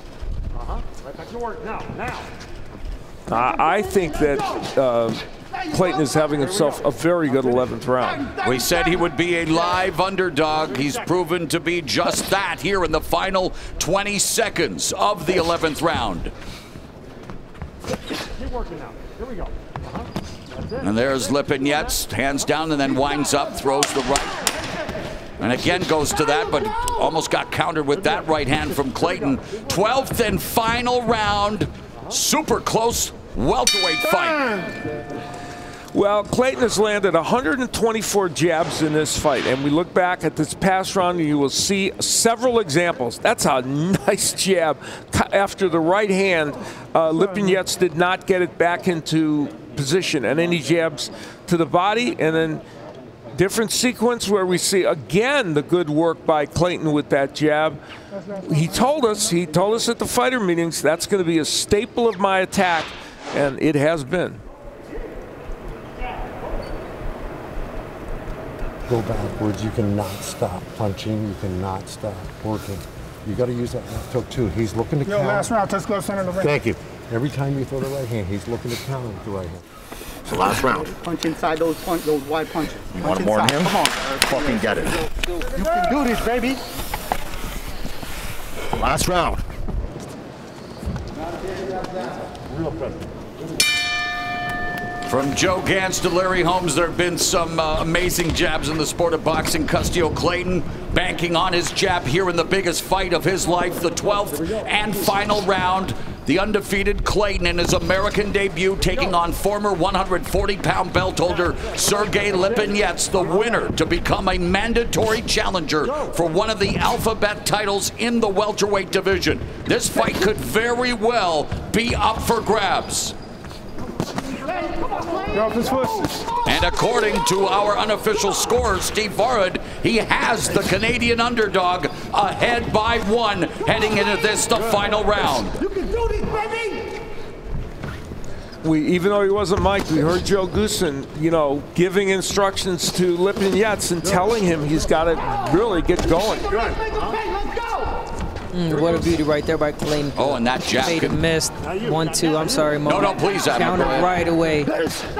Yeah, he's becoming more and more confident in this in the 12th round, establishing the jab, clubbing right hand over the top. Lipinets coming forward, but not throwing any punches. Clayton never did push Lipinets back. He thought he might have to do that in this fight. And remember we said at the beginning, could he win this fight boxing?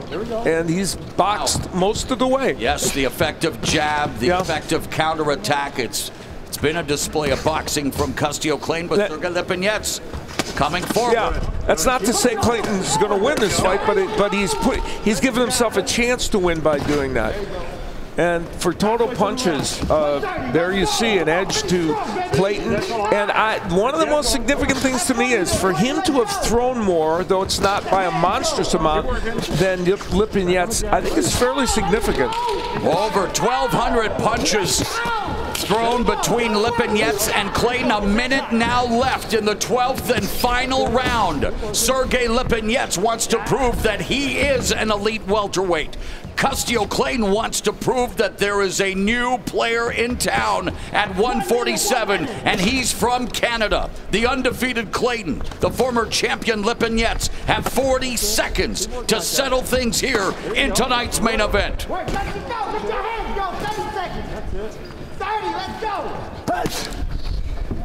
I think if there was a time for Clayton to try and back him up, now's the time. That would leave it in the judges' minds that, and he's standing his ground. He's not moving too much.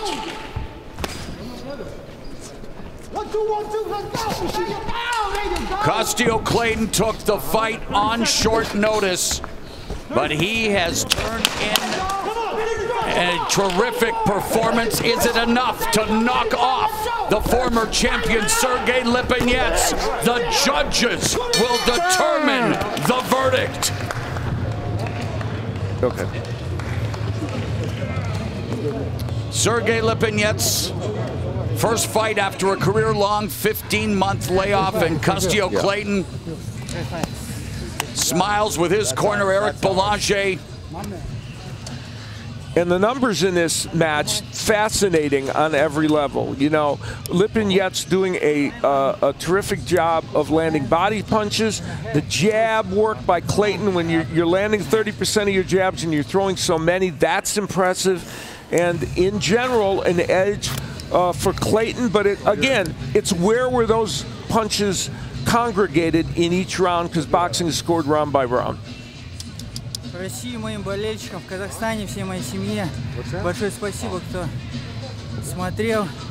Muchas gracias, mis amigos mexicanos and latinos. Thank you very much, everybody. You heard Sergey Lipinets. He says he's a hybrid Mexican-style, Russian-style fighter, speaking in Spanish and Russian. Exactly. And Custio Clayton, again from Nova Scotia, the province that produced the sport's first black champion in George Dixon, a storied history in the sweet science. And Custio Clayton, is he on the cusp of the biggest win of his career in his first fight in the United States of America? And no matter what this decision ends up being, that young man, age 33, but as he said, a young 33, and he proved that tonight, he showed he is a fighter that belongs at center stage in this division. All right, we're all sitting on tenter hooks. Here is Jimmy Lennon Jr. to announce the winner's name. Ladies and gentlemen, after 12 rounds of action, we go to the scorecards. Judge at ringside, Don Trella, sees the action 115 to 113 in favor of Custio Clayton. Judges Glenn Feldman and Tom Schreck both score the bout 114 to 114. Even a draw. The decision is a majority draw. Like I said, Jimmy Lennon Jr. was going to announce this a draw. What a fight. Wow. Obviously a tough fight to score. And you know, 14th. Charlo now unloading, but back comes Castaño. Jermell Charlo versus Brian Castaño 2. Who will become the first undisputed 154-pound champion? Witness the biggest rematch of the year. Plus rising star Jaron Boots Ennis. Knockout 28-0. He is ready. Want to know your eyes when it comes to the best. This is a fight you want to see again. The best against the best. Let's take a look at our tail of the tape for our main event between Brian Castaño and Wally Omotoso. Jared, what do you see? Well, you know, they're pretty similar in age. You know, Omotoso's been a 13-year-old pro, but you know, Brian Castaño 7 years as a pro. I feel like you know, that they're pretty evenly matched up except for height. And it's like Ray said, this could be a great matchup in Fight of the Year, man. I can't wait to see it. Ladies and gentlemen, from MGM National Harbor, it is now time for our PBC Fight Night main event of the evening. 10 rounds for the WBO Intercontinental Super Welterweight Championship. All sponsored by MGM Resorts and Brooklyn Boxing. Your three judges scoring this contest will be Glenn Carter, Larry Hazard Jr., and Ron McNair. The referee in charge when the bell sounds is Kenny Chevalier.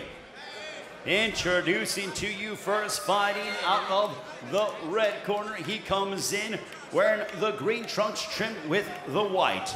Weighing in officially at a ready 152 pounds. His record includes 28 wins, 22 of those coming by way of knockout against 4 losses. Fighting out of Hollywood, California by way of Lagos, Nigeria.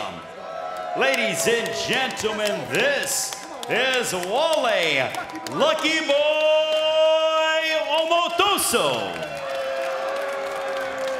And across the ring, his opponent fighting out of the blue corner.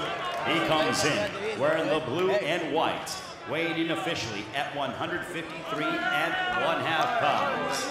He's undefeated entering tonight's bout with the record 15 wins, no losses, 1 draw, 11 wins coming by way of knockouts.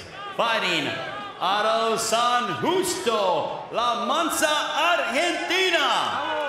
Ladies and gentlemen, here is Brian Carlos El Boxia Castaño.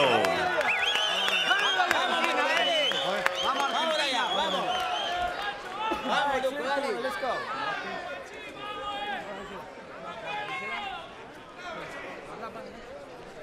Come on, let's go. Other side, bro. Other side, okay. Hey, look here. Right there is good, okay? All right. Main thing I want is a clean break, okay? Somebody should Olympia. Watch them heads, okay? Touch these gloves up. Main event time, Brian Castaño looking to continue to move up the ranks. He's in the top 5 in the super welterweight division. He's got to get past that man, Wale Omotoso, and Omotoso looks in impeccable shape. That's the best we've seen him in quite some time. Not that he's ever in bad shape, but boy, does he look chiseled. No, yeah, he's shredded today.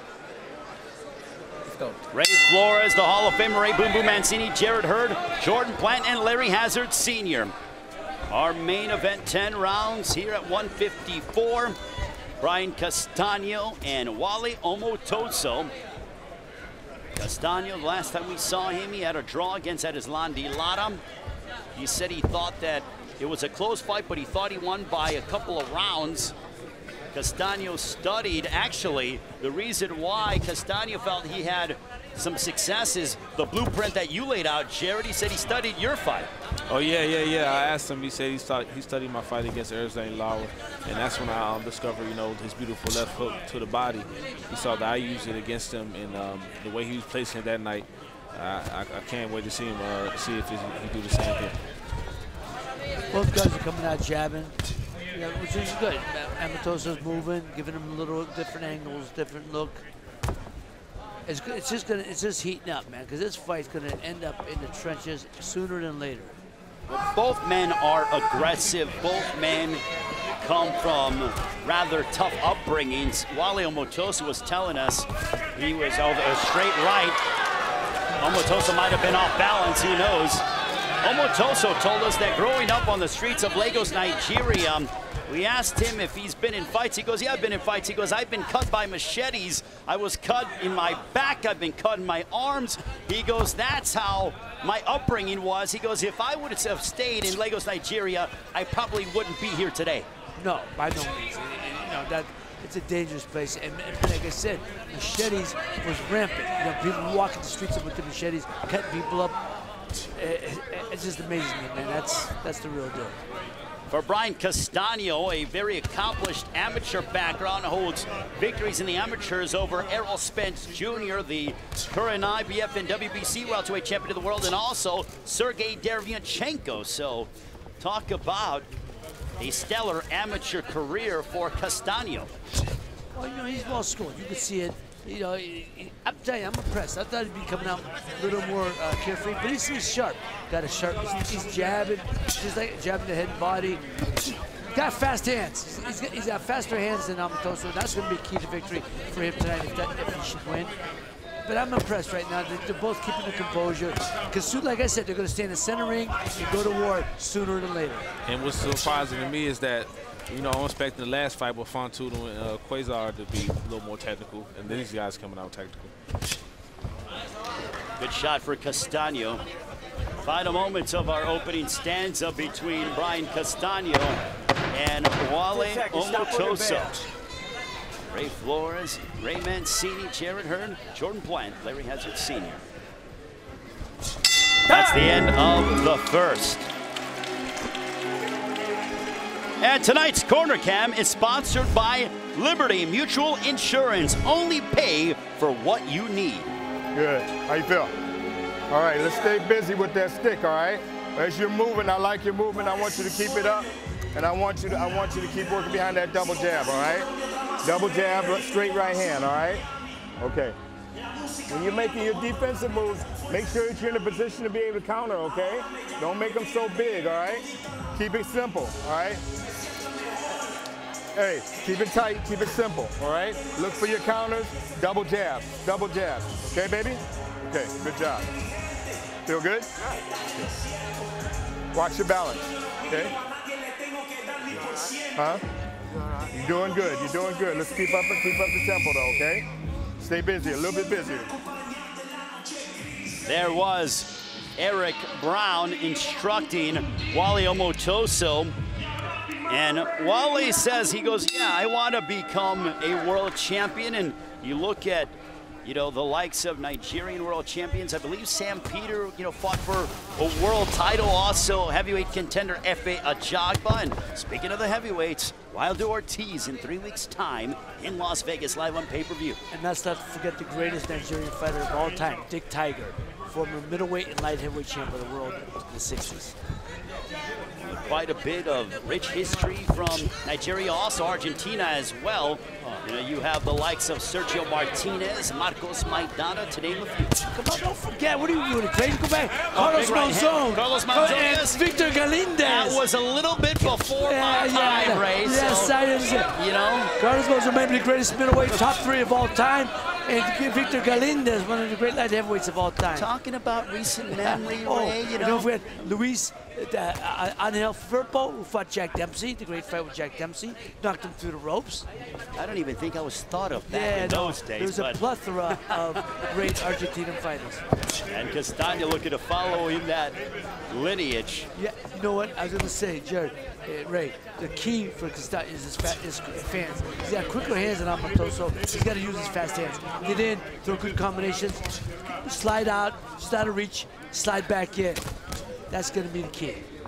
Well, the first round was feeling out process. Omotoso didn't land a power punch, worked behind his jab. Meanwhile, for Castaño, 7 power punches, so both men respect each other quite a bit. Yeah, Omotoso's corner encouraged him to pick it up a little more in this round. And so far, he's still sitting back. And you can't sit back and you see what happens. That's when Castaño lets his hand go and he's having a lot of success. There's that left hook to the body. As you pointed out, Jared, you've been saying a right hand that connects for Castaño. Castaño closing the distance, doubling up on the hook to the body, and he sends a right cross. That's what I'm talking about, that durability, that ruggedness of the Lucky Boy. Jared, how imperative is it for Omotoso to not fall behind too early to Castaño? That matters because what's going to happen is Castaño's going to start to get more confident. He's going to start letting his hands go even more. And what Omotoso wants to do is he wants to take some of that confidence away from Castaño. You know, try backing him up. See here, he's coming forward. Good shots. And you know, he can't let him get too confident. Castaño is outworking Omotoso in the early going. Right to the body by the Argentinian. 10 seconds, stop on the bell. As we near the end of the second between Brian Castaño and Wally Omotoso. And Brian Castaño with his right hand that has been finding its mark here in the early going. There is Riddick, Big Daddy Mo. We talked about Fan Man. Boy, what a trilogy he had with Evander Holyfield. Oh my. Talk about fireworks with Riddick Bowe and Evander Holyfield back to action. Round 3, this one's scheduled for 10 between Brian Castano and Wally Omotoso. Through 2 rounds, gentlemen, what have you seen thus far? I like what I see with Castano. I think he's dictating the pace. You know, I thought that was the key to Omotoso's to winning. But Castano is setting the pace. His crisp punches are crisp and sharp. And right, he's showing he can also hurt Wale. You know, he's some of the punches he landed. Omotoso showing it, and you know, we'll see if Omotoso. I would like to see him try to back Castano up and you know, make a different flow in the fight. Well, let's not. I'm sorry, Ray. I was just gonna say, let's not forget. Castano was the world champion. He didn't lose the championship in the ring. He vacated it due to a disagreement with one of the fights, one of the fight that he was supposed to have, and it was a disagreement over money and whatever the deal was. So what you're pointing out is he was supposed to fight Michael Zorro in France. They went ahead, they had the fight. He won the title out there, and then they wanted a rematch, but because of money and a bunch of politics, he was stripped of the title because he did not go over there because of those situations. So nonetheless, Castano did not lose the title inside the ring. Correct.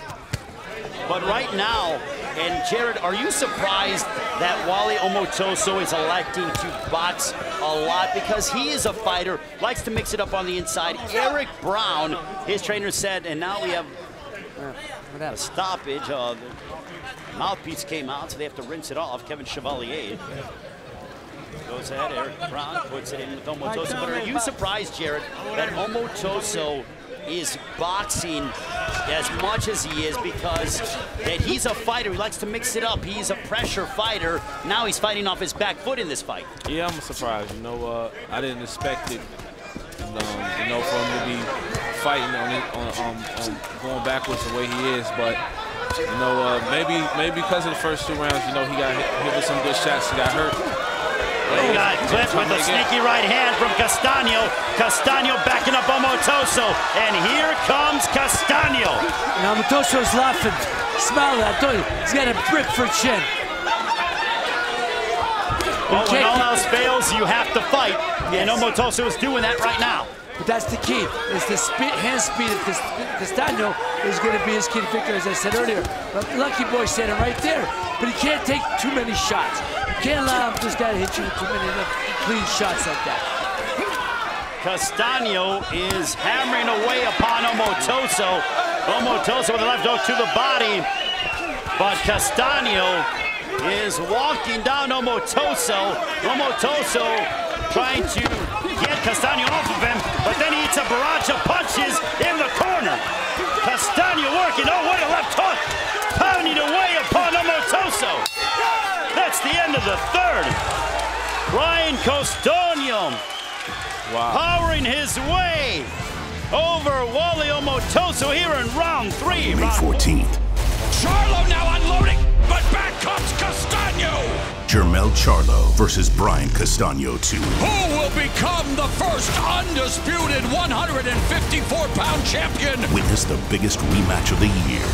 Plus rising star Jaron Boots Ennis. Knockout 28-0. He is ready. Want to know your eyes when it comes to the best. This is a fight you want to see again. The best against the best. Our main event has not lacked action whatsoever, as you see an indicator here. I've said, you know, to me, I said there's a potential fight of the year candidate. It's just on paper, and it's living up to that. Wally Omotoso, Brian Castano. Castano using and a lot of combinations coming out for Castano. Castano connected upon 30 punches in round number 2. He threw 91 punches in the 3rd, landed 38. So Castano is throwing quite a bit, and he's out hustling Omotoso. Yeah. And our keys to victory, you see that Castaño's doing what we spoke on, you know, the left hook to the body and mixing up his combinations, you know, throwing a lot of punches and bunches. But, you know, Almotoso's he's not making it a rugged fight, you know, he's kind of moving around trying to box, and I think he should get in there and make it more of a rugged fight. Well, I think he's going to have to, Jerry. He's going to have to. I mean, it's the way he's going to win. Eventually, he's going to sit down and just stay there in the trenches and say, "Okay, let's come and get it." But I like Castaño in and out. But Wally, I'll tell you, Wally started off this round very well. A good jab. I told you the key to him for his jab, that jackhammer jab. He's been putting it up and down all night, you know, to the body and to the head. He's got to continue to do that. That throws Castaño off when he gets caught with it. But mentally, in Jared, when you are a pressure fighter and then you are forced to fight off your back foot, what does that do to you mentally? You're so used to coming forward, you know, you're so used to backing your opponent up, and you're used to fighting that way, you know. So when they have you move in the opposite direction, or you're used to throwing punches, it can throw you off. It can also take your confidence away, cause you to slow down and not use as much pressure. And that's what I want Almotoso to do, take some confidence away from Castaño. Combinations for Castaño as we are approaching 65 seconds here in the fourth. Heavy right hand that found its mark for the Argentinian. And here's the other thing, Ray, Jared, you know, Jared, when you're backing up and the guy's coming forward, it doesn't look good in the eyes of the judges. One guy's pressing the fight, the other guy's just trying to, you know, he's on a defense. When the judge's eyes, Castaño's winning this fight. Almotoso's having a better round. He just ate a right hand from Castaño. Almotoso, very durable. 3 of his 4 losses have come at the hands of undefeated opponents. Stop! I like the fact that Almotoso keeps sticking out that jab. Well, there's a right hand for Castaño. Almotoso fighting with his back that's off not the good. ropes. He's got to get off the ropes. Got to get off. Castaño remains relentless in his pursuit of Almotoso. That's the end of the fourth. Brian Castaño bringing the pressure towards Almotoso. The undefeated super welterweight against Wally Almotoso, the 13-year veteran.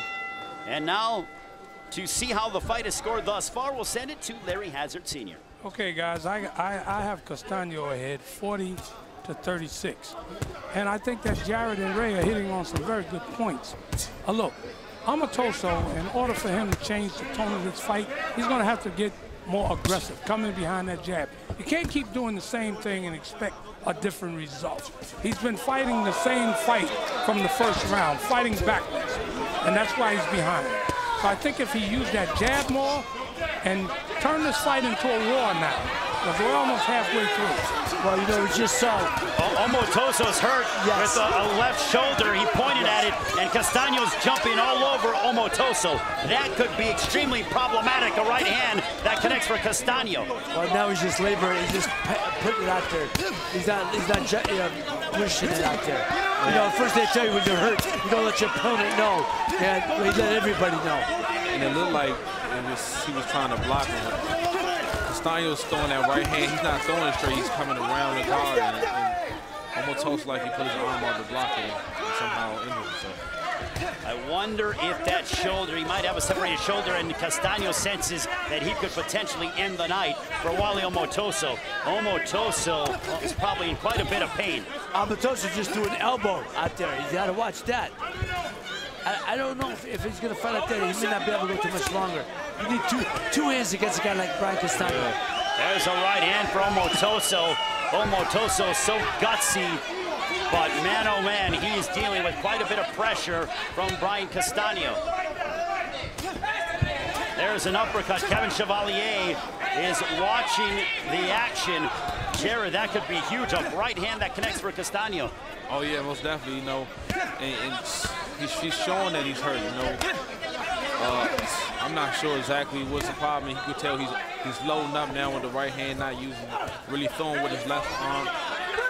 this could be dangerous. They're going to have to stop it, Jared. Yeah. Because you guys got Castano, kind of two-fisted attack. You can't fight him with one hand. It's not going to work. Castano still, he's all over Wally Omotoso. Yeah, the corner's going to have to find out what's going on in this at the end of this round. 30 seconds remaining here in the 5th. Wally Omotoso appears to be dealing with a left shoulder injury against Brian Castano. But Wally, man, he's got that heart, man. He's got a heart of a lion. He's throwing it, he's throwing it. He's in pain every time he does. Omotoso dealing with an injury along with the pressure and the ability of the undefeated super welterweight in Brian Castano. That ends the 5th. And Omotoso, we will go into the corner. That's enough. You know, do that. All right, just I'm not gonna let him get hit too many more like that. Are you okay? Can you handle it? What's happening? Want to have a seat? Have a seat. No, I know. Can you keep going or not? Yeah. Talk to me, son. Yeah, I'm not taking too much more of that. You know, that's it. This should be it. Look. That's it. Huh? Hold up, let the doc do his job. All right. Calm down. I don't want him hurt. I don't either. Okay.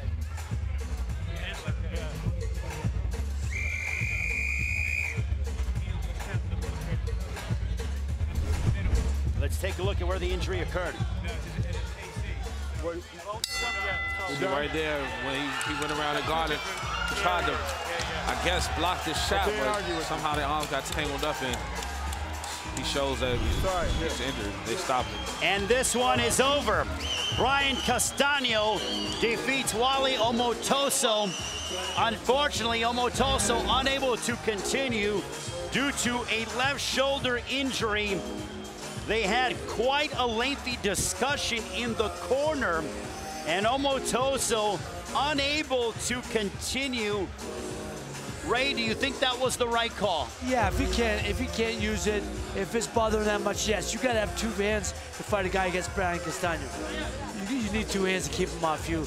And Wally Omotoso's got a heart of as big as this place. Everyone knows he's not, he would continue going if he could. It's unfortunate, but even despite the injury, Castano seemed to be winning every single round. Right, you know, and it would only get worse. If Wally didn't have both hands, it's only going to get worse. And for Castano, Jared, that's a big victory for him to be able to go out and have his way with Wally Omotoso, because Omotoso's so durable, a veteran, and Castano went out and really had his way in every aspect of the fight. And yes, like you said, it's definitely a big victory. You know, Castano went out here, and you know, even though despite the stoppage, he was winning all the rounds, so he got a chance to show that, you know, I don't think this fight would have turned any other way if he was able to continue. Well, the Argentinian fans are alive and well, supporting their man, Brian Castano, who was victorious tonight over Wally Omotoso. And here's how it all unfolded. Castano going out here doing exactly what he was supposed to do, mixing up his combinations and throwing punches and punches. You know, it was the type of fight both guys wanted. In the trenches, hand speed of Castano. We said at the beginning that would be a big factor, and it was. And more Brian Castano working and hustling and throwing as much. And here's where the injury occurred, guys. Wow, yes, he threw his arm on to block that punch in. And the referee made the call to stop the fight at the end of the 5th. Omotoso unable to continue, and the punch stat numbers, well, the numbers don't lie. I mean, look, you know, punches thrown, punches landed. There was a big significant difference in the punches landed. Punches thrown also, but they're both over 300. But the percentage, of course, it's just power punches was the big key. Castano landed big power punches, and he was hurting Wally when he was sitting on the ropes. And tonight's official decision is sponsored by Subway. Ladies and gentlemen, we have the official time, 3 minutes of the 5th round, as the referee in charge deems Wally Omotoso unable to continue due to an injury to his shoulder. Therefore, your winner by TKO and still undefeated, Brian Carlos El Boxing Castaño. Coming May 14th. Charlo now unloading, but back comes Castaño. Jermell Charlo versus Brian Castaño 2. Who will become the first undisputed 154-pound champion? Witness the biggest rematch of the year. Plus rising star Jaron Boots Ennis. Knockout 28-0. He is ready. This is a fight you want to see again. The best against the best. We'll take a look at the tail of the tape, and you know, we expected this to be kind of it's a pick'em fight, and it's even. Well, guess what? The numbers are even too. There's not really much to choose from between these two fighters. It's just left for them to fight. And the rules for our main event: there is no standing 8 count, there is no 3 knockdown rule. Only the referee can stop the fight. A fighter cannot be saved by the bell in any round. If an accidental foul or headbutt causes a fight to end within 4 rounds, it's a no decision. After 4 rounds, they go to the scorecards for a technical decision. From the fight sphere at the Mohegan Sun, it is the culmination of one of the most unique nights in boxing history. It is the second main event of the night. Here is Jimmy Lennon Jr.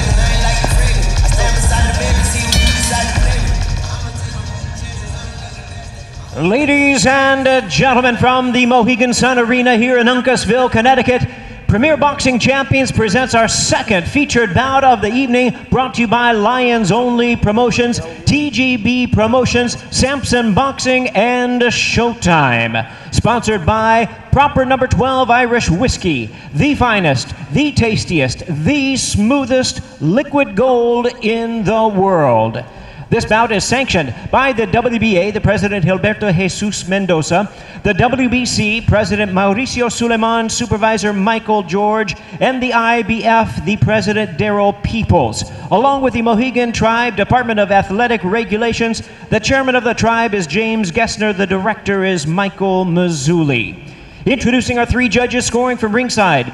From Avon, Connecticut, Glenn Feldman. From Flushing, New York, John McKay. And from Rivervale, New Jersey, Steve Weisfeld. We introduce our 3rd man to the ring, the referee in charge, who will be giving instructions after the introductions, Harvey Dock. All right, fans, here we go with the main event of the evening, 12 rounds of boxing for the unified 154-pound championship of the world. And now, ladies and gentlemen, boxing fans joining us around the world, live from the Mohegan Sun Arena, it's showtime! Introducing to you first on my left, he is fighting out of the red corner, entering the ring wearing white trunks with red trim, and hailing from Santo Domingo in the Dominican Republic. He weighed in at 153 1/2 pounds. His record stands at 20 wins, 1 loss, and 1 draw, with 14 wins coming by way of knockout. Tonight, making the first defense of his newly earned crown, here is the outstanding and reigning WBA and IBF 154-pound champion of the world, introducing Jason Banana Rosario. And his opponent across the ring, fighting out of the blue corner. Wearing multicolored blue, green, and gold trunks, he is fighting out of and representing his home of Houston, Texas. His weight, 153 3/4 pounds. Having avenged his only loss, his overall record stands at 33 wins, 1 loss, with 17 wins coming by way of knockout. Tonight, in his 7th world title appearance, here is one of the sensational boxing twin world champions, the 2-time and current reigning and defending WBC super welterweight champion of the world, introducing Jermell Iron Man Charlo. And once again, our third man to the ring, the referee now to give instructions, Harvey Dock.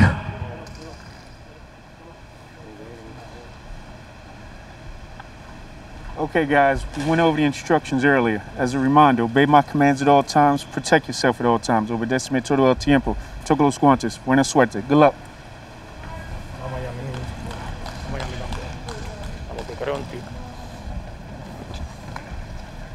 Earlier tonight, Harvey Dock worked the Jermall Charlo Sergey Derevyanchenko 160-pound title fight in our first main event. He gets the assignment tonight in our second main event, his 231st professional bout. It's to unify the titles at 154.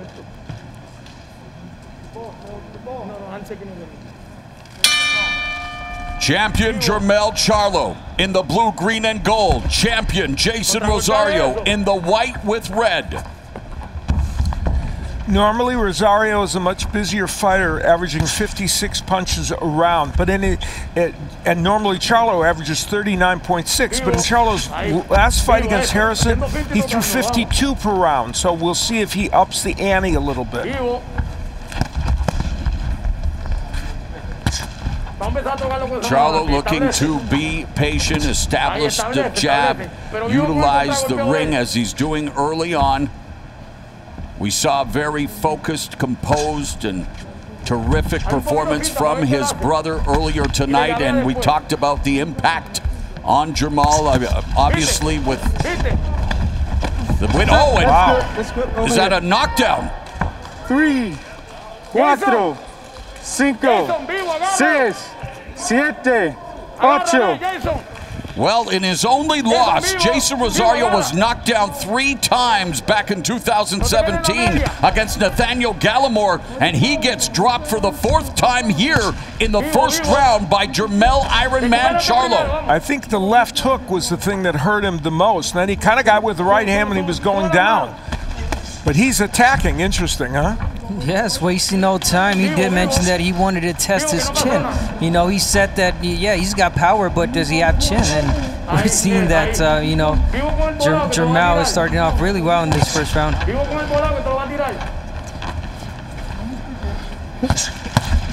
And with no crowd, no audience, you know something like that would have been electric with a knockdown here in the first frame.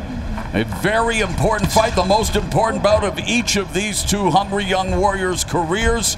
A chance to make history and unify the titles. The other champion is Patrick Teixeira. And under a minute remaining here in an eventful opening round, Jermell Charlo, well, he draws proverbial first blood with the knockdown of Rosario. Now, one of the interesting things is Jermell Charlo is throwing some wild, wide punches. Now, the left hook that knocked him down was a wide left hook, but he's getting himself a little off balance when he throws some of those punches.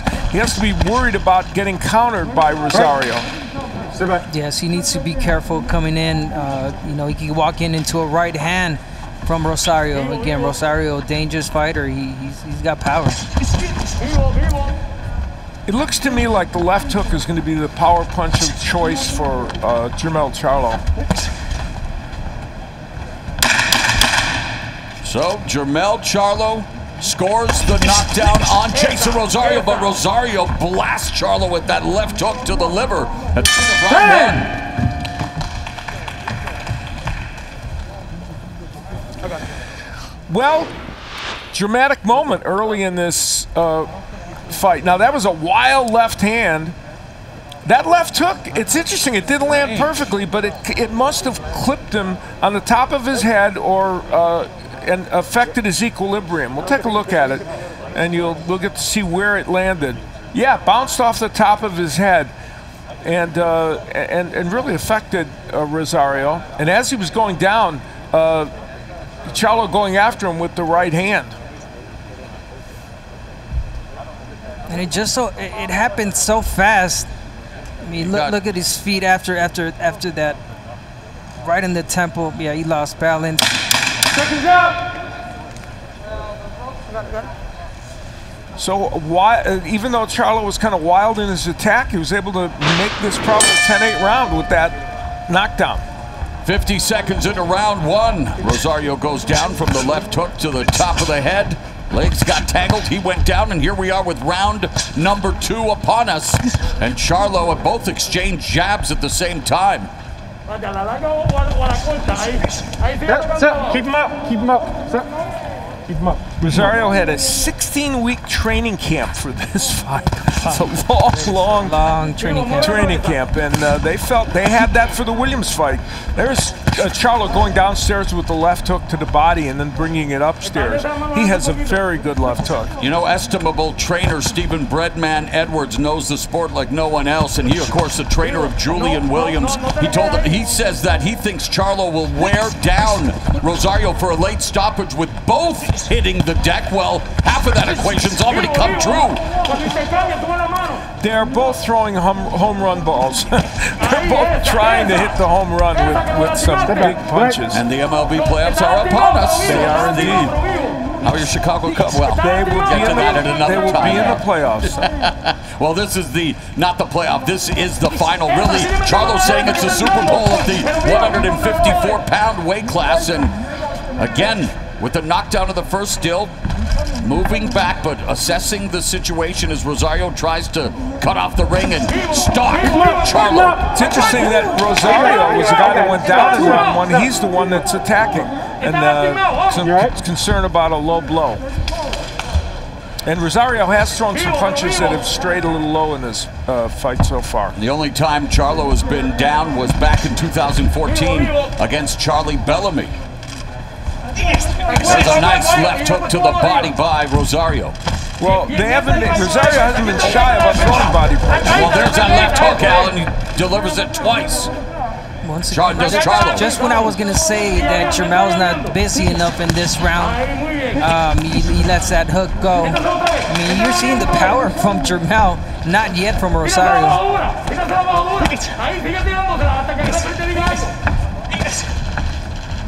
Rosario is much more committed so far to the body than he has been to the head. Final 30 seconds of the second round. Rosario recovering from the knockdown and still on the attack here now with the peekaboo defense as Charlo takes advantage, goes downstairs. Charlo utilizing lateral movement, disrupting Rosario's tempo, and sneaks that right hand behind the guard. But here comes Rosario in the final seconds of the second round.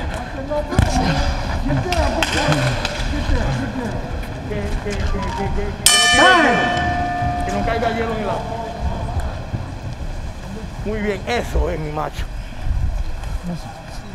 Breathe in. How you feel? Okay. Listen, you ain't got to overwork yourself. Double pump, step.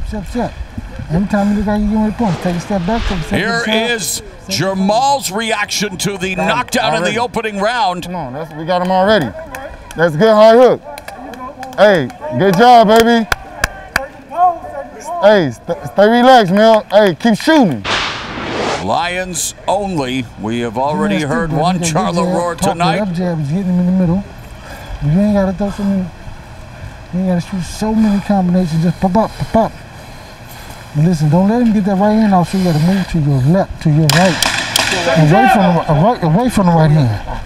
Charlo's trainer Derek James, former pro middleweight and light heavyweight, retired in 2008, and as we've mentioned, also trains another unified champion, Errol Spence Jr., and it's so great to see Errol Spence recover from that incredible accident, and he'll return later this year against Danny Garcia. You referenced the Nathaniel Gallimore match in which Rosario lost, was stopped, and he says he's much more mature than at that time, and he thinks he is a better conditioned and better prepared fighter.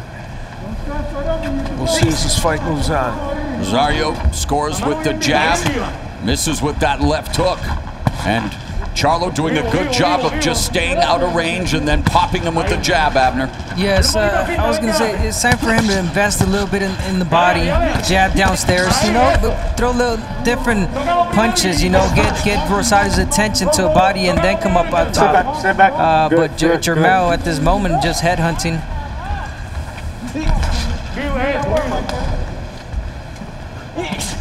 I thought the Jermell Charlo right hand was going to be more of a power weapon for him in this spot, but early on it seems like the left hook is what he's kind of concentrating on from a power standpoint. Charlo coming into the fight with a chip on his shoulder the size of the Lone Star Spade. He is he uses the so-called hate as motivation, and he just wants to prove that he is the baddest man at 154 pounds. He just wants to get in there and fight, and he is facing one in the form of Jason Rosario, who went down in round 1 but has come back and trying to take the fight to Charlo. You know, there was a nice right hand by Rosario, and Charlo wasn't hurt, but he immediately held because he wanted to stop the action, which was a very smart move. High explosiveness, the Jermell Charlo way. Charlo is working Harvey Dock about those low punches. Rosario touches up the body with a combination. Backing Charlo up and nailing him with the jab. And man, Rosario is going to the well of that sweeping left hook and coming oh so close to landing it. This has been a pretty good round 3 for Rosario so far. And something we haven't seen from Rosario is that he has a great right hand. He has like somewhat of a shoulder roll, and he throws that right hand. We still haven't seen it yet. Charlo potentially luring Rosario in. Charlo along the ropes, ducks underneath the attack of Jason Rosario. We are through 3 rounds of this 154 title unification fight at the Fight Sphere. On May 14th. Charlo now unloading, but back comes Castaño. Jermell Charlo versus Brian Castaño 2. Who will become the first undisputed 154-pound champion? Witness the biggest rematch of the year. Plus rising star Jaron Boots Ennis. Knockout 28-0. He is ready. This is a fight you want to see again. The best against the best. Rosario's trainer, Luis Perez, pleading with the referee Harvey Dock to admonish Charlo for grabbing, holding onto him, but again, a veteran move, right, guys? Really veteran move. I mean, why would he warn him for that? You know, he's doing it smart when he has to, not excessively. This is round number 4, scheduled for Rosario trying to go to the body with limited success, does score with the jab through the guard. And Charlo very patient on his back foot there. He flashes a stiff jab, another. Make that 3 jabs for Charlo. And low output in terms of punches last round for Charlo.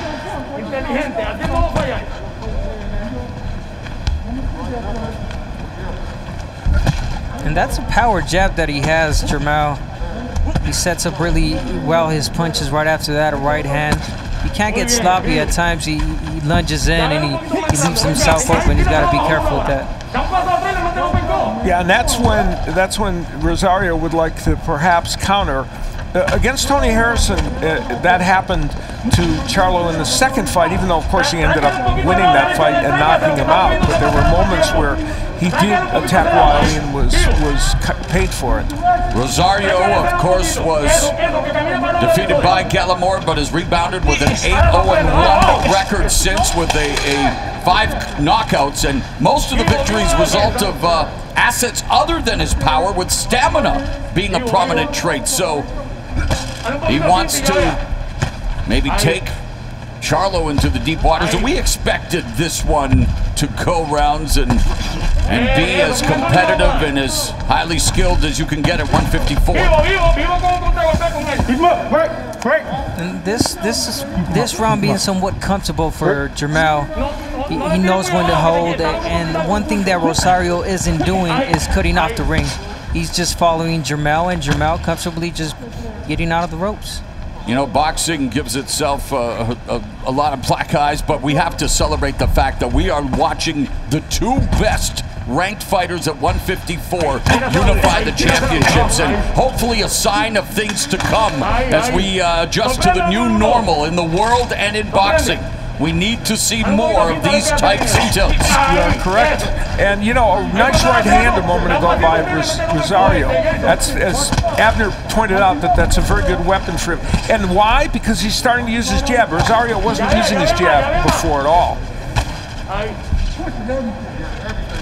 Charlo escapes the ropes momentarily.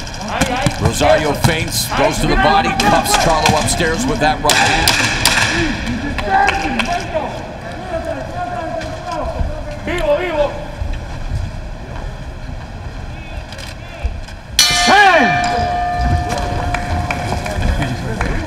Let's take a look at the keys to victory for each of these fighters. As we look first for Jermell Charlo, no lull periods, and he kind of had one in the last round where he just allows rounds to get away from him. Don't get wild. Sometimes he does that. He did it against Harrison, and he paid the price.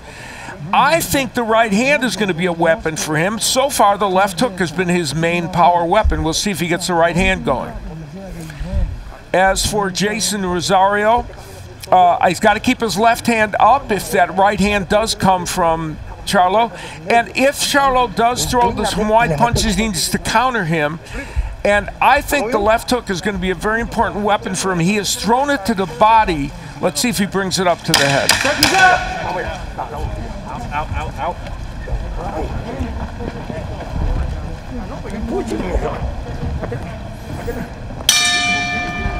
This is round number 5 between Jermell Charlo and Jason Rosario. By the way, the nickname Banana, one of my favorites. Picked up the nickname because people in his native Dominican Republic believe that boxers, like baseball players, derive their freakish power from the amount of bananas they eat. It's all about the potassium. I love that. I know. I was hoping you would tell that story. Get a chance here at the beginning of round 5, which, if memory serves, round 5 was the biggest round of Rosario's career against J. Rock Williams, where he, again, recorded a major upset at the beginning of the year. And, you know, toward the end of that last round, Charlo was kind of languishing on the ropes. You don't really want to do that against Rosario. And that's where Julian Williams got into trouble. You really want to stay in the center of the ring. And that's something that Jermell did when he fought Harrison the first time. He got too comfortable. He started, you know, going in the ropes, closing up, and just letting him work. And that's something you can't afford to let Rosario do. Rosario has found a home for that left hook to the body. Sometimes it's above the waistline, sometimes below, but he's throwing it and it's landing. And Charlo leads with a left hook, but things are becoming chippy here in round 5. Rosario anxious to get back to the action there. Well, cognizant of the fact that he has been on the deck already here in the first round, and it's bounced back well and taking the fight to Jermell Charlo. Charlo resetting. And this is one of those rounds where I talked about no lull periods. You know, Charlo's only thrown 9 punches in this round, and so he's not doing a lot offensively. And he is known for some highlight reel knockouts over the likes of Erickson, Lubin, Charles Hatline, and in the last minute here of the 5th. And he almost created one there with that right hand. And that was, remember, the right uppercut against Lubin.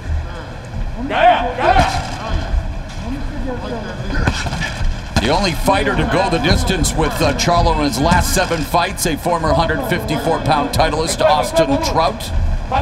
Still lost the fight, of course, as Charlo only 1 defeat. He avenged it against Tony Harrison as Rosario had him on the ropes again. Now Charlo comes with the left, but it's Rosario marching forward.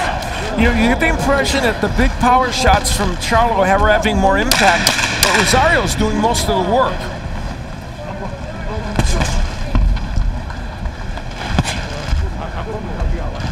We are through 5 at the Fight Sphere. Rosario, we talked about his ability to counter, and here we're going to get a chance to see it. Good straight jab after Charlo had committed with his own jab. And the body work that we talked about for Rosario, and again, sometimes it languishes, or sometimes it will stray a little low. That one certainly did. And then he threw another one that was right on the belt line. The second one maybe not low. Charlo did have his good moment. This is the straight right hand, and that was a nice shot that knocked Rosario back, and for a moment looked like it hurt him. Keep that moving, just like that. Every time look like you're gonna take a step forward. Every time look like you're taking a step forward, pop him with that stick. Let him walk into it, son. He's getting unraveled. Working with Derek James, has increased his focus, more subtle nuances of defense and of footwork. Needs an uptick in the offense here, according to Derek James. And Rosario swings with that right hand blocked by Charlo. One thing I want to see from Rosario is being more active. He's got to let his hands go a little bit more. I mean, he's spending most of the time chasing, but not closing the ring on Charlo. And again, we haven't still seen that straight right hand that Rosario has, and then he follows it up with the hook. And Charlo putting the work in with the jab. Can the same be said for Jermell Charlo in terms of his punches? Oh yeah, well I mean Rosario's out punching him by about 80 punches, so that doesn't negate Abner's point. It could be he needs to do more, but he is throwing more certainly. They exchange punches as Charlo ducks down, and Rosario looking to take advantage of the clinch with short shots to the side of Jermell Charlo, and Charlo backing up. Rosario's delivering his right hand in a very awkward fashion. There's a lot of low blows. I know, I got you. One more time, that's going to be a point. Keep him up, all right? Keep him up. You ready? Time in. Well, Rosario already suffered a 10-8 round in the opening frame, and referee Doc warning him another low blow and he'll be docked. And I think Harvey Doc, you know, he's showing patience, but he said next time I'm going to take it away. He doesn't want to be the force in this fight that decides it, and I think he made the right decision there. Wow, that jab by Rosario popped Charlo's head back, and Charlo looking to lead with that long-range left hook. The jab of Rosario is better now than it was in the first couple rounds. Good exchange along the ropes. Bit of a firefight breaking out, and there's Charlo again with the veteran move, but not exactly aesthetically pleasing in the clinch after. You got to be careful. You don't want to hook with the hooker unless you know you're going to land. I mean, I know there's moments where Jermell, he sees everything. I think he's seen everything, every punch that Rosario's throwing. But again, he's still a dangerous fighter because he does carry power. And there's that counter left hand upstairs after Rosario went to the body. It's been a long night. Yeah, no, we've had a lot of fighters in there. Under 30 seconds left in the sixth. And Rosario working the body, Charlo along the ropes, comes with the right hand. Oh, he is flirting with danger. Those left hooks by Rosario are still going low. So he's got to be worried about another point being deducted. We are through the first half of this title unification fight as Charlo hurt Rosario with that left hook. Rosario goes down for the second time in the fight. 5, 6, 7, 8. Let's go. Time! That short, powerful left hook sends Rosario to the canvas, and he's still looking a little unsteady. Are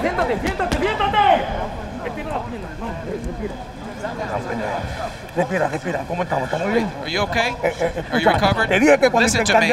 When you do the counter punch, you can't leave your hands down. I don't want you exchanging with him. Now we gotta take this round nice and soft.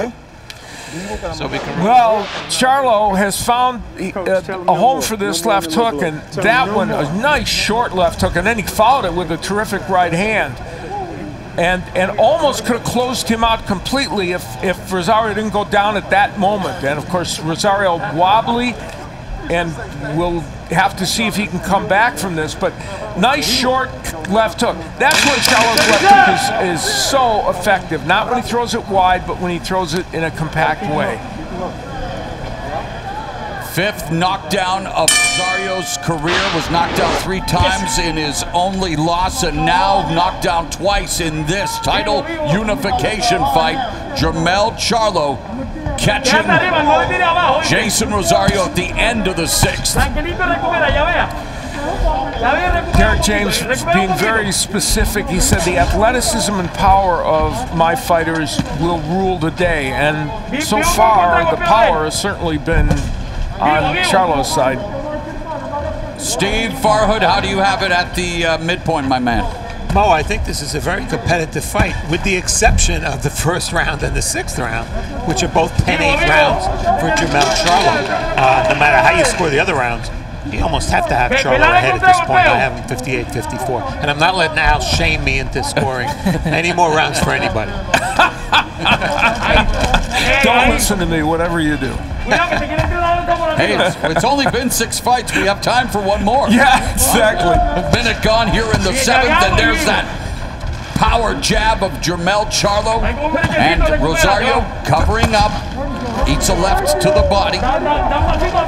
The intriguing thing about this round, and of course Charlo wanted it to happen, Rosario coming to him.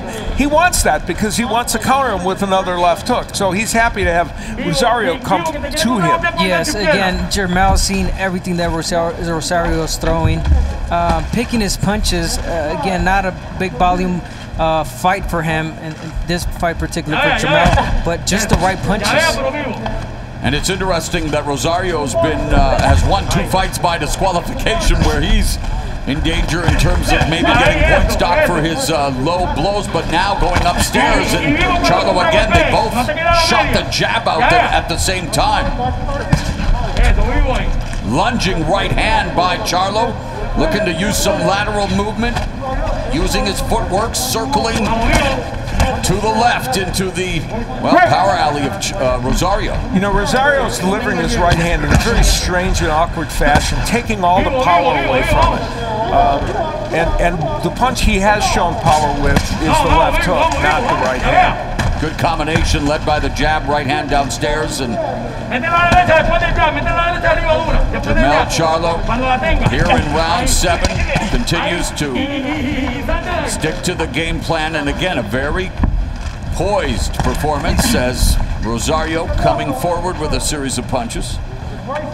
Really poised, and especially after seeing that he hurt him in the last round, Jermell came out like, okay, you know, it'll come eventually. And the stakes can't be higher. I mean, you have a chance to unify 3 titles at 154 and really stamp your place at the top of the division. Coming May 14th. Charlo now unloading, but back comes Castaño. Jermell Charlo versus Brian Castaño 2. Who will become the first undisputed 154-pound champion? Witness the biggest rematch of the year. Plus rising star Jaron Boots Ennis. Knockout 28-0. He is ready. This is a fight you want to see again. The best against the best. Luis Perez in Rosario's corner, looking him to admire, you know, warning him to watch out for that left hook. And wow, down goes Rosario from a jab to the body, and he's in trouble. 6, 7, 8, 9, 10. The air has been knocked out of the lungs of Jason Rosario, and in stunning fashion, right in the body. Jermell Charlo records his 18th knockout and unifies 3 titles. Well, a repeat of the solar plexus punch, right? From many, many, many years ago in boxing. That was startling, a jab to the stomach. The twin Charlos deliver on their promise, and right now concerned for Jason Rosario.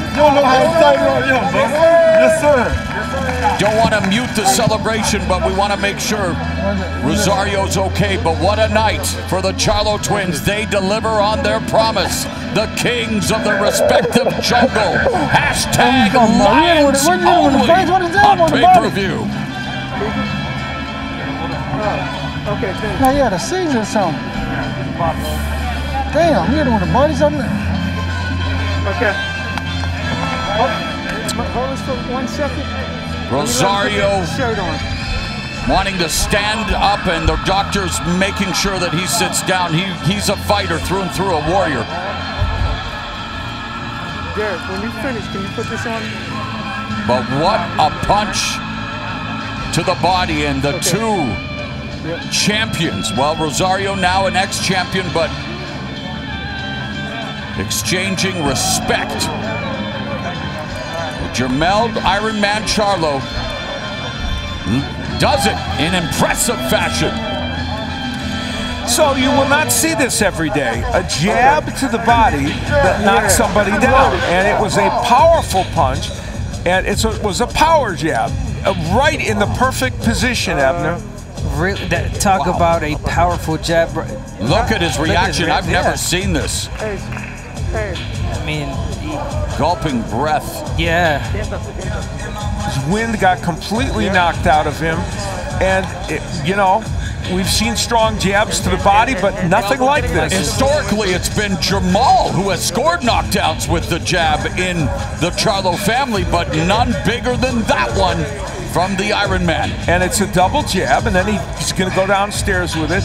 And you know, the weird thing about it is that punch was partially blocked by the elbow, right? Yes. And yet it still had... And just the reaction, Al, just... Yeah, and it still had enormous impact. And we'll look at it again. It was just surprising that this ended up doing what it did, but it obviously was quite a punch. Wow. Right there. And... although, again, it was partially blocked, still it had, obviously had tons of impact because he could not recover from this. The punches you don't expect that hurt the most, and he was definitely not expecting the powerful jab to the body. No better way for Charlos to close out their first pay-per-view, both of them retaining their titles, and in fact, Jermell adding to his title haul as his twin. He is all about the victory for his brother. And a big celebration between trainer and champion. It was a very unique fight in a certain way. A couple of knockdowns that, you know, the other knockdowns that one was surprising because it was a crazy wild left hook, and this one. And the last knockdown, we needed the roar of the crowd as the Charlo Lions roar here tonight.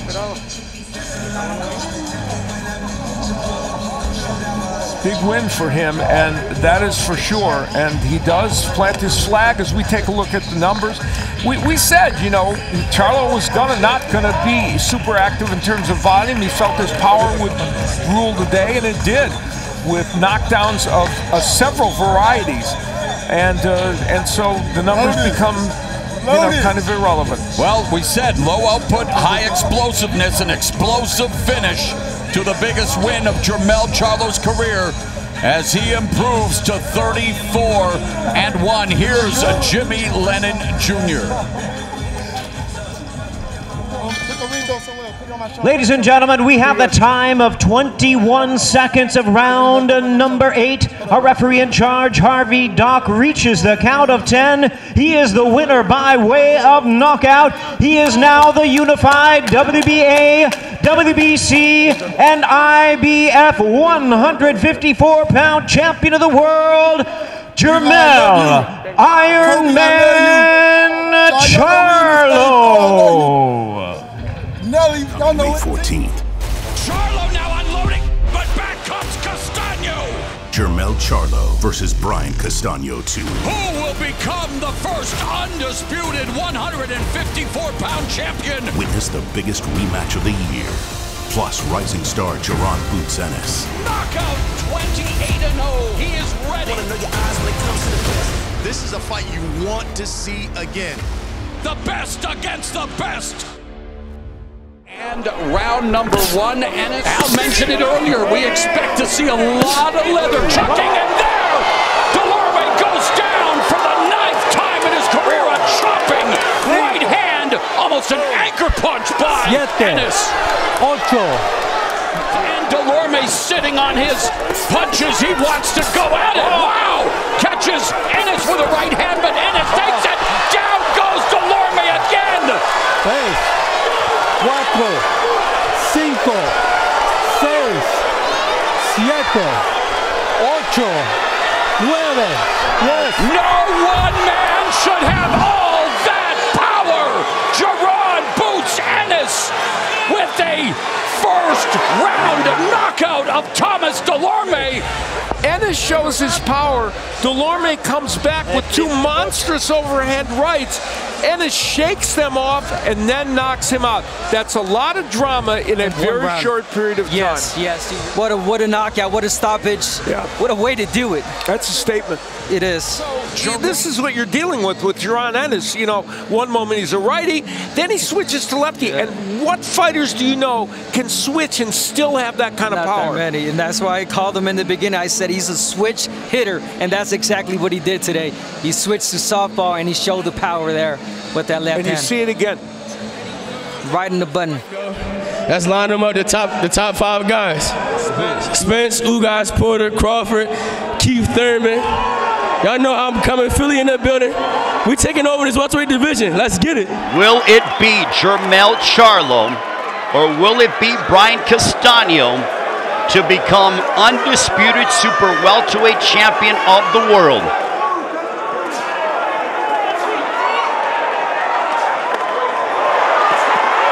Oh, big left hook. That wobbled Castano. And now Charlo goes on the offensive. He might have hurt Castano. Big left hook. As Castano is being aggressive, and then bang, he gets clipped with that left hook. Now Castano looking to crowd Charlo. Big left hook. That's the best punch of the fight for Castano. Charlo's hurt. Charlo is hurt.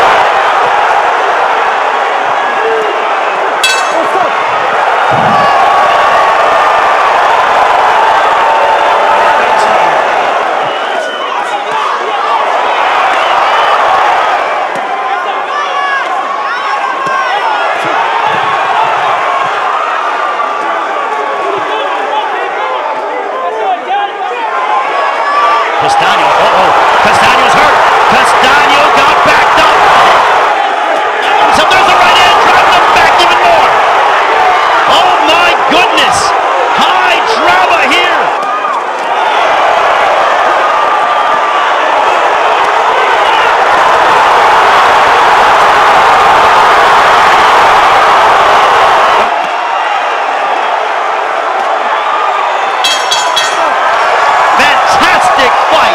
The decision is a split decision draw. So Charlo now unloading, but back comes Castano. Jermell Charlo versus Brian Castano 2. Who will become the first undisputed 154-pound champion? Witness the biggest rematch of the year. Plus rising star Jaron Boots Ennis. Knockout 28-0. He is ready. This is a fight you want to see again. The best against the best.